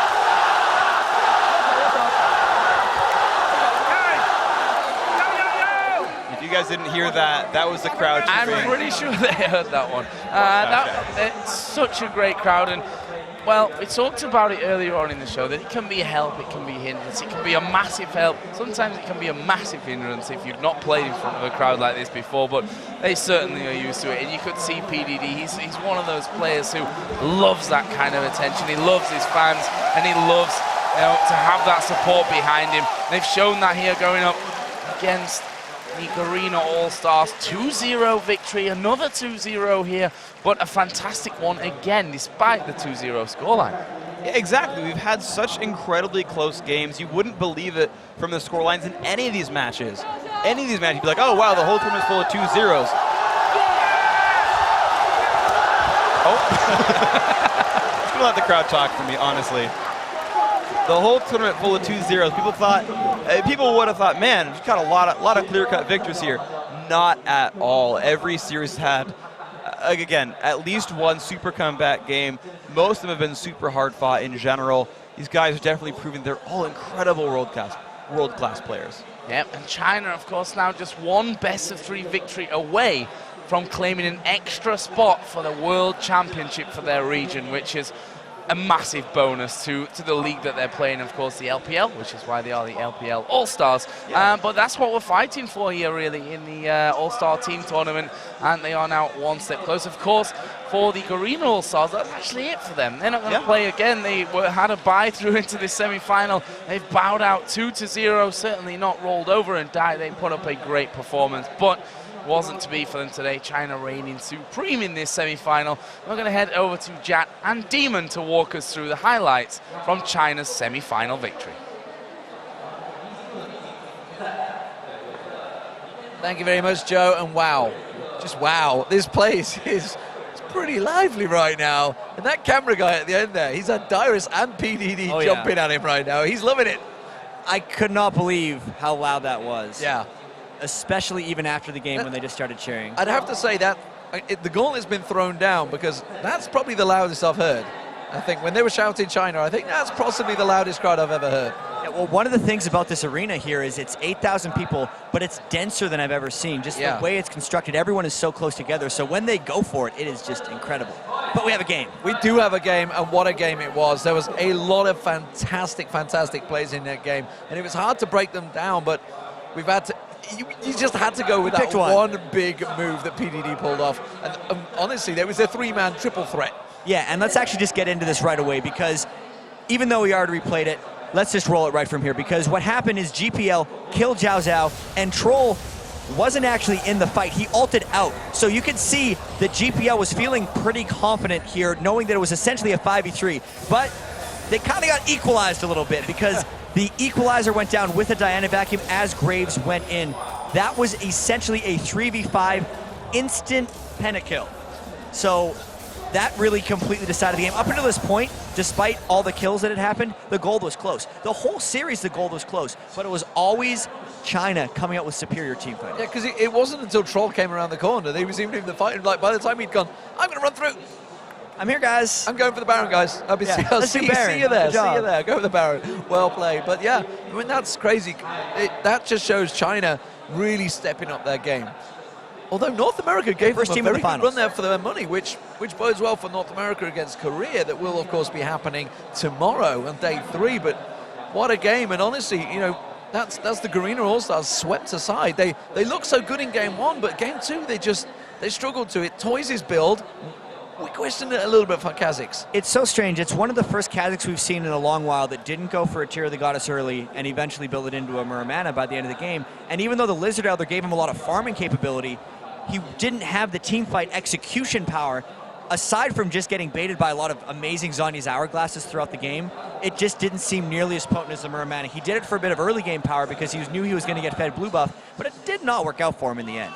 Yeah, and there's one thing we can learn from that is the fact that China's pretty lively, and the fact that PDD is not going to be able to play Rumble, whoever they go up against. Yeah, and all the noise right now is actually because soon we're going to be having an interview with PDD, so we'll see. We're pretty close to the crowd here, and he's kind of a big deal. He's kind of a big deal. So coming up, ladies and gentlemen, it is going to be the Chinese LPL All-Star. It will be PDD in the top lane. Will he be able to rumble over to the set to talk about his huge win? Well, yes, he is, but the question is, will the fans allow him to talk to us? The 2013 League of Legends All-Star Weekend will be right back after this. Stick around, guys. It's going to be a lively one.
Wei Zhao just going to be getting the red buff as Troll walks straight in towards Toys there, on top of a ward, and then turns back around.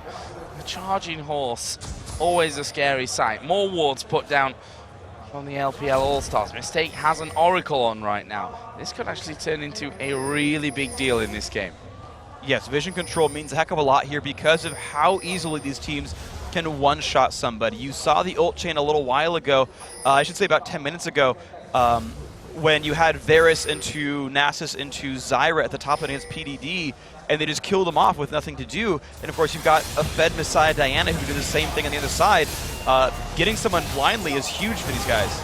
Here we go, and he's going to be taken by the Garena All-Stars. Another nice pickup for them, and they're 2,000 gold almost in the lead in this one. So despite being 8-5 behind in kills, they're tied on turrets, and they've got that dragon control nicely down in this game. Yeah, that is the one thing that's keeping them in such great shape, because you can see that they are actually, I don't want to say categorically because it's not for everyone, but they're kind of down in minion farm. They are down in champion kills as well, but it's like the EU versus NA game, where the NA team was a little bit better at team fighting, but the Europeans always were able to pick up dragons, and that kept them into the game and let them pull it to late. That could happen here as well. What a hook from Xiao Xiao. Sadly for him, the rest of his team weren't quite on the same page there. Took them a while to actually get involved, and by that time, Mistake had already walked himself away from the immediate danger that was coming in. But let's have a look at that farm, because it's a 20 CS lead for Wei Zhao in the middle. Kha'Zix's 40 CS in the lead. Jungle is a 20 CS lead for the Hecarim. His top lane 146 to 140. Very, very even stuff. And you can see there the difference that it really separates to across the board is still fairly slim, apart from when you look towards those AD carries, which is almost 1,000, and the supports 3.7 to 5,000 gold here. Yeah, there is an undeniable gold lead for the GPL squad, and a lot of it's on the right people. Even Kha'Zix's Toys is more farmed than Messiah. The only one where there's really a saving grace is the fact that PDD is gigantic. He is on Rumble. He had an amazing performance in the first game of the tournament, and I think it's really on him to make team fights happen unless Messiah can one-shot Chawi. That's really where the LPL team fight looks, you know, like, yeah, like they're up in kills, but they're not the team that's winning. They need things to go their way. They need to get the picks or get amazing equalizers to win this game. Now, once Chawi would be out there, that would be a severe knock for the Garena All-Stars. We'll see what they can actually do with that one. Right now, they are just pushing constantly this middle wave out. The Xiao Xiao's pink ward is going to help them clear out Baron. So Troll is carrying an Oracle Elixir right now, as is Mistake. They've both already taken that and will be clearing things out as they go around. Ironically, there's that one there in the death bush, which no one has decided to walk over up till now. Mistake actually going to get hooked here. Is he going to go down? He flashes away, but it's not going to be enough. Troll comes over the wall. PDD's right in there. Chawi's been focused. Chawi is dead. PDD is going to get jumped on, but there is the Zhonya's going to be used. Can they follow in for any more here? Wei Zhao leading on the front line does get slowed. Troll takes a shot glass and they back off. That was a 2-for-1. And Mistake had the opportunity to use his ultimate. He flashed out of the engage, but never cast it. Oh my gosh, Stanley takes a bunch of pain. The flash from Wei Zhao, not enough. Nice try right there. Again, Mistake could have ulted in that fight, and that might have been enough damage to turn it. They've done a lot there. Wei Zhao and crew have a minion wave pushing up. This looks like it will be the first inner turret of the game, and that will be the case as Wei Zhao finishes it off. And that brings the gold back to under 1,000 at this point. That was a nice little fight, and I was just talking about how that Oracle used to clear things out, and the funny thing being that he'd missed that one on in the small death bush, as we call it here in Europe, that ended up actually costing them. That was giving them vision the whole time for that hook to come around. And that's the funny thing about ward clearing, is that you clear wards by being near the wards themselves. You're actually visible while trying to deny vision, and that was where they actually got their hook from. It's where they found the engage onto Mistake, I should say, and actually started that fight. And that's the thing, is when you sweep wards out, you actually want to get wards deeper into territory to make sure your support isn't overextended, getting caught out trying to Oracle sweep. When you compare to what LPL did last game, at some point Troll was one of the Oracles, because you're not going to catch out a Hecarim. No, that's for sure. He's going to be away before you can really blink from that one. We have seen some more items being picked up. I think the one that we didn't touch on was that Zhonya's, which was instrumental for PDD there in that fight, and the way that he popped it right at the last second. That was absolutely huge. I mean, these Zhonya's pickups, they're easy to buy for these guys because the GPL lineup is 90% physical. All you've really got is like the passive and the W damage from Kha'Zix and from Varus, and then the ult and Spirit Fire from Nasus. It's decent damage, but not enough that you like must go Runic Bulwark to combat. And you're seeing that there, right? The jungler here, Troll, he's gone for the Locket of the Iron Solari, right? He's getting armor for himself and an AoE shield. MR, not as much needed, don't worry about it so much. And of course, the rest of them can just buy Zhonya's. It's so convenient, and it works against this lineup. Right now, the spot that Toys is actually down on that bottom lane. The Oracle will reveal that there are no wards on Baron itself. And this is something that the Green All-Stars need to be a little bit cautious of. The plants are thrown down by mistake. A cheap way, luckily for Zyra, for scouting out if anything is actually going on down in that Baron pit. That's one of the cool things about these two supports is both She and Thresh have ways of checking the Fog of War with their W abilities for what it's worth, and that helps them really. I mean, W still has those nightmares of the ward battles. Another engage though. Mistake getting caught out, the box is down. Here comes the Strangled Thorns, but PDD had done an early Zhonya's to prevent all the damage. Messiah done the same, and here comes a big push around. Can they follow through? Already one man dead. That's just Mistake at this point, and the LPL All-Stars may go back around. Another hook lands, this time onto Hallelujah. Toys is going to have to jump away. His teammate not going to have the same available to him, and that is 2 kills from 2 hooks. Amazing play out of Xiao Xiao. Absolutely beautiful by him. Toys will not be able to clean up this Lizard buff either. PDD is going to want to control that one, and that's what that team does. They find a guy and they make him fall over. Great just engagements there. Messiah finds another one. Stanley's just gone, and he flashes away from Chawi, but still now a 3 for nothing for this LPL team. Such good play there from Messiah to get that one down, and that's the kills raining their way. There's a dragon available, and Chawi says, well, let's try and make the most of a bad situation here and get another dragon, which, funny enough, will keep them in the gold lead. Yeah, they are right now tied. I'm surprised LPL couldn't find a Baron out of this. It was really because their kills were so far apart. Mistake died early, then he came back. As he was reviving, they got the kill. The first one onto Harla, and then as they went to go stop Baron, they got the kill onto Stanley, but again, they were so staggered that they never had the numbers advantage enough to take Baron down, so they don't get to cement anything out of that. You just got the, 1,300-ish gold from 3 kills, which, it's not that massive. Not huge whatsoever. And we're 28 minutes into this game, which a decent amount of time. Messiah is actually going to dive in here. There's the equalizer. Mistake's going to have to go around the side as the hook lands onto Hallelujah. He is a dead man. Then comes Jace from the side, but Mistake going to be knocked away by Troll. And now they turn around on towards Toys. Can they lock him down from this one? As they see the snipe from Varus, the shot blast from Stanley trying to ward them off. But again, it's 2 kills picked up. And again, Xiao Xiao, so good with these hooks. Absolutely beautiful play by him individually and by the LPL squad in general. They're snowballing a mid-game lead by saying, we want to fight, we swept your wards, you won't see us coming, we're going to keep finding you and making these happen. GPL are trying to stop the Baron attempt. Troll taking so much damage, Toys finds it! Wow. Beautiful play, now they can't Baron. Yep, and right now LPL going to go in on towards Toys. There is the Zhonya's used, but can they follow up? The hook lands again to allow Wei Xiao the kill. There is the acceleration gate down, but Messiah is still going to chase around in the end, decides to leave both Stanley and Chawi to run away from that one. Had a crazy, crazy few minutes here in that middle area. Toys forgot that PDD had Zhonya's. He wasted Leap thinking he could put the damage down and kill off Rumble. That did not happen. He got caught out. Again, great plays by Xiao Xiao and the rest of the crew, but, well, another one.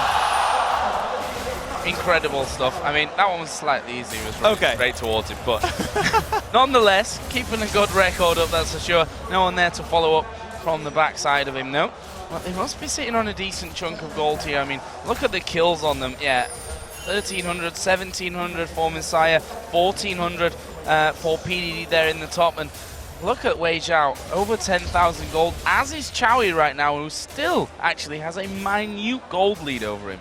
It does, and you can just tell that that's what global objectives really do for you. When you've taken every single dragon, despite a kill lead or despite a minion lead, you get to be bigger than your opposition, and that's just so huge for a lot of these GPL guys. So, it still comes down to, because they're just looking for that one fight that works for them. Despite losing every fight, they're keeping themselves in the game, right? They're finding ways to stay equal, pick up dragons, pick up whatever it is.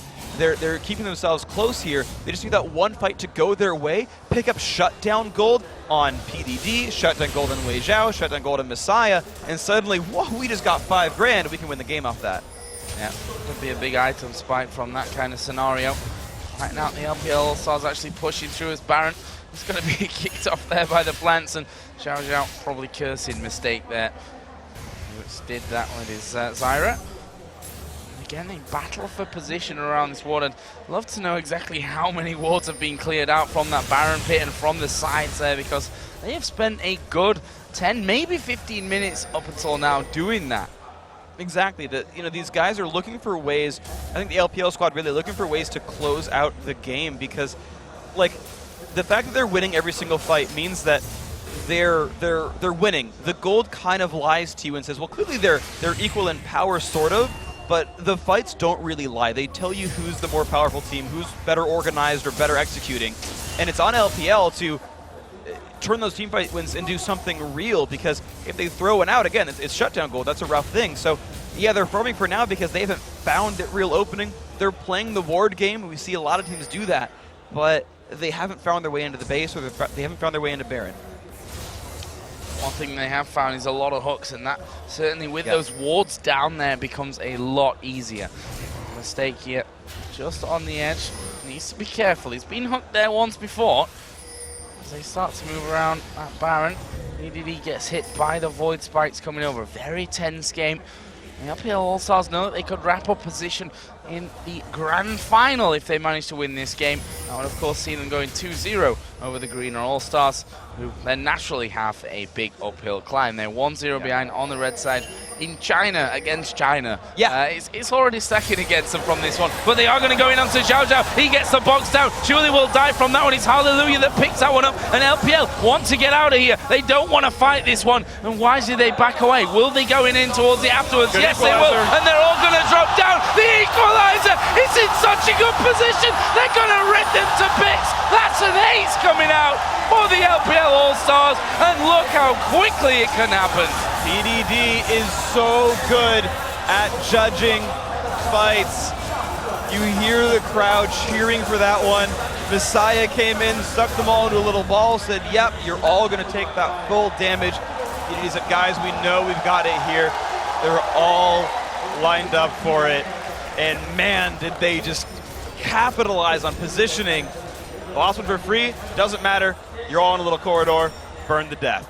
Yeah, and that the box actually coming in helped them out. But enough of my words. Let's have a look at it again, because that literally was an amazing fight that could have just won the game for the LPL All-Stars. All right, so watch this, right? They get the pick on a Xiao Zhao, a lot of burst damage, great engage right here. But look, they all pile in. They think they can chase down Troll. They think they can maybe chase down Wei Zhao. And there they are in a little group, and it just gets every single person. There's the Moonfall. They're stuck. They're completely trapped in there, and they all just fall over.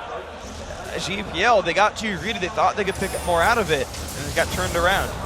I don't think that could have been in a more perfect position or had a more perfect outcome there. Well, it could have. Xiao Zhao could have survived, but he got in there with the box to start things off. But the equalizer, so perfectly played, and the Moonfall, it becomes a lot easier when they're all bunched up like that right on top of you. Great stuff from the LLPL All-Stars. Let's see what they actually do with this Baron buff now. And something tells me that they're going to be trying to push it for a victory. They've got most of their ultimates back as well. Only Xiao Zhao is missing it, and he's only 18 seconds away from having the box back. Not that they really even need it, to be fair. This is probably their turret. They've got so much sustain from the Baron buff. If Xiao Zhao took something from across the wall, they probably could engage it with Rumble and Diana, even on a turret dive, and it would work for him. Well, Stanley is probably going to be one of their big hopes here of holding them off. Mistake will have to land those grasping roots and the Strangled Thorns, which are back up. In fact, most of the ultis are in fact now back up and available for, in fact they all are up and available for the play, but that is the turret gone down nonetheless. The GPL All-Stars deciding, no, let's not fight there. We're probably not going to win that one. No, not really at all. So they're going to have to give up every outer turret right now. The top lane as well has a giant minion wave that's pushing for them for free. It takes basically just a look the wrong way, and LPL will knock that turret down as well and turn it into loose rubble. Maybe rebuild something for themselves, maybe statues or trophies from the Rebel, because they're doing very well this game. That turret is going to be going down here. Stanley getting the blue buff, all well and good over the other side of the map, but he probably needs to be there to defend. We talked about how strong his shot blast is going to be in holding them off, but if he's not there, he's doing absolutely nothing here, as we are going to see them going in for it. Ulti comes out of Varus, but honestly, can't really see that being worth it at this stage. Toy's trying to back him off, but the thing is, if you do that kind of damage, they're just going to get it back in the next half a minute. What's so funny about that is how afraid GPL was of the LPL counter engage. They got a Varus ult onto Graves with a turret hitting him, and they're like, nope, can't go for it. They'll kill us if we do. That shows you how afraid GPL is right now. They need to wait out the Baron buff. They need to find some way to team fight, yet not get equalizered. I don't know if that can happen for him. Hallelujah, trying his best there to wither down PDD. Wei Zhao, as we said earlier, did take a big hit when they were trying to siege up that inhibitor turret. Now he's back up to full. That's what a Bloodthirster is going to do for you, along with that Baron buff doing the work as well. But instantly taken down again to just 2/3 of his remaining health. So the Arena All-Stars doing a decent job of holding on, but just a matter of time, at least for one or two of these turrets while that Baron buff is up. Well, this is going to be an interesting situation here. So these guys are going to go for this one. Baron buff, timer check, just about done. So this is kind of the opening of the GPL squad. If they want to make a move themselves and find a catch, this is kind of the point. The problem is these last few minutes have built a 6,000 gold lead for the LPL squad. So on their side, all they need to do for the Chinese team, all they need to do is say, just make another 5v5. We're powerful enough that we can kind of just auto-attack you to death if we have to. There's enough persistent damage from Diana, Graves, Hecarim, and Rumble that even without perfect ults, they'll probably just melt the GPL team anyway. The only thing is, there's like no vision down in that in the jungle there. They're trying to get as much down as they possibly can thanks to the Ruby Side Stones, and keeping the vision up will certainly help them here, the Greener All-Stars, and to be honest, over the other side for the Chinese side to see exactly where the Southeast Asians will be pushing out if they even manage to get out of their base at this point. Certainly a risky play considering how well those last couple of fights, the Baron, the gold that you get off all of that, and then the items that follow, which if one team fight goes that badly and then they pick up Baron, you can pretty much guarantee that the next team fight's probably going to be as worse. Exactly. So this is going to be a rough situation. GPL needs to find a sort of fight where they don't get vacuum equalizer. That's the big thing. They cannot get hit by the Diana Rumble combo on everybody. They need to be able to spread out and play the poke game. And this plays into their lineup. None of them really have to go into melee grouped up, right? Jace can stay in the background. Varus and Zyra just will. Kha'Zix can wait and clean up and wait for the equalizer or wait for the Diana engage and poke from the outside. They can keep dealing damage. Now that Baron buff is gone, there is no healer for LPL. Their health bars do not come back easily. So the poke game is the GPL move. You sit under a turret, you sit far enough apart, and the engagement's not there either. Problem for them is that it's a minute, and we've seen now a second Guardian Angel being picked up by Messiah. Yep. Which means, well, 7 men, in theory, on the team. They can just kind of breeze through it. Let's see how that one all goes. Less than a minute to go. Hallelujah does have that Oracle in place. Troll actually going to get locked up here by the grasping roots of Zyra. Shock blast not quite going to hit them, and it looks like the LPL All-Stars are actually starting to push up towards this top lane. They noticed that Nasus wasn't quite home, but by the time he comes around here, they will have backed off from that one. Wei Zhao just trying to take a few minions and a bit of jungle farm as they go through. LPL is using the time where they knew Nasus was far away. They said, look, we can power play this. 5 men in the jungle. Let's get some deep wards in because Baron is soon. We need the vision now far down so we can either pick up a couple of free catches with our long-range engagement tools, or we know you're not coming in to stop Baron in time. They've now set up this playground where they can react to GPL freely. Thing is, they had no vision there either as well, so Mistake is trying to keep that up, trying to get a spot of what's there, but we've seen how crucial Xiao Zhao's hooks have been, and they're the kind of scenarios where you can be fairly easily be pulled into them as well. Exactly. He's been so on point with those Qs, those death sentences have really been proving their name here. See, the poke keeps coming out from GPL. They're trying. They're playing far back. They know the hooks can come, and so they poke and then leave, then poke and leave. They just haven't quite found the damage here. LPL still have control over Baron. Yep, and right now we do see that Thresh was it Diana? One of them was waiting up on the top side. Yeah, it was Messiah here on Diana, just waiting up there as that red buff is going to spawn. Zhao Zhao say thank you very much. Sorry, Wei Zhao will say thank you very much. That one is going to be mine.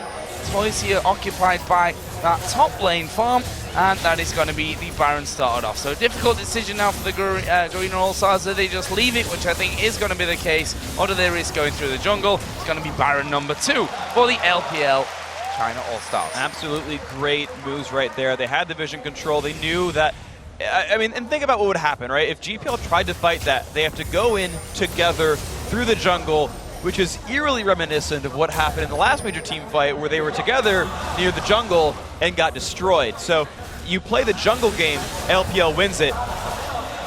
GPL knew that. Saya just going in there for that one. He's got Sonya's, he's got a Guardian Angel. He's pretty defensive in terms of that, but his damage is massive at this stage as well, especially with that Baron buff taken away. Here comes another wave. Let's see what the LPL All-Stars can do with it. Shock Blast not really hitting his target. Messiah's going to go in. Stanley's going to die without anything to come down. The Equalizer will pick up Mistake. Hallelujah, next target, but the turret's gone down. And the LPL All-Stars here will be quite content with taking turrets and inhibitors. Chowie going to get locked up, and they take down 2 of them in a split second, just like that. PDD is actually going to use his Sonya just underneath those Nexus turrets, and we are going to see the Chinese team going in for them. Messiah's Guardian Angel is going to get popped. Toys is going to die. They're tanking them up as they go, but this will be a win for China here. They are going to be going through into the grand final here of the All-Star Team Tournament on home soil, and you can hear the crowd absolutely loving it. Just beautiful stuff by them. A very, very well-deserved victory. Honestly, the fight, every single time, every team fight, I feel like it went their way. And the crowd loves them. You can see PDD so cheerful, the rest of his team cheerful. Wow.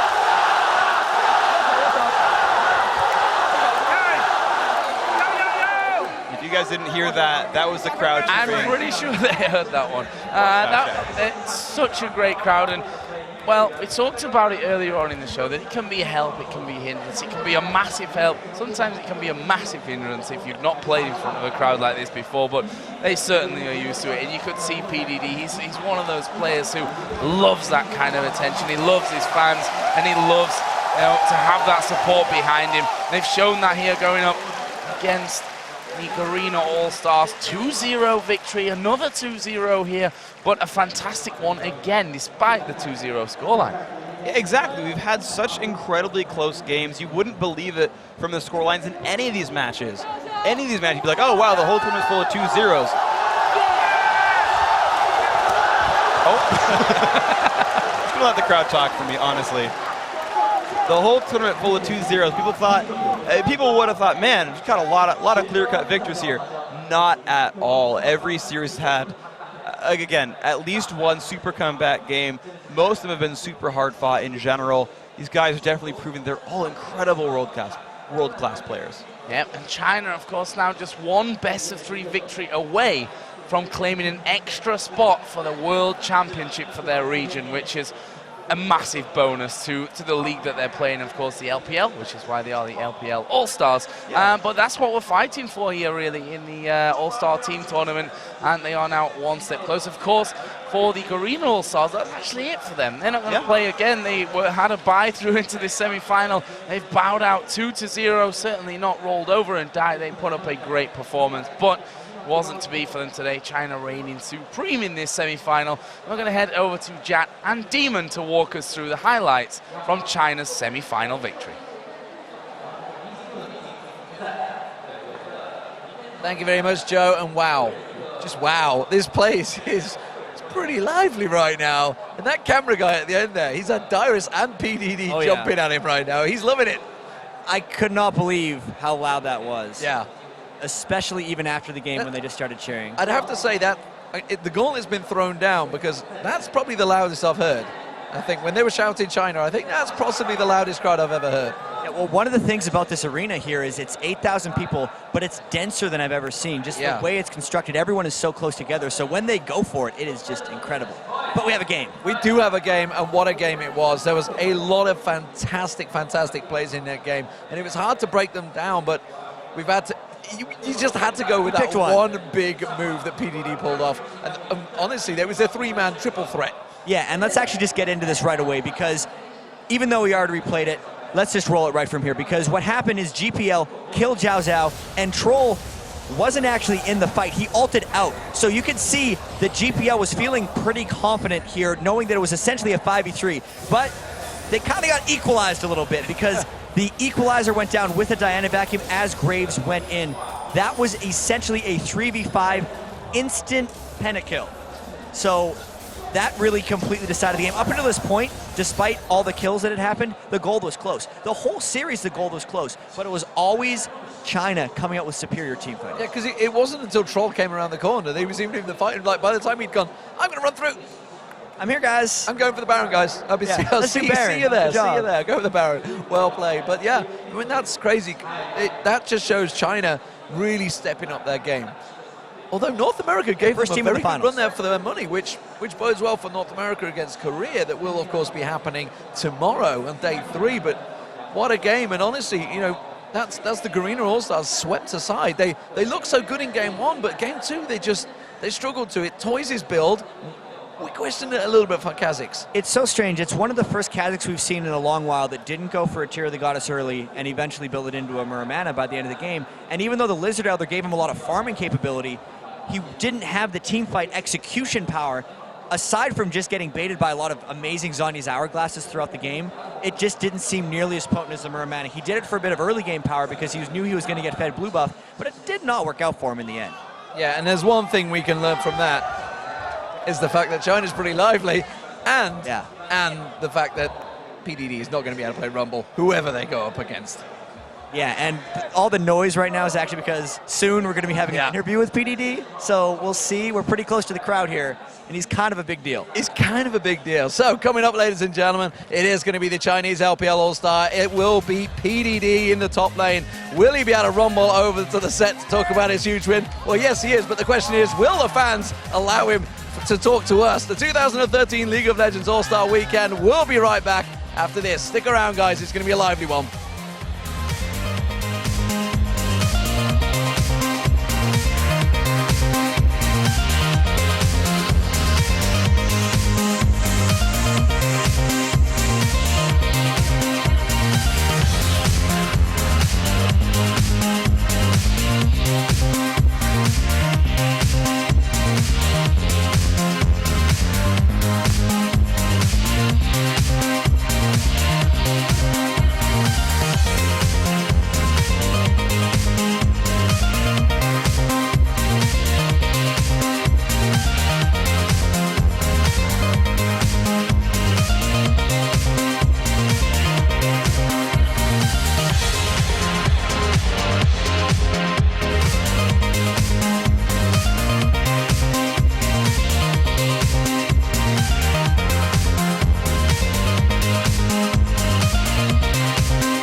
Welcome back, ladies and gentlemen, to the 2013 League of Legends All-Star Weekend. Right now, we are joined by China's effective All-Star. He is the top laner, PDD. Thank you very much for joining us to start with, and we're going to jump straight into it. How was it to beat Southeast Asia, the Garena Premier League All-Stars that had 3 members of the Season 2 World Final Champions?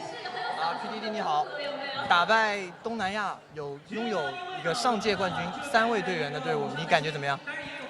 感觉非常开心，这样会充分的证明在今年 S3 我们有非常强的竞争力。I feel super happy, and this proves we are highly competitive in Season 3. And talk to me a little bit about what it's like to play with 3 members of Team WE, who's a fierce rival of yours in the LPL. 你感觉跟你的宿敌 LPL 中的宿敌 WE 3个队员搭配感觉如何？感觉非常棒，他们一样是非常强力的队友，我非常的信任他们，然后我们的配合真的是堪称完美。It feels great. They are super good players, and our cooperation and the synergy just so great. That's why we are good. And I have a question, a personal question. What happened with the hair? When he shaved his hair? 你的头发哪去了？因为我今天在 solo 中输给了 SOAZ， 然后我跟我朋友有个赌约，就是当我在 solo 赛输的时候，我就去剃一个光头。Oh, so he's like gambling with his friends, and if he lose in today's solo to Soy, so he's gonna cut all his hair, and he did it. He lost to Nunu Soaz.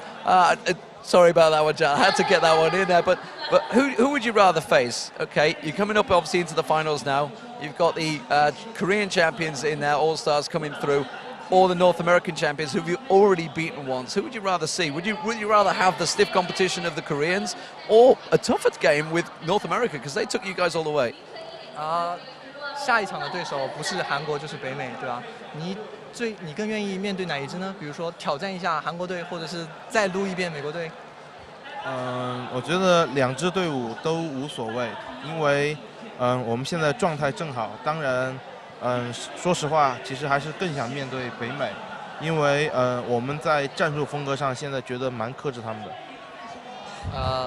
He says that's fine. He don't care who they facing because they are so good right now and they feel super confident.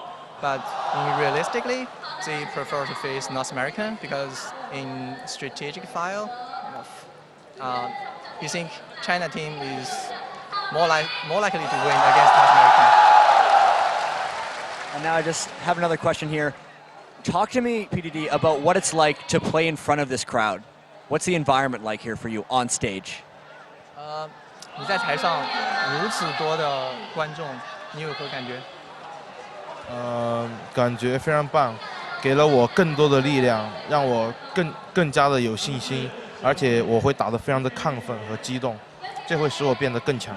He's so exciting in the crowd and playing this stage, and which make him even more stronger. Well, thank you very much, PDD. I can't tell you guys how at home just how big of a star PDD is here. Literally, fans get out of their seats, run and chase after him everywhere he goes. We're lucky to actually get him over here on the couch. I thought he was going to be mobbed on the way over. You saw how popular he is. We're, of course, going to head back over to Freakin' Joe at the desk. Thanks a lot, Demon. We've had an absolutely insane day of action here in the All-Star Team Tournament. Our first matchup was, of course, North America taking down Europe into incredibly exciting games. And as you just saw, it was the home team, the Chinese LPL All-Stars, taking down the Garena All-Star squad 2-0. And after those 2 exciting matchups, let's take a look at the All-Star Team Tournament bracket. With their victory, the Chinese LPL All-Star squad is waiting in the tournament finals for the winner of Day 3's showdown between the Korean LCL All-Stars and the North American LCS squad. But before we get to the team tournament matches in day 3, we'll start the show off with the finals of the skill competitions. Up first, it's the 2v2 game between North America's Double Lift Annex Special and Korea's Prey and Mad Life. That's something you don't want to miss. And then, something you also won't want to miss is Europe's Diamond facing off against Korea's Insect in the Jungler finals. And in the top lane finals, it's another matchup between Europe and Korea when Soaz takes on Shy. Then it's the mid laner's turn when Garena's Toys takes on LPL's Messiah. And then when we're done with the skill matches, it's time for, of course, the team tournament. The North American LCS and the Korean LCL squads will battle it out for a spot in the grand finals against the Chinese All-Star side. That's going to be a very fun one. But guys, immediately following that last match of the day 3, we'll have the world premiere of the League of Legends cinematic, A Twist of Fate. Yeah, we want to show appreciation to the amazing League of Legends community, so we're excited to share that brand new cinematic with you. And remember, the cinematic debuts immediately following the final match, so stick around for that. Day 3 of the League of Legends All-Star Weekend starts on Saturday at 6 p.m. Pacific and on Sunday at 3 a.m. Central European Time. Well, that's it for this day 2 of incredible All-Star Weekend. On behalf of myself, Freak, Demon, Jack, Riv, Shocks, and the rest of the entire Shanghai broadcast crew, thank you very much for tuning in, and we'll see you for day 3.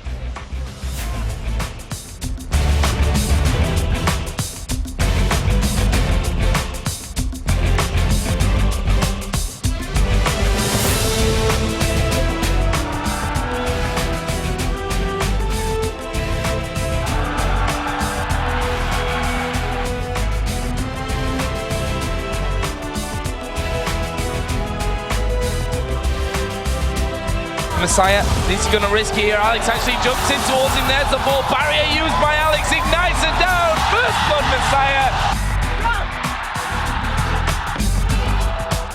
Well, Shy taking a lot of damage there. He's the Expunge juice, and they're going to go head-to-head. One more here, and Shy gets it.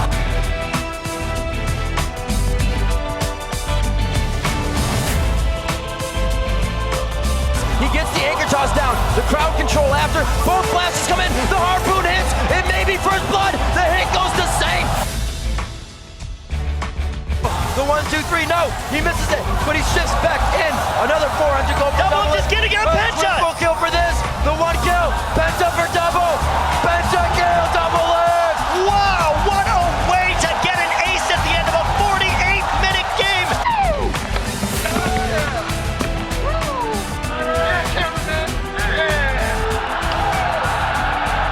But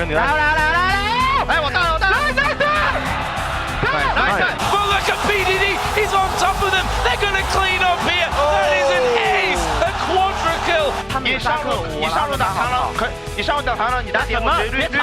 Will they going in towards it afterwards? Yes, they will. And they're all going to drop down. The equalizer is in such a good position. They're going to rip them to bits. That's an ace coming out.